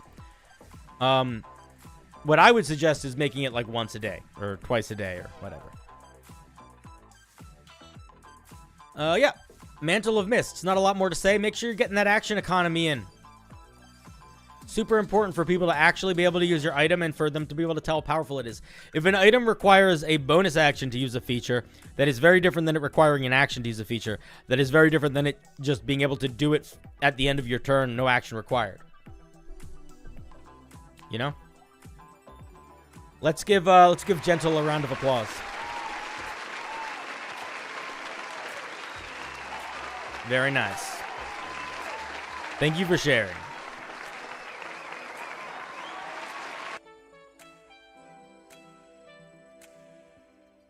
What's up, chat? Who just got here? Who's new? Anybody here, first time here? First time on the stream that hasn't said so yet? Data, what's up, my guy? Didn't see you earlier. You're not new. You're like one of my oldest. You're one of the oldest.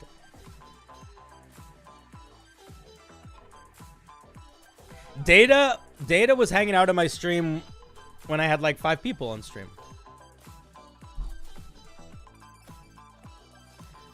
Tonight was been pretty cool. Yeah, a lot of fun stuff. Probably the most exciting part of tonight was the first part where we were looking at the Nautical Compendium that people made in the Discord, which is like crazy and very not complex. It's very thorough. Has a lot of interesting stuff in it. It has a pufferfish barbarian.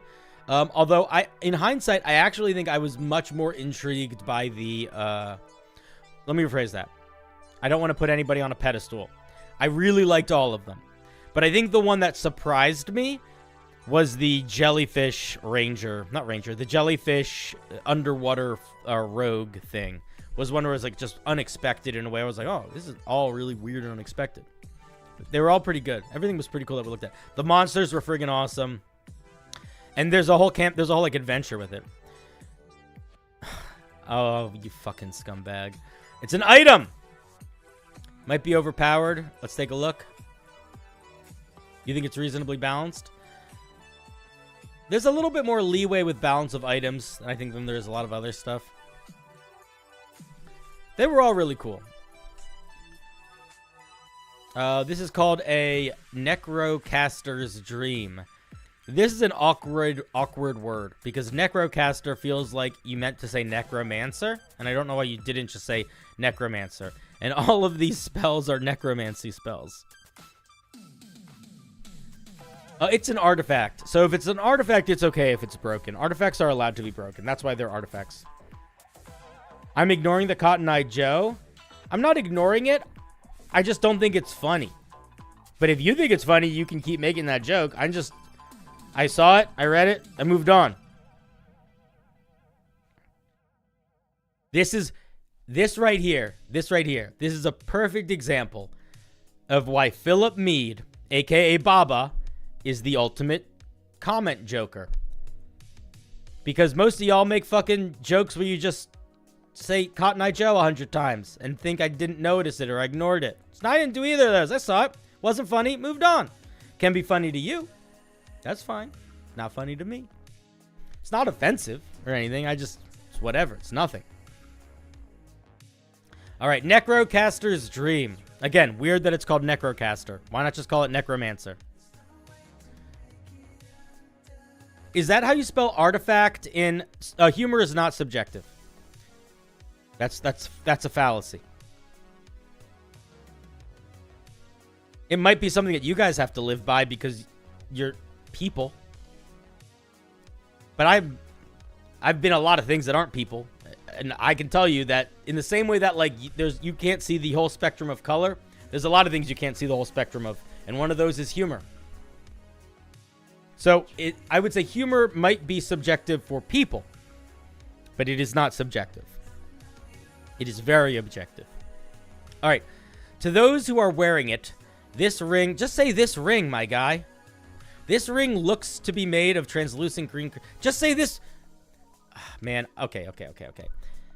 Don't start the sentence to those who are wearing it. That's a fucking awkward way to start a sentence.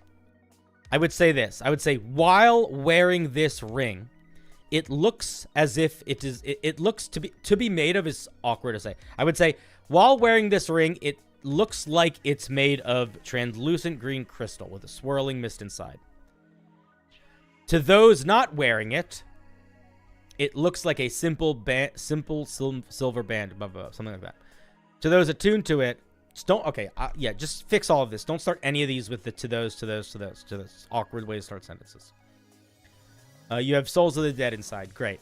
I wish we got to this part without me being annoyed by all these openings, because it's fine. It's extra weird starters. While attuned to and wearing the ring, you have immunity to necrotic damage, and your hit points can't be reduced by any other effects than those of this ring. Okay. Whenever a creature you have damaged within the last 10 minutes dies, add 1 charge to the ring. There should be a physical range to this. It should not just be wherever. It needs to be within a physical range of you. Whenever a creature that you have damaged within the last 10 minutes dies within 10 feet of you, 30 feet of you, 100 feet of you, something. Whenever a creature within 60 feet of you with more than 20 maximum hit points falls below 10 hit points, the wearer of the ring must make a DC 15 wisdom save or spend its next turn attacking that creature. All of this is a little bit too much already. This is the problem with this. What this requires is anytime you interact with a monster in combat, now the dungeon master needs to tell you how many hit points a monster basically has. And this is just a thing that the dungeon master has to keep track of, because you have no idea how many hit points a monster has. This is just tedious. I understand the idea here, but you need to make this in a way that it isn't something that has to be actively thought about. So I wouldn't build it this way. I would probably try to think of another way to have you drawn towards attacking creatures. But I wouldn't make it based off of maximum hit points versus below 10 hit points. That's not the move. Sorta new here. Second time entering after a few months. Welcome, welcome. Speaking of rings, Sally would make a Green Lantern ring. Would making a Green Lantern object ring possible? I did a speed homebrew of a Green Lantern Paladin on stream a little while ago. I think if you were going to make a Green Lantern ring, I would probably not allow you to make anything with it. I would probably make it so the things you could make were limited to like solid objects, or like I think it would be possible, but I think you would need to majorly limit its use, and you would need to base it off of size. So you could be like, you can spend 1 charge to make a small sized object, 2 charges to make a medium sized object, 3 to make a large, or whatever. I don't know. You can figure it out. But like, you have to spend a lot of time working on that and making sure that you couldn't just make anything with it. There would need to be a lot of limitations on the things you could make and how those things could interact with the world. Consume the wearer. This ring will slowly consume its wearer. The more power is used, the more it consumes the wearer. That's a very... You just said the same thing twice in a row. At the end of each long rest, the wearer's maximum hit points are reduced by a number of charges in the ring. When the wearer of the ring uses charges to cast any of the spells below their maximum hit points are reduced by the number of charges used. What? These reductions can only be undone by a greater restoration. What? What are you trying to do? What is the point of this item? When attuned to and wearing the ring... This doesn't do anything good yet. When attuned to and wearing the ring, you can expend charges to cast the following spells, expending 1 charge per spell level. I disagree with it being 1 charge per spell level, because spell power is exponential. I shouldn't be able to get 9 charges to cast a 9th level spell. I disagree with that. When attuned to and wearing the ring... Okay, I'm going to be honest with you here. This is another example. Guys, I'm giving the same feedback 100 times tonight. Let's take a step back and let's talk about what this item does. What does this item do?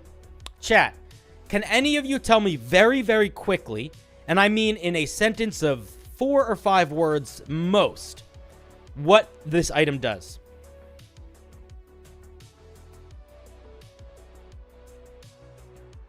No, what's it supposed to do? Not... Yeah, okay, Peter got it. It gives you spells. That's all it does. This item allows you to use charges to cast these spells. In my opinion, that is not nearly getting to that, this whole rigmarole is too fucking complicated.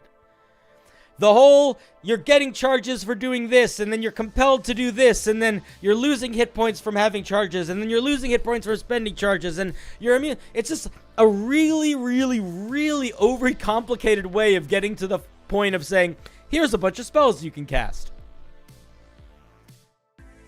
So, I'll be honest. Excuse me. I think if you're going to make something this tedious, you need to give it something more interesting than just spells. If all you really want this item to do from a power perspective is give spells, I think you need to redesign a good chunk of it.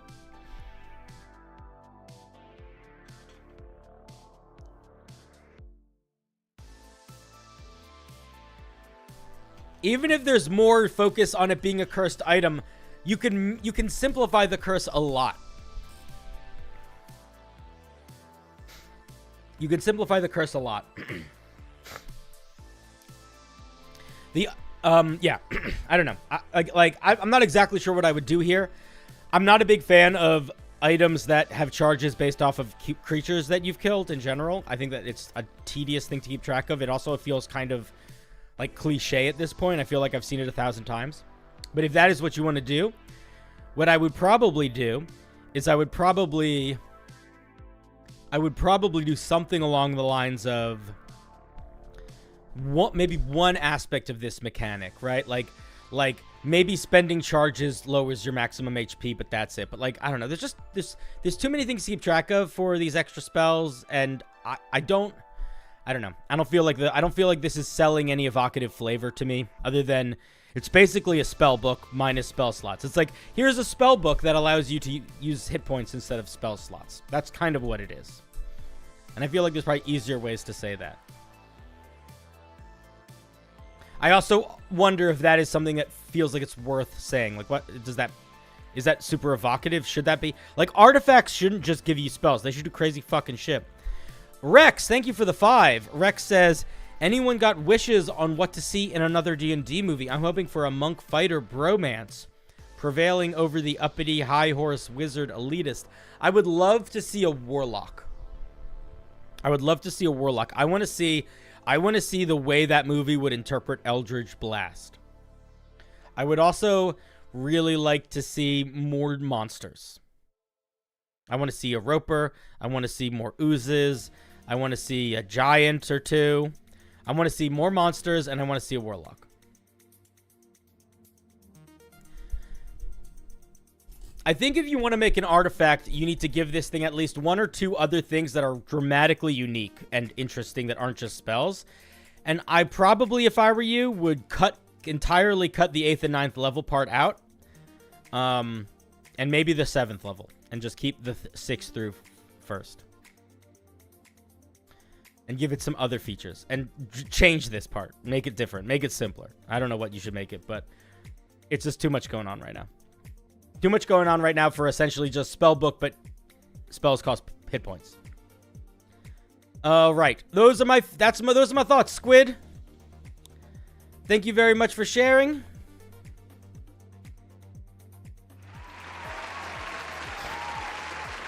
I appreciate the share. You're a champion.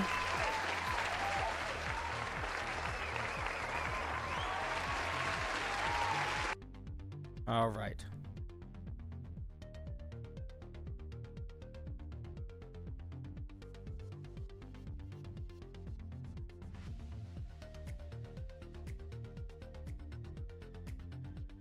Oh, Reckless. Reckless, Reckless. I don't know if you're still here. Reckless is at work. Reckless gave us a little dono earlier today. First homebrew in a campaign. Would love to hear your thoughts. Oh, I wonder if I saw this already. Why do I feel like I read that comment already? I reviewed this already, Reckless. I gave feedback on it already. I think. Yes, I did. There were a handful of parts where it was like a little too strong, interesting. I like a sentient weapon. Tone this part down was the nutshell of it. All right. Well, either way, Reckless, thank you.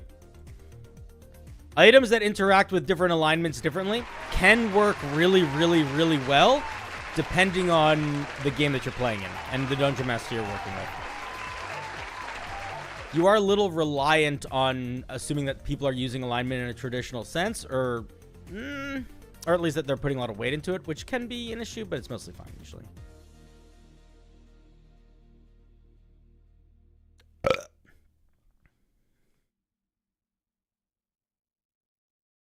Midnight. I made a race for my homebrew campaign. It's a construct with a built-in weapon. I made the art. Oh. Now, whenever I see something that is similar to something that already exists, the first question that I have to ask myself is, what is the point? Does this thing merit existing? And if this thing merits existing, it should feel dramatically different from the thing that already exists. So this should not feel like an autonome, and it should not feel like a warforged. It should feel different. The art is really nice, by the way. I like the art. I would get rid of this blank first page. I don't know why that's there. It's blood forged. Let's see. So looks like we get all of this is warforged stuff. This is a little different. Warforged don't get integrated protection. They just get a +1 to their AC, but it does fill the same space where it's like it's armor class. So I'm going to count it as the same even though it's different because it basically is the same.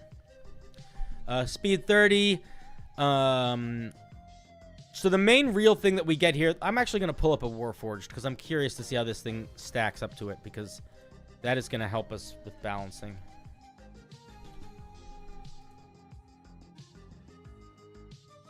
So a warforged gets constructed resistance. It gets all of this stuff, and it gets Century's Rest, and it gets integrated protection, which means it gets +1 to its AC.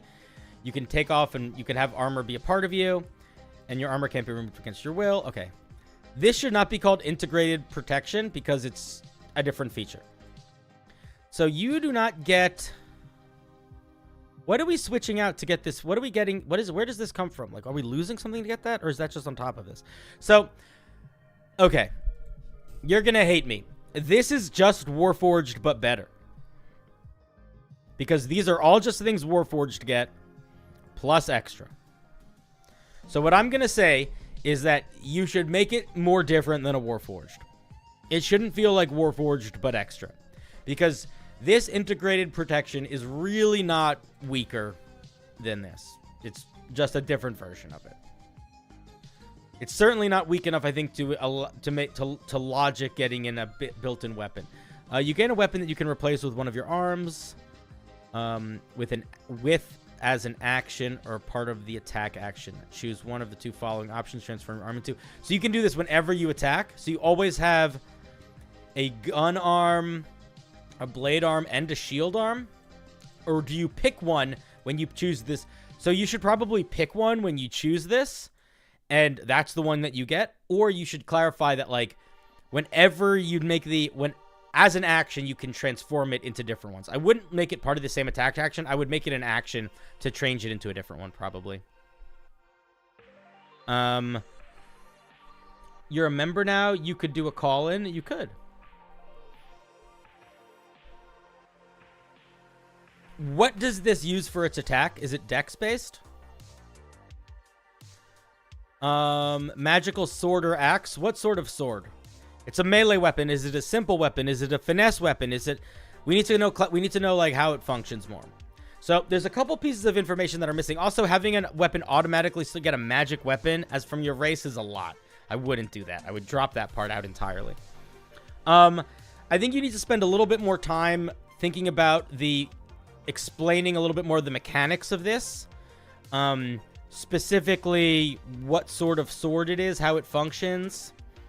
I probably would clarify if the blaster uses your dexterity for attacks, because I don't necessarily think it should be assumed. And I think you need to not just give this thing everything else that this is not enough of a difference from integrated protection. I would change it more. It's too much just Warforged, but better right now. But it's a fun idea. I like a Warforged that has crazy weapon arms. It's just too strong right now. All right. That was midnight. Whenever you're making something new in D&D, especially if it's something that thematically could be similar to something else that exists, you need to ask yourself a really hard question. And that question is, does this thing merit existing at all? There have been a couple pieces of homebrew that I've seen I've seen plenty of them actually. But I've seen a lot of homebrew where somebody has an idea for something, where somebody will be like, "Hey, I wanted to do like a fire elemental race," and then I'm like, "Okay, why not just make it a fire genasi? Why not just make it a fire genasi?" And then the thing that they show me is basically just a slightly different version of a fire genasi, and it's like, I feel like it's not worth it. I feel like you just spent a lot of time making something that you didn't need to. It already exists. It's called the Fire Genasi. So that's something really important to keep in mind. And then the other important thing to keep in mind is if the thing you're making is very similar to something else, you also just need to make sure it's not just that thing, but better. Bring back the wheel noise? No, go fuck yourself. I'm in charge. My show. I love you. I do what I want. I got so bored of the wheel noise. It started to drive me crazy. I don't like it. I'm tired of it. We got 6 cent. Oh, listen, dance parties don't just come out of the wood. I have to be inspired by them.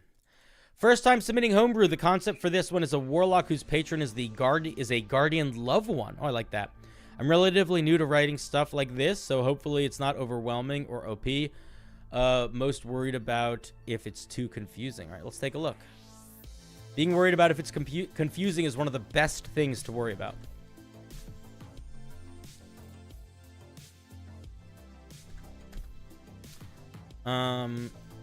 Let's see. There it is in the chat. Caps doesn't do it, my guy. I'm the king of inspiration. I give too much inspiration to get inspired. People should try and write a variant on existing race rather than making X but better. Yeah, but even then, it's like you got to really make it different. Or change very little, right? Like, I could also see you making... Like, there's a bunch of variant tieflings that are basically just a tiefling, except they get a couple different spells, which I think is totally reasonable, too. You're a bard? You sure about that? Sure you're not just one of those barbarians that yells, "I'm a bard," as they rage? Soulbound. You've unknowingly made a pact with a deceased loved one through means that tether them to your soul. That is not a full sentence. You probably could just get rid of it, actually. This is bound. I would say bond. Get rid of the U. This bond transgresses between the threads of life and death. This ghastly essence will do everything in its power to prevent you from the same fate. Okay, so we want to make sure that if it's ghostly, so this is kind of ghostly. So we want to make sure that it is very different than the undead and undying warlock, which are already ghostly. So we have one ghostly warlock called the undead. We have one ghostly warlock called the undying. We don't want to be like either of these. What's our spell list? Bless, Cure Wounds, Mental Barrier, Thought Shield, Spirit Shroud, Speak with Dead, Death Ward, Locate Creature, Skill and Power. I'm going to be honest, I would get rid of Cure Wounds. This is too strong to give out Warlock casually. I would drop it. Don't give them healing. If you want to give the Warlock healing, you have to think about giving them healing as like one of the, like you're giving them, you have to treat it almost like a class feature. Like a subclass feature. Like the Celestial Warlock, which gets healing, that's what it gets. If you look at the Celestial Warlock, if you take away the healing, it's pretty fucking weak. And that's because the healing is very strong.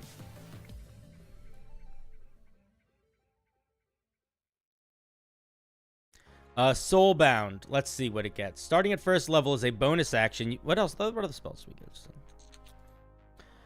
Mental Barrier and Thought Shield. Are these both second level spells? I also don't know what either of these are. Are those spells? I don't know. Why do I not recognize them?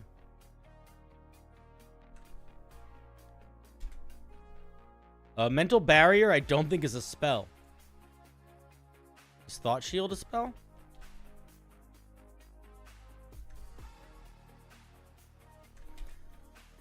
Nope, neither are spells. So probably don't add spells that don't exist. If they are things like UA, you need to put a little parentheses here, and you need to say that. You put a little asterisk next to it, and then down somewhere low you say, these can be found in the Unearthed Arcana. NZ, thank you for the 10. Funny enough, this reminds me of a story I read with someone's mom being this super strong warrior that died and is now sort of a guardian spirit for her son, empowering him. I think that's a great idea. I love the lore there. Yeah, I love it. I love the idea. I'm hoping that it is functional. The problem is that you could really... The undead warlock is so close to that already. Like, just with a slight tweak of flavor to make it less evil. It's very, very much the undead warlock. Philip, yeah, I know they get healing spells too. What I'm saying is that's accounted for in their design.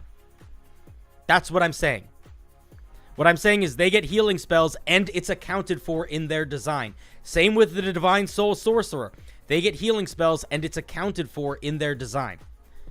So what I'm saying is if you're going to give this thing Cure Wounds, you have to account for it in your design. And I think a lot of the time, people don't think about that. Like, just by how much this fucking first level feature does, I feel like they probably didn't think about that much.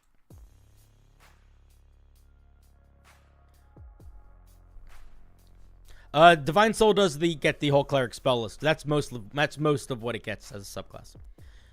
But it's a very cool subclass, by the way. Soulbound Essence. This should either be one word, or the B should also be capital. Starting at first level as a bonus action, you gain the ability to summon a spectral manifestation of a figure bound to you in death.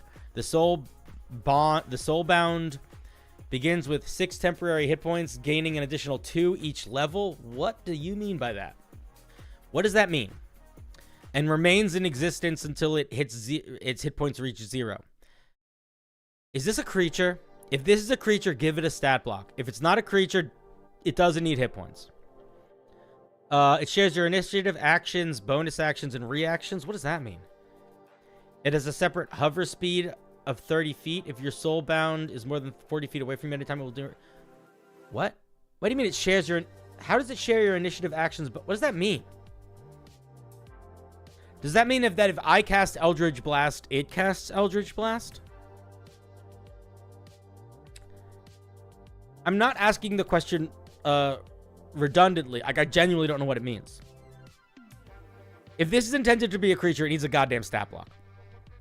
If your soulbound is more than 40 feet away from you, it will dematerialize. If it is unable, if it is unable to speak, interact with the world, but can do the following.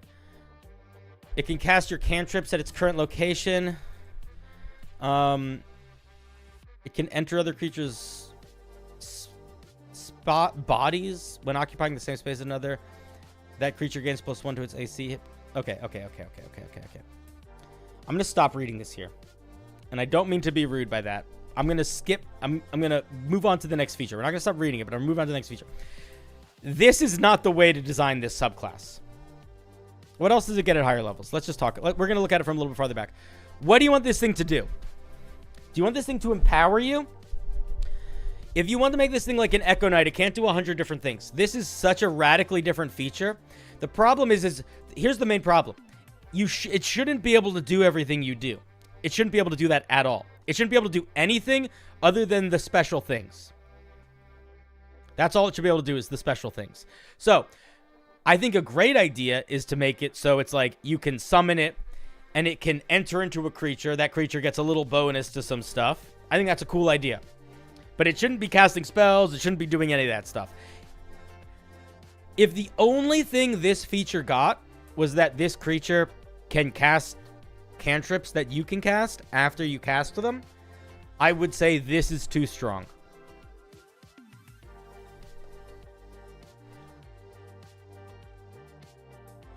What else does it get?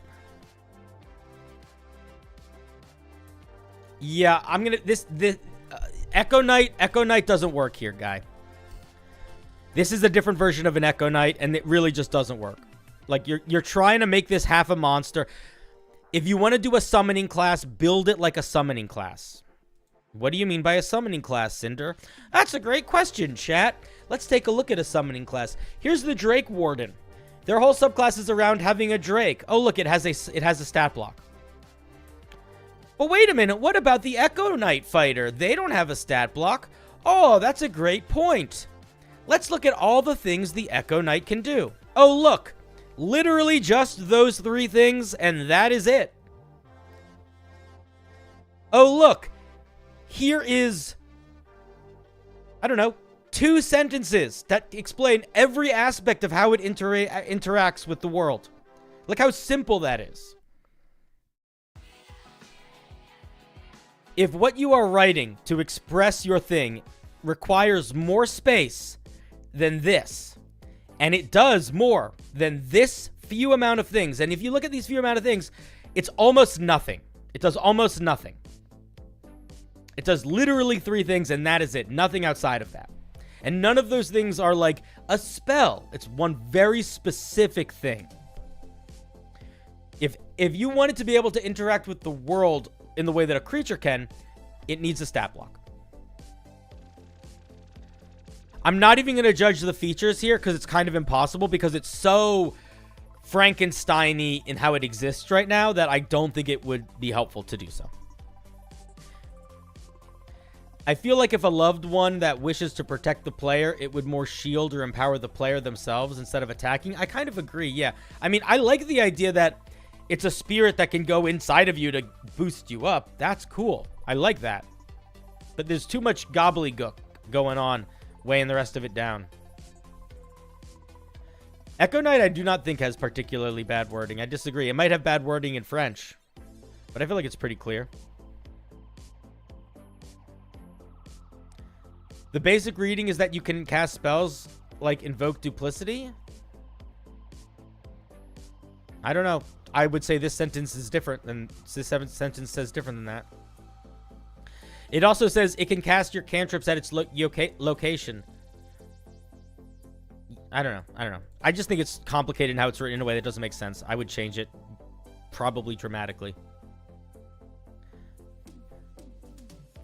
It can cast them using your like if the goal is that you can cast spells from it, then just say that. Don't turn it into this whole convoluted thing. Also, I would also argue that that's not particularly interesting on a warlock. You already get that if you go Pact to the Chain and get your little buddy. You can just do that with your familiar. So I probably wouldn't build it around that.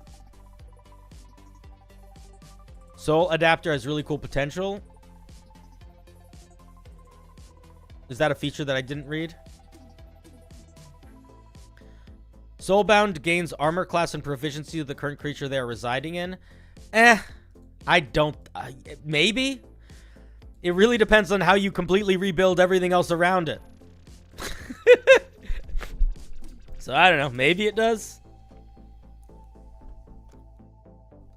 This just seems complicated and convoluted in the current place, so it's hard for me to judge balance on it. But that's some feedback of its own. If it feels too complicated, convoluted, worth thinking about. Friendly Tether. At 6th level, you've learned to strengthen the bond between your soulbound and your companions. Your soulbound will not disappear when tethered to an ally outside of your range. Additionally, you gain the following. You acquire the friend cantrip. Yeah, cantrips at higher levels feels weird. If you don't already have it, when you use it, don't say upon using the friend cantrip. Say when you cast this friend's cantrip, you can make a stealth check. On a successful roll, you tether your soul to the bound target creature for the duration of the cantrip. Successful stealth check against... Successful roll against what? So if you want to make a stealth check against a creature, you need to say, make a contested stealth check against the target's perception check. Period. We need to know what it's being made against.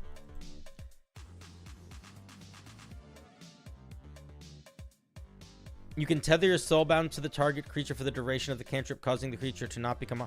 Like, this is such a roundabout way of saying... When you cast... Why not just say this? When you cast the friend's cantrip, you can make a contested stealth check against the target's perception check.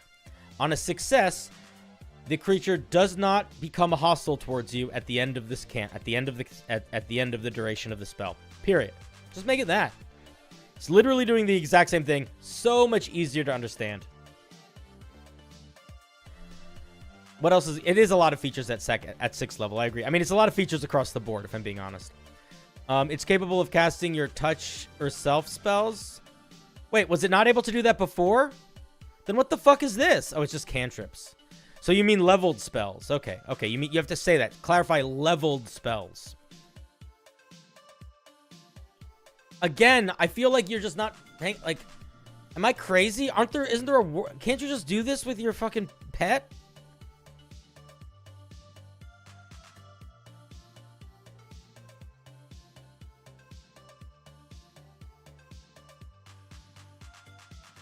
Am I missing something? Yeah, this is just a thing you could do with your familiar anyway. So what's the point? It's not even an invocation. You can just do it, right? Yeah, I don't know. I wouldn't build it around something you can so easily just get with any other warlock. At 10th level, your soul bond has grown even more attached to you in death than it does in life. You gain the ability to link your continuous. What does that mean? Link your continuous. What is your continuous? With your soulbound spirit. You can perceive information through their senses. This is, again, I'm so sorry, my guy. All of these features, you need to... Okay, look. I'm gonna help you out so much here.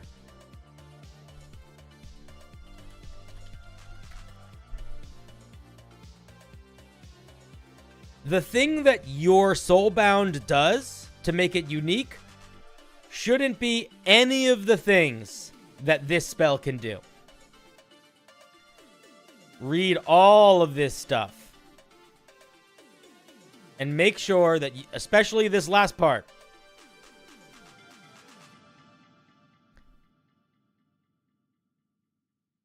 it also probably shouldn't do anything that, like, this does. Any of your invocations that can tie to your familiar. It doesn't make sense to build a subclass around it. It's just part of a spell that anybody can just cast. I don't know. It's not anything. You and your soulbound have discovered what it truly means to share a soul. You can concentrate on 2 spells at once. Additionally, as a bonus action, you and your soulbound can swap places with each other. This is just what the Echo Knight gets. I wouldn't do this. This can be active a number of times equal to your proficiency bonus. Wait, so you can concentrate on 2 spells at the same time a number of times equal to your proficiency bonus, or is that the second part? Concentrating on 2 spells okay. Okay, I'm going to give you a couple bigger pieces of feedback, and then I'm going to give you a couple specific ideas. One, I think you need to completely redesign what it means to have a soulbound force, and I don't think you should build it around a pet. I think you should just build it around features, and have those features, flavor-wise, be tied to having something soulbound. I don't think it should be a pet. I don't think it should be an Echo Knight. I certainly don't think it should just find familiar features. That's silly. Lean into, like, I don't know, like, lean into stuff like this, but, like, I don't know. I would completely drop the soulbound as an entity. It's just confusing and convoluted, and it doesn't make sense. It doesn't work.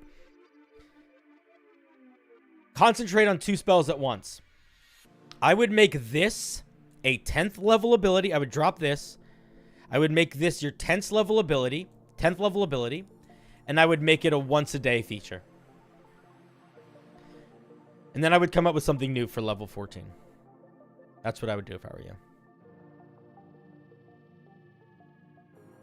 Maybe you could make concentrating on 2 spells at once a once-a-day feature for 14, but I feel like it fits better as a 10th level if it's once per day. And that's my feedback. I think that this is, like, it's a little convoluted. In some places it feels too much like an Echo Knight, but in ways that it's not as easy and straightforward and manageable and unique as an Echo Knight. And unfortunately, because it's a warlock, you really have to pay attention to, like, things that warlocks can just really casually get, like find familiar. And make sure that it's not just doing things that does. Does concentrating on 2 spells feel like a Guardian Angel Warlock, though? I'm not exactly sure, but I think that they are going... The way that I read this is it's way... The reason why I say maybe keep the double concentration is because even though they say it's a Guardian, it doesn't really read like a Guardian. Like, the way it plays is it plays more like a minion. Like, you just have a pet. It just happens that your pet is, like, an old friend. So I think that if you wanted to lean more into them, like, being a Guardian Protector, I agree. Maybe drop that entirely. But I could see it as the Guardian concentrates on something on your behalf. I don't know. Like what Peter said. I feel that. It's a really flavor-wise, it's a really interesting idea, and I do hope you keep working on it. But I do think you're missing the mark in the execution of that flavor. The mechanics just feel a little wonky at the moment. I do hope you keep working on it, though. It's a really fun idea. Anyway, let's give 6 Cent a round of applause. Thank you very much. Thank you, thank you, thank you. Thank you, thank you, thank you. Really, really fun flavor for an idea. I hope you keep working on it.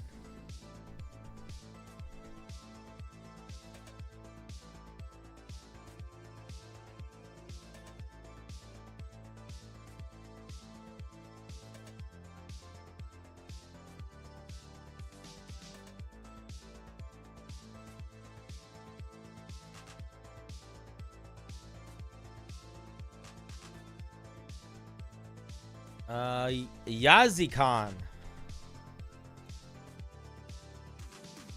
Let's see. First time here. Love the content. Relatively new to D&D, about 2 years. That's that's not new anymore. You're fine. You've made a small little homebrew, small little homebrew items for your homebrew game, but nothing major so far. You wanted to create this guy to support a young green dragon your players are about to fight. The group is really strong, and just throwing the dragon at them would most likely mean they would steamroll the hell out of the little baby dragon. Small note, life transference is meant to be a self-sacrifice to give the dragon a chance to escape if need be. Bye, thanks. Alright, let's take a look. The Chromatic Guardian. Oh, I like the name. The name is really nice. It's a CR5 monster. 16 AC, 59 hit points, CR5. This is really low hit points for a CR5 monster. Also, why is it so weak? Oh, it only attacks with Chromatic Burst? Weird. Okay, so it's like a little wizard. Okay, it's like a little sorcerer. It's a sorcerer. That's why it has such few hit points. Did you base this off of a stat block before? I wouldn't give it legendary resistance. You should really only give legendary resistance to the main boss of the fight. If the boss has minions, don't give the minions legendary resistance. It can make 2 chromatic burst attacks. They're +8 to hit. 2d10 +5 poison damage or damage randomly determined. It's pretty high damage. I might drop the +5. Oftentimes, spell attacks don't usually add that extra bit. This is usually mostly for physical attacks, so I'd probably drop the +5 here. Oops. You based it off Sorcerer? Got you. Guidance, Minor Illusion, Prestidigitation, Sanctuary, Shield of Faith, Hold Person, Magic Missile, Dispel Magic, Life Transference. I would probably give it Counterspell over Dispel Magic. Poison Breath. Okay, so here's what I'm going to say. I'm going to give you some feedback here. I think the idea of giving your dragon a minion or minions is a great idea. I think it's a very smart idea. What I would pose to you is you should think about the role a dragon plays in combat versus the role the minion plays in combat, and you should make sure the features you give that minion are dramatically different so that it fills out the void. So, like, for example, when I think of minions I would give a dragon, I think of 2 different things almost immediately. I think of people on the ground meant to run up to the enemies and fight them so the dragon can fly around and not be bothered as much. And I think about support spellcasters. So this is a support spellcaster, and I like that. But I would dramatically encourage you to drop the poison breath because the dragon has a poison breath. It shouldn't have the same breath. Let it fill a different space. Give it something radically different. If you want it to have some powerful, big, once a day or 3 times a day feature, that's fine. Give it that. But don't literally just make it the same thing the dragon gets, but a little different. I wouldn't do that. I think it's pretty cool. I'm going to be honest with you. It's not that much of a threat. One of the things that I think is really important, like spellcasters can be strong, but they aren't going to draw that much. They aren't going to draw that much away from the fight. What you might want to also throw in there is like at least 1 or 2 like big burly guys, like a knight, you know? Get something with like a couple attacks, high AC that can like charge in and fuck with people. A golem could fit for sure, but something golem-esque, yeah. But like, not even necessarily a golem, but a monster that fills that role, I think is going to be as beneficial, if not more beneficial, than a spellcaster. Because what is this guy actually going to do? He's going to cast Hold Person. It's going to maybe work. Like, all of this stuff is kind of minor. Hold Person is the only thing that actually matters here. Everything else is basically a non-starter. A little bit of a bonus to its AC is going to help the monster, sure. Magic Missiles is going to do a tiny bit of damage. Sanctuary is not going to come into play because the dragon is going to be attacking, so it's not going to have any effect, so it doesn't matter. Dispel Magic is kind of good, but I would make this Counterspell. Life Transference, the amount of hit points you're going to be giving your dragon here is negligible. It's certainly not worth it, in my opinion. I would probably, like, I understand the logic of it, but I would, if anything, I would just completely get rid of this as a spell and just make it a feature. And just be like, as an action, the Chromatic Guardian can sacrifice, 4d10 hit points and have the dragon gain that many. And just make that a thing that it can do. Don't make it like don't worry about it being a spell. In the same way that you gave it Chromatic Burst as opposed to Chromatic Orb or whatever. Just turn it into a feature that it has. That's my main feedback. I think that it's fine for the most part. I think that it's probably not going to be as helpful for what you want it to do as you think. I don't think it will be as helpful as having like something that is going to be able to get right up in the players' faces so that they are like focusing on it so the dragon can fly around and recharge its breath attack. By the way, your dragon should never land. If your dragon is landing, you're not running the game, right? Oh, that's not true. If your dragon is landing, you are deciding that your dragon is dumb or very, very cocky. Because a smart dragon will just fly away until it gets its breath attack, come back and use its breath attack, and then fly away again. That's what a smart dragon will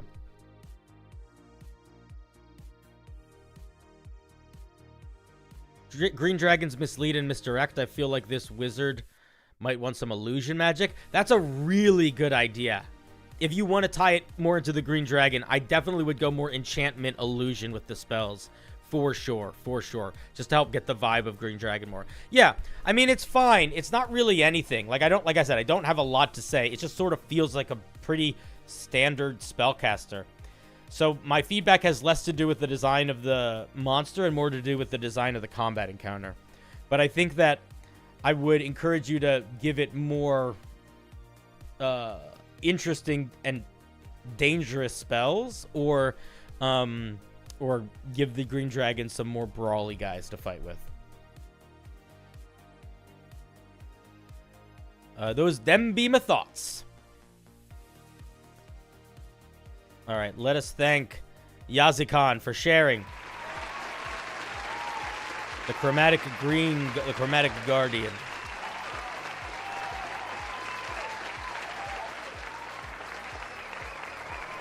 Thank you, Yazikan.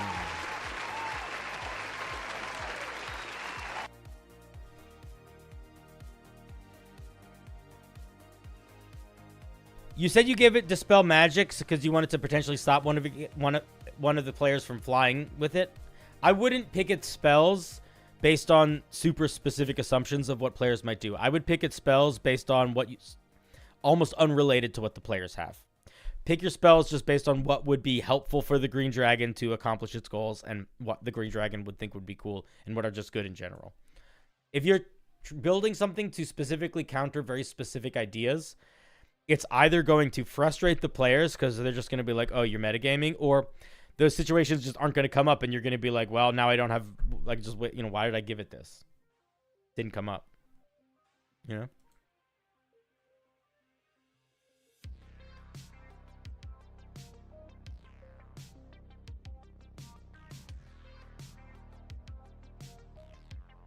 Ivy. I think I saw Ivy in the chat pretty recently. If they're still here. Not my first subclass, but my first warlock subclass. I used the Fey Pact warlock as a soft guide. Ooh, nice. All right, let's take a look. The Fey warlock is not one of the strongest ones, so I might be giving you feedback to make it stronger.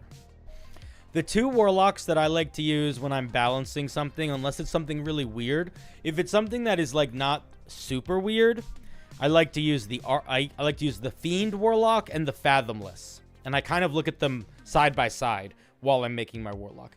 If I'm wanting to make something a little bit more weird, I might look at the Genie warlock. I might look at the Archfey. And there's another one. The Celestial are a little bit better for more out-of-the-box warlocks. Or the Undead is another good one to look at. Fathomless. Fathomless is like one of my favorite warlocks to design things. Okay, so this is called the Dreamer. You've made a pact with an entity lurking within the subconscious, whose power is derived from the power of dreams. That's cool. I like that a lot. The echoes of this entity are present in everyone's inner psyche, but for whatever reason has reached out to you.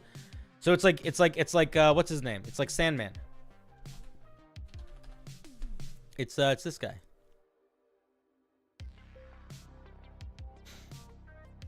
I like it. Oh, I lost it. Oh, I found it.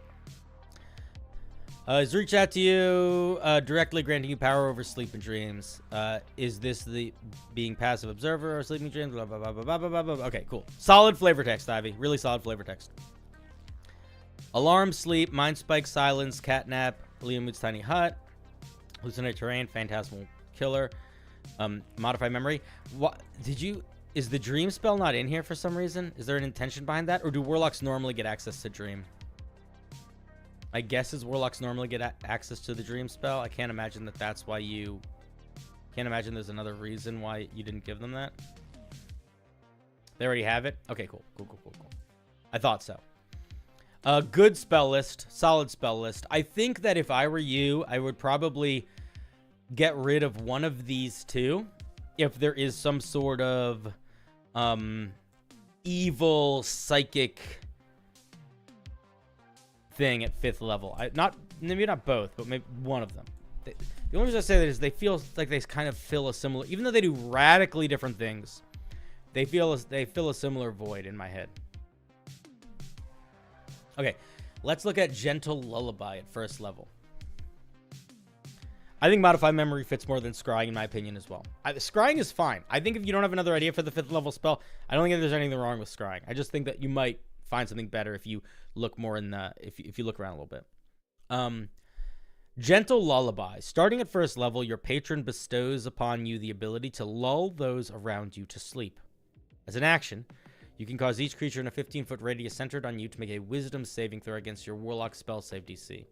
The creatures that fail their save fall unconscious. An unconscious creature wakes up if another creature uses an action to shake them awake, if they take any damage, or at the end of your next turn.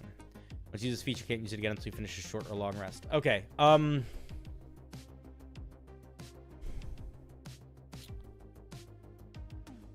I don't know. I'm gonna be honest, I am not a fan of this feature. You think it feels good?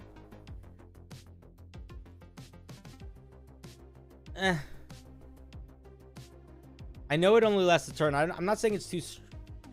I don't know. Yeah, I think it might still be too powerful.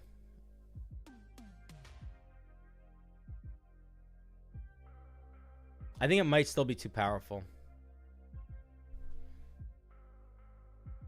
The thing about making creatures go unconscious is that there's a lot of different... Like, let's just look at what happens when a creature is unconscious. Let's look at that before we make any crazy claims. What is an unconscious creature? Okay, so an unconscious creature is incapacitated. They drop whatever they're holding. They're prone. They automatically fail strength and dex saves. Attacks made against them have advantage. Okay, this is why I think it's too strong.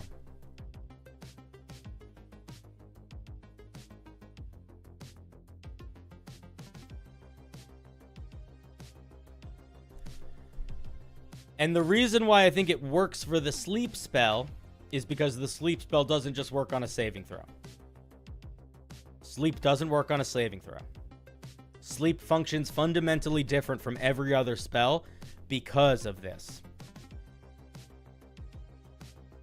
In fact, the next spell that if you're trying to make a creature fall asleep with magic, do you know what the next spell is other than sleep that does that? That does work on a saving throw? There is one. If anybody can guess what it is, they win. I'm going to give you 3 seconds to guess. 1 Mississippi. 2 Mississippi. 3 Mississippi. Eye bite, correct. What level is eye bite? Ask yourself. It's a 6th level spell. And if you use this spell at 6th level, you can make 1 creature fall unconscious for a 6th level spell. Now, with that in mind, this can make all creatures within 15 feet of you fall unconscious for a round. I would argue, with that in mind, it's a little too strong. Would command fall asleep work? No, it would not. Because command doesn't change reality. If the creature, like if you said command, jump 30 feet in the air, they're not going to be able to jump 30 feet in the air. They might jump, but they're not going to get 30 feet up. Command doesn't change reality so that they have to be able to do the thing you do. If you said fall asleep, they might lie down and close their eyes, but they're not falling asleep unless they can fall asleep in less than 6 seconds.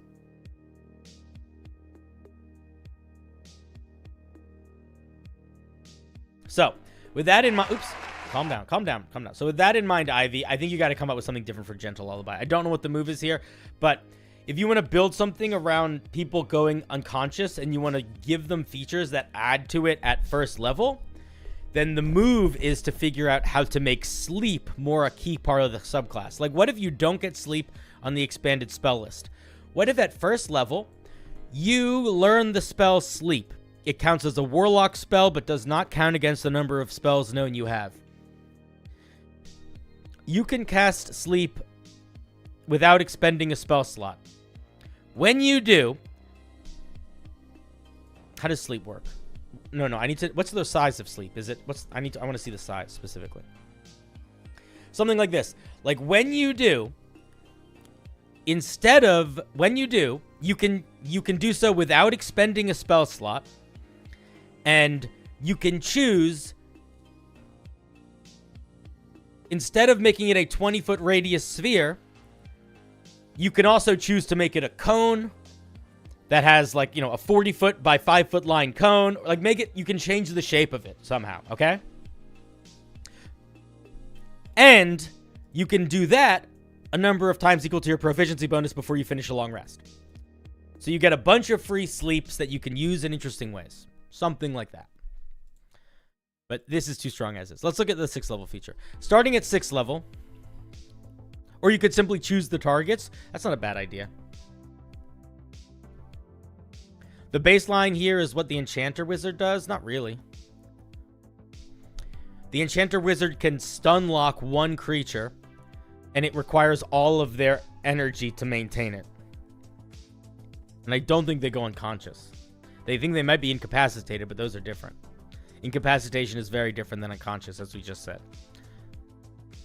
6th level, we get 2 features, daydreaming and sleep with one eye open. At 6th level, your connection to your patron has fortified your mind when you are both awake and asleep. You gain resistance to psychic damage and cannot be unwillingly put to sleep by any means. All right, solid. This is a very nice little semi-ribbon feature. Sleep with one eye open. You gain limited awareness of the waking world when you sleep. While you are unconscious, your mind remains aware of the world around you as it projects your conscious into the ethereal plane. While in the ethereal plane, your size remains the same, but you can otherwise determine your appearance. You cannot move more than 60 feet from your physical body, and can take no actions besides making perception checks. You can return to your consciousness to your physical body at will, at which point you wake up. If you are unconscious as the result of falling to 0 hit points, your consciousness still projects into the ethereal, but you cannot return to your body until you regain at least 1 hit point.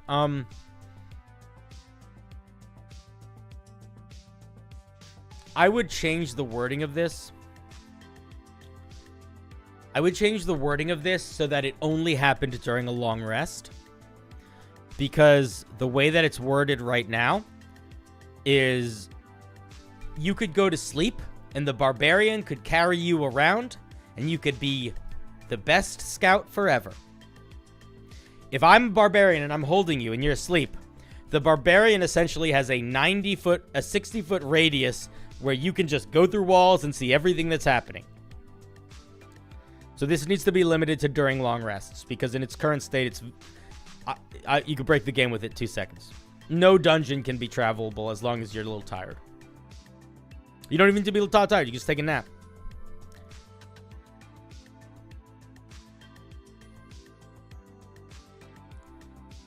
So I think this needs some rework and a little bit of simplifying, and probably not simplifying. I think it needs some serious limitations.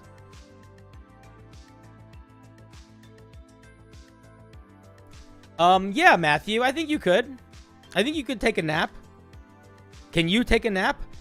The difference, Matthew, is can you fall asleep in 6 seconds or can you fall asleep? Because The thing that I was talking about before would require you, with command, would require you to be able to fall asleep in 6 seconds. In the middle of combat, where there's lots of noise and action around. Anybody can take 20 minutes and fall asleep. Maybe you can't, but your D&D character certainly could. And even if maybe you can't, you could certainly say that your D&D character can. Like, that's just roleplay. You could say, oh yeah, my character does not have any sleep issues. Yeah, so if it was intended for long rests, make it so it's limited to long rests. I would also probably say that your body cannot be moved, and if your body is moved, you are pulled back into it. Let's look at 10th level. Starting at 10th level, you can force the target of your spells... Starting at 10th level, you can force the target of your spells into the realm of dreams. As a bonus action, if you dealt damage to a target with a spell of 1st level or higher that turn, I would change your language around a little bit. I would say if you deal damage to a creature, if you deal damage to a target with a spell of 1st level or higher, comma, as a bonus action, you can something like that. Maybe change that wording around a little bit. Maybe. The wording right now feels a little bit weird. If you can force the target to make a wisdom saving throw against your warlock spell save DC.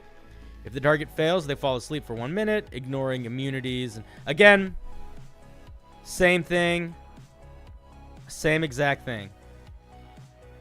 If you want to make this, falling asleep is just really strong, and you need to be aware of that. So I would probably not make this the feature. Maybe, yeah, you got to just make this something different. I don't know what. I mean, maybe if by 10th level you have access to 6th level spells, you could just make it so you get eye bite, and you could do this in the same way that like other warlocks get like some access to like once a day special use of a spell. But yeah, it's just a little too strong. I'm seeing you in chat. Or unless you're talking to somebody else, they might just be ignoring you. Or they might not see you. I don't know. Master of Dreams. Starting at 14th level, you can delve into the dreams of a sleeping creature. As an action, you can touch an incapacitated creature and peer into their mind. You gain access to their immediate surface thoughts. You can do one of the following. You can read their mind. You can bless them. They can take damage. I'm going to say a couple things here. I think that the core idea of this is cool, but it just feels like too much on top of everything else that we're already getting.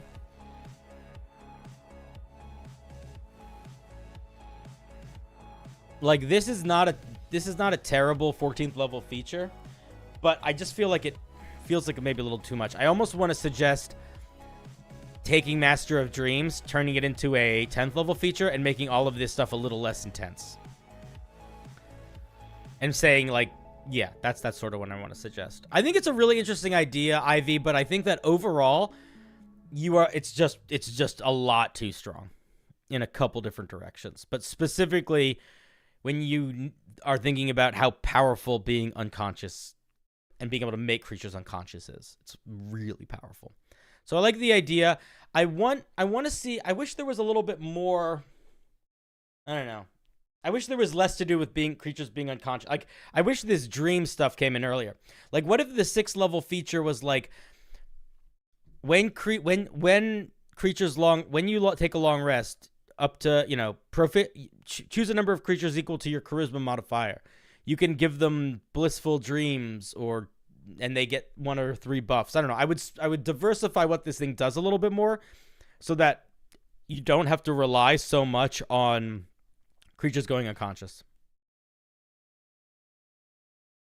But yeah, I think it's a cool idea. I just think you guys it requires some toning down. But I think if you're down to take that effort and to chop it up a little bit, I think you definitely got something here that you could work with. Faux show. Faux show.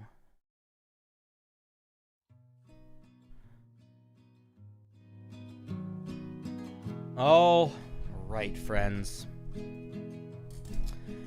The time has come. unfortunately, where we must begin to say goodbye. Now, if you've never been here before, let me just say, don't be sad. We'll be back tomorrow, 7 p.m. Eastern Standard Time, and then we'll be back again on Sunday. I don't know the time yet exactly, but I'll probably post the schedule for the week on Saturday or Sunday morning. Or someday this week. I don't know. But this has been great. Y'all are the best. Be good to each other. And leave early. It's 12. I usually end at midnight. I went 20 minutes later than I thought I was going to. This is not early. I have a couple late crazy streams when I have the energy or if I'm getting a ridiculous amount of donos. But this is usually when I'm trying to end stream.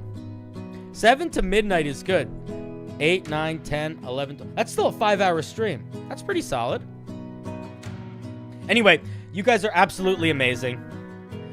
I've said it before, but I'll say it again. It is the support that you guys give me, emotional, physical, all of it, that makes all of this worth doing. And again, a very special thank you to, a very, very special thank you to everyone who made the Nautical Compendium. The link is still in the thing. You can click it. You should definitely get it if you want to. But also just a very special thank you to all of you and to everyone that submitted stuff, everybody that is choosing to share their creativity with us. It is such a vulnerable thing to share your homebrew. It's like sharing your poetry, and especially with me where, you know, I'm going to like ravage it. So you're very brave by choosing to do so, and it means the world to me that you trust me to be sort of a little bit Gordon Ramsay in a way that hopefully is also sometimes nice. And it means a lot, and you're the best. And yeah, and I hope you guys have an absolutely fantastic evening.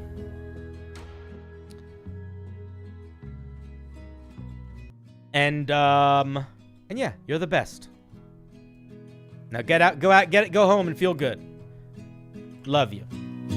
Have a good night.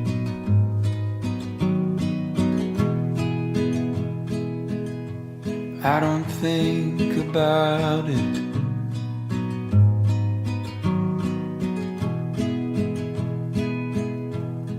About you leaving me. I don't know who I'd be.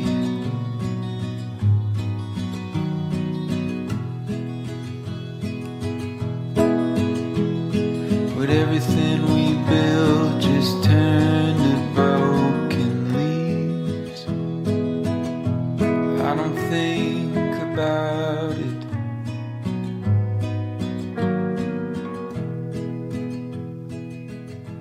Do you think of me?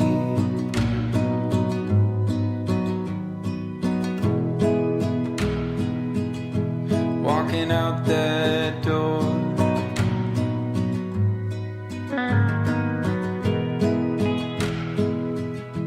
Never hearing me talk to myself in the morning anymore.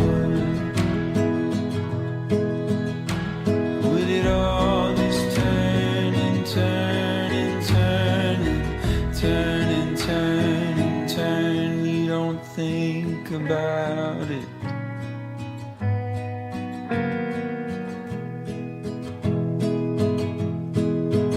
Maybe it scares you like it scares me. What do we do with all the possibilities? Doesn't it scare you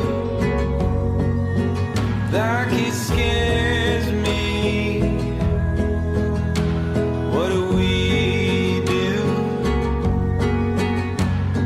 with all the possibilities? We don't think about it.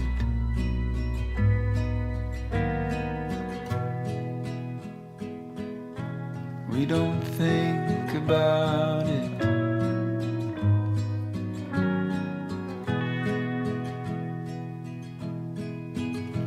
We just fall into each other's arms. And we laugh and we cry and we dry each other's eyes. But we don't talk about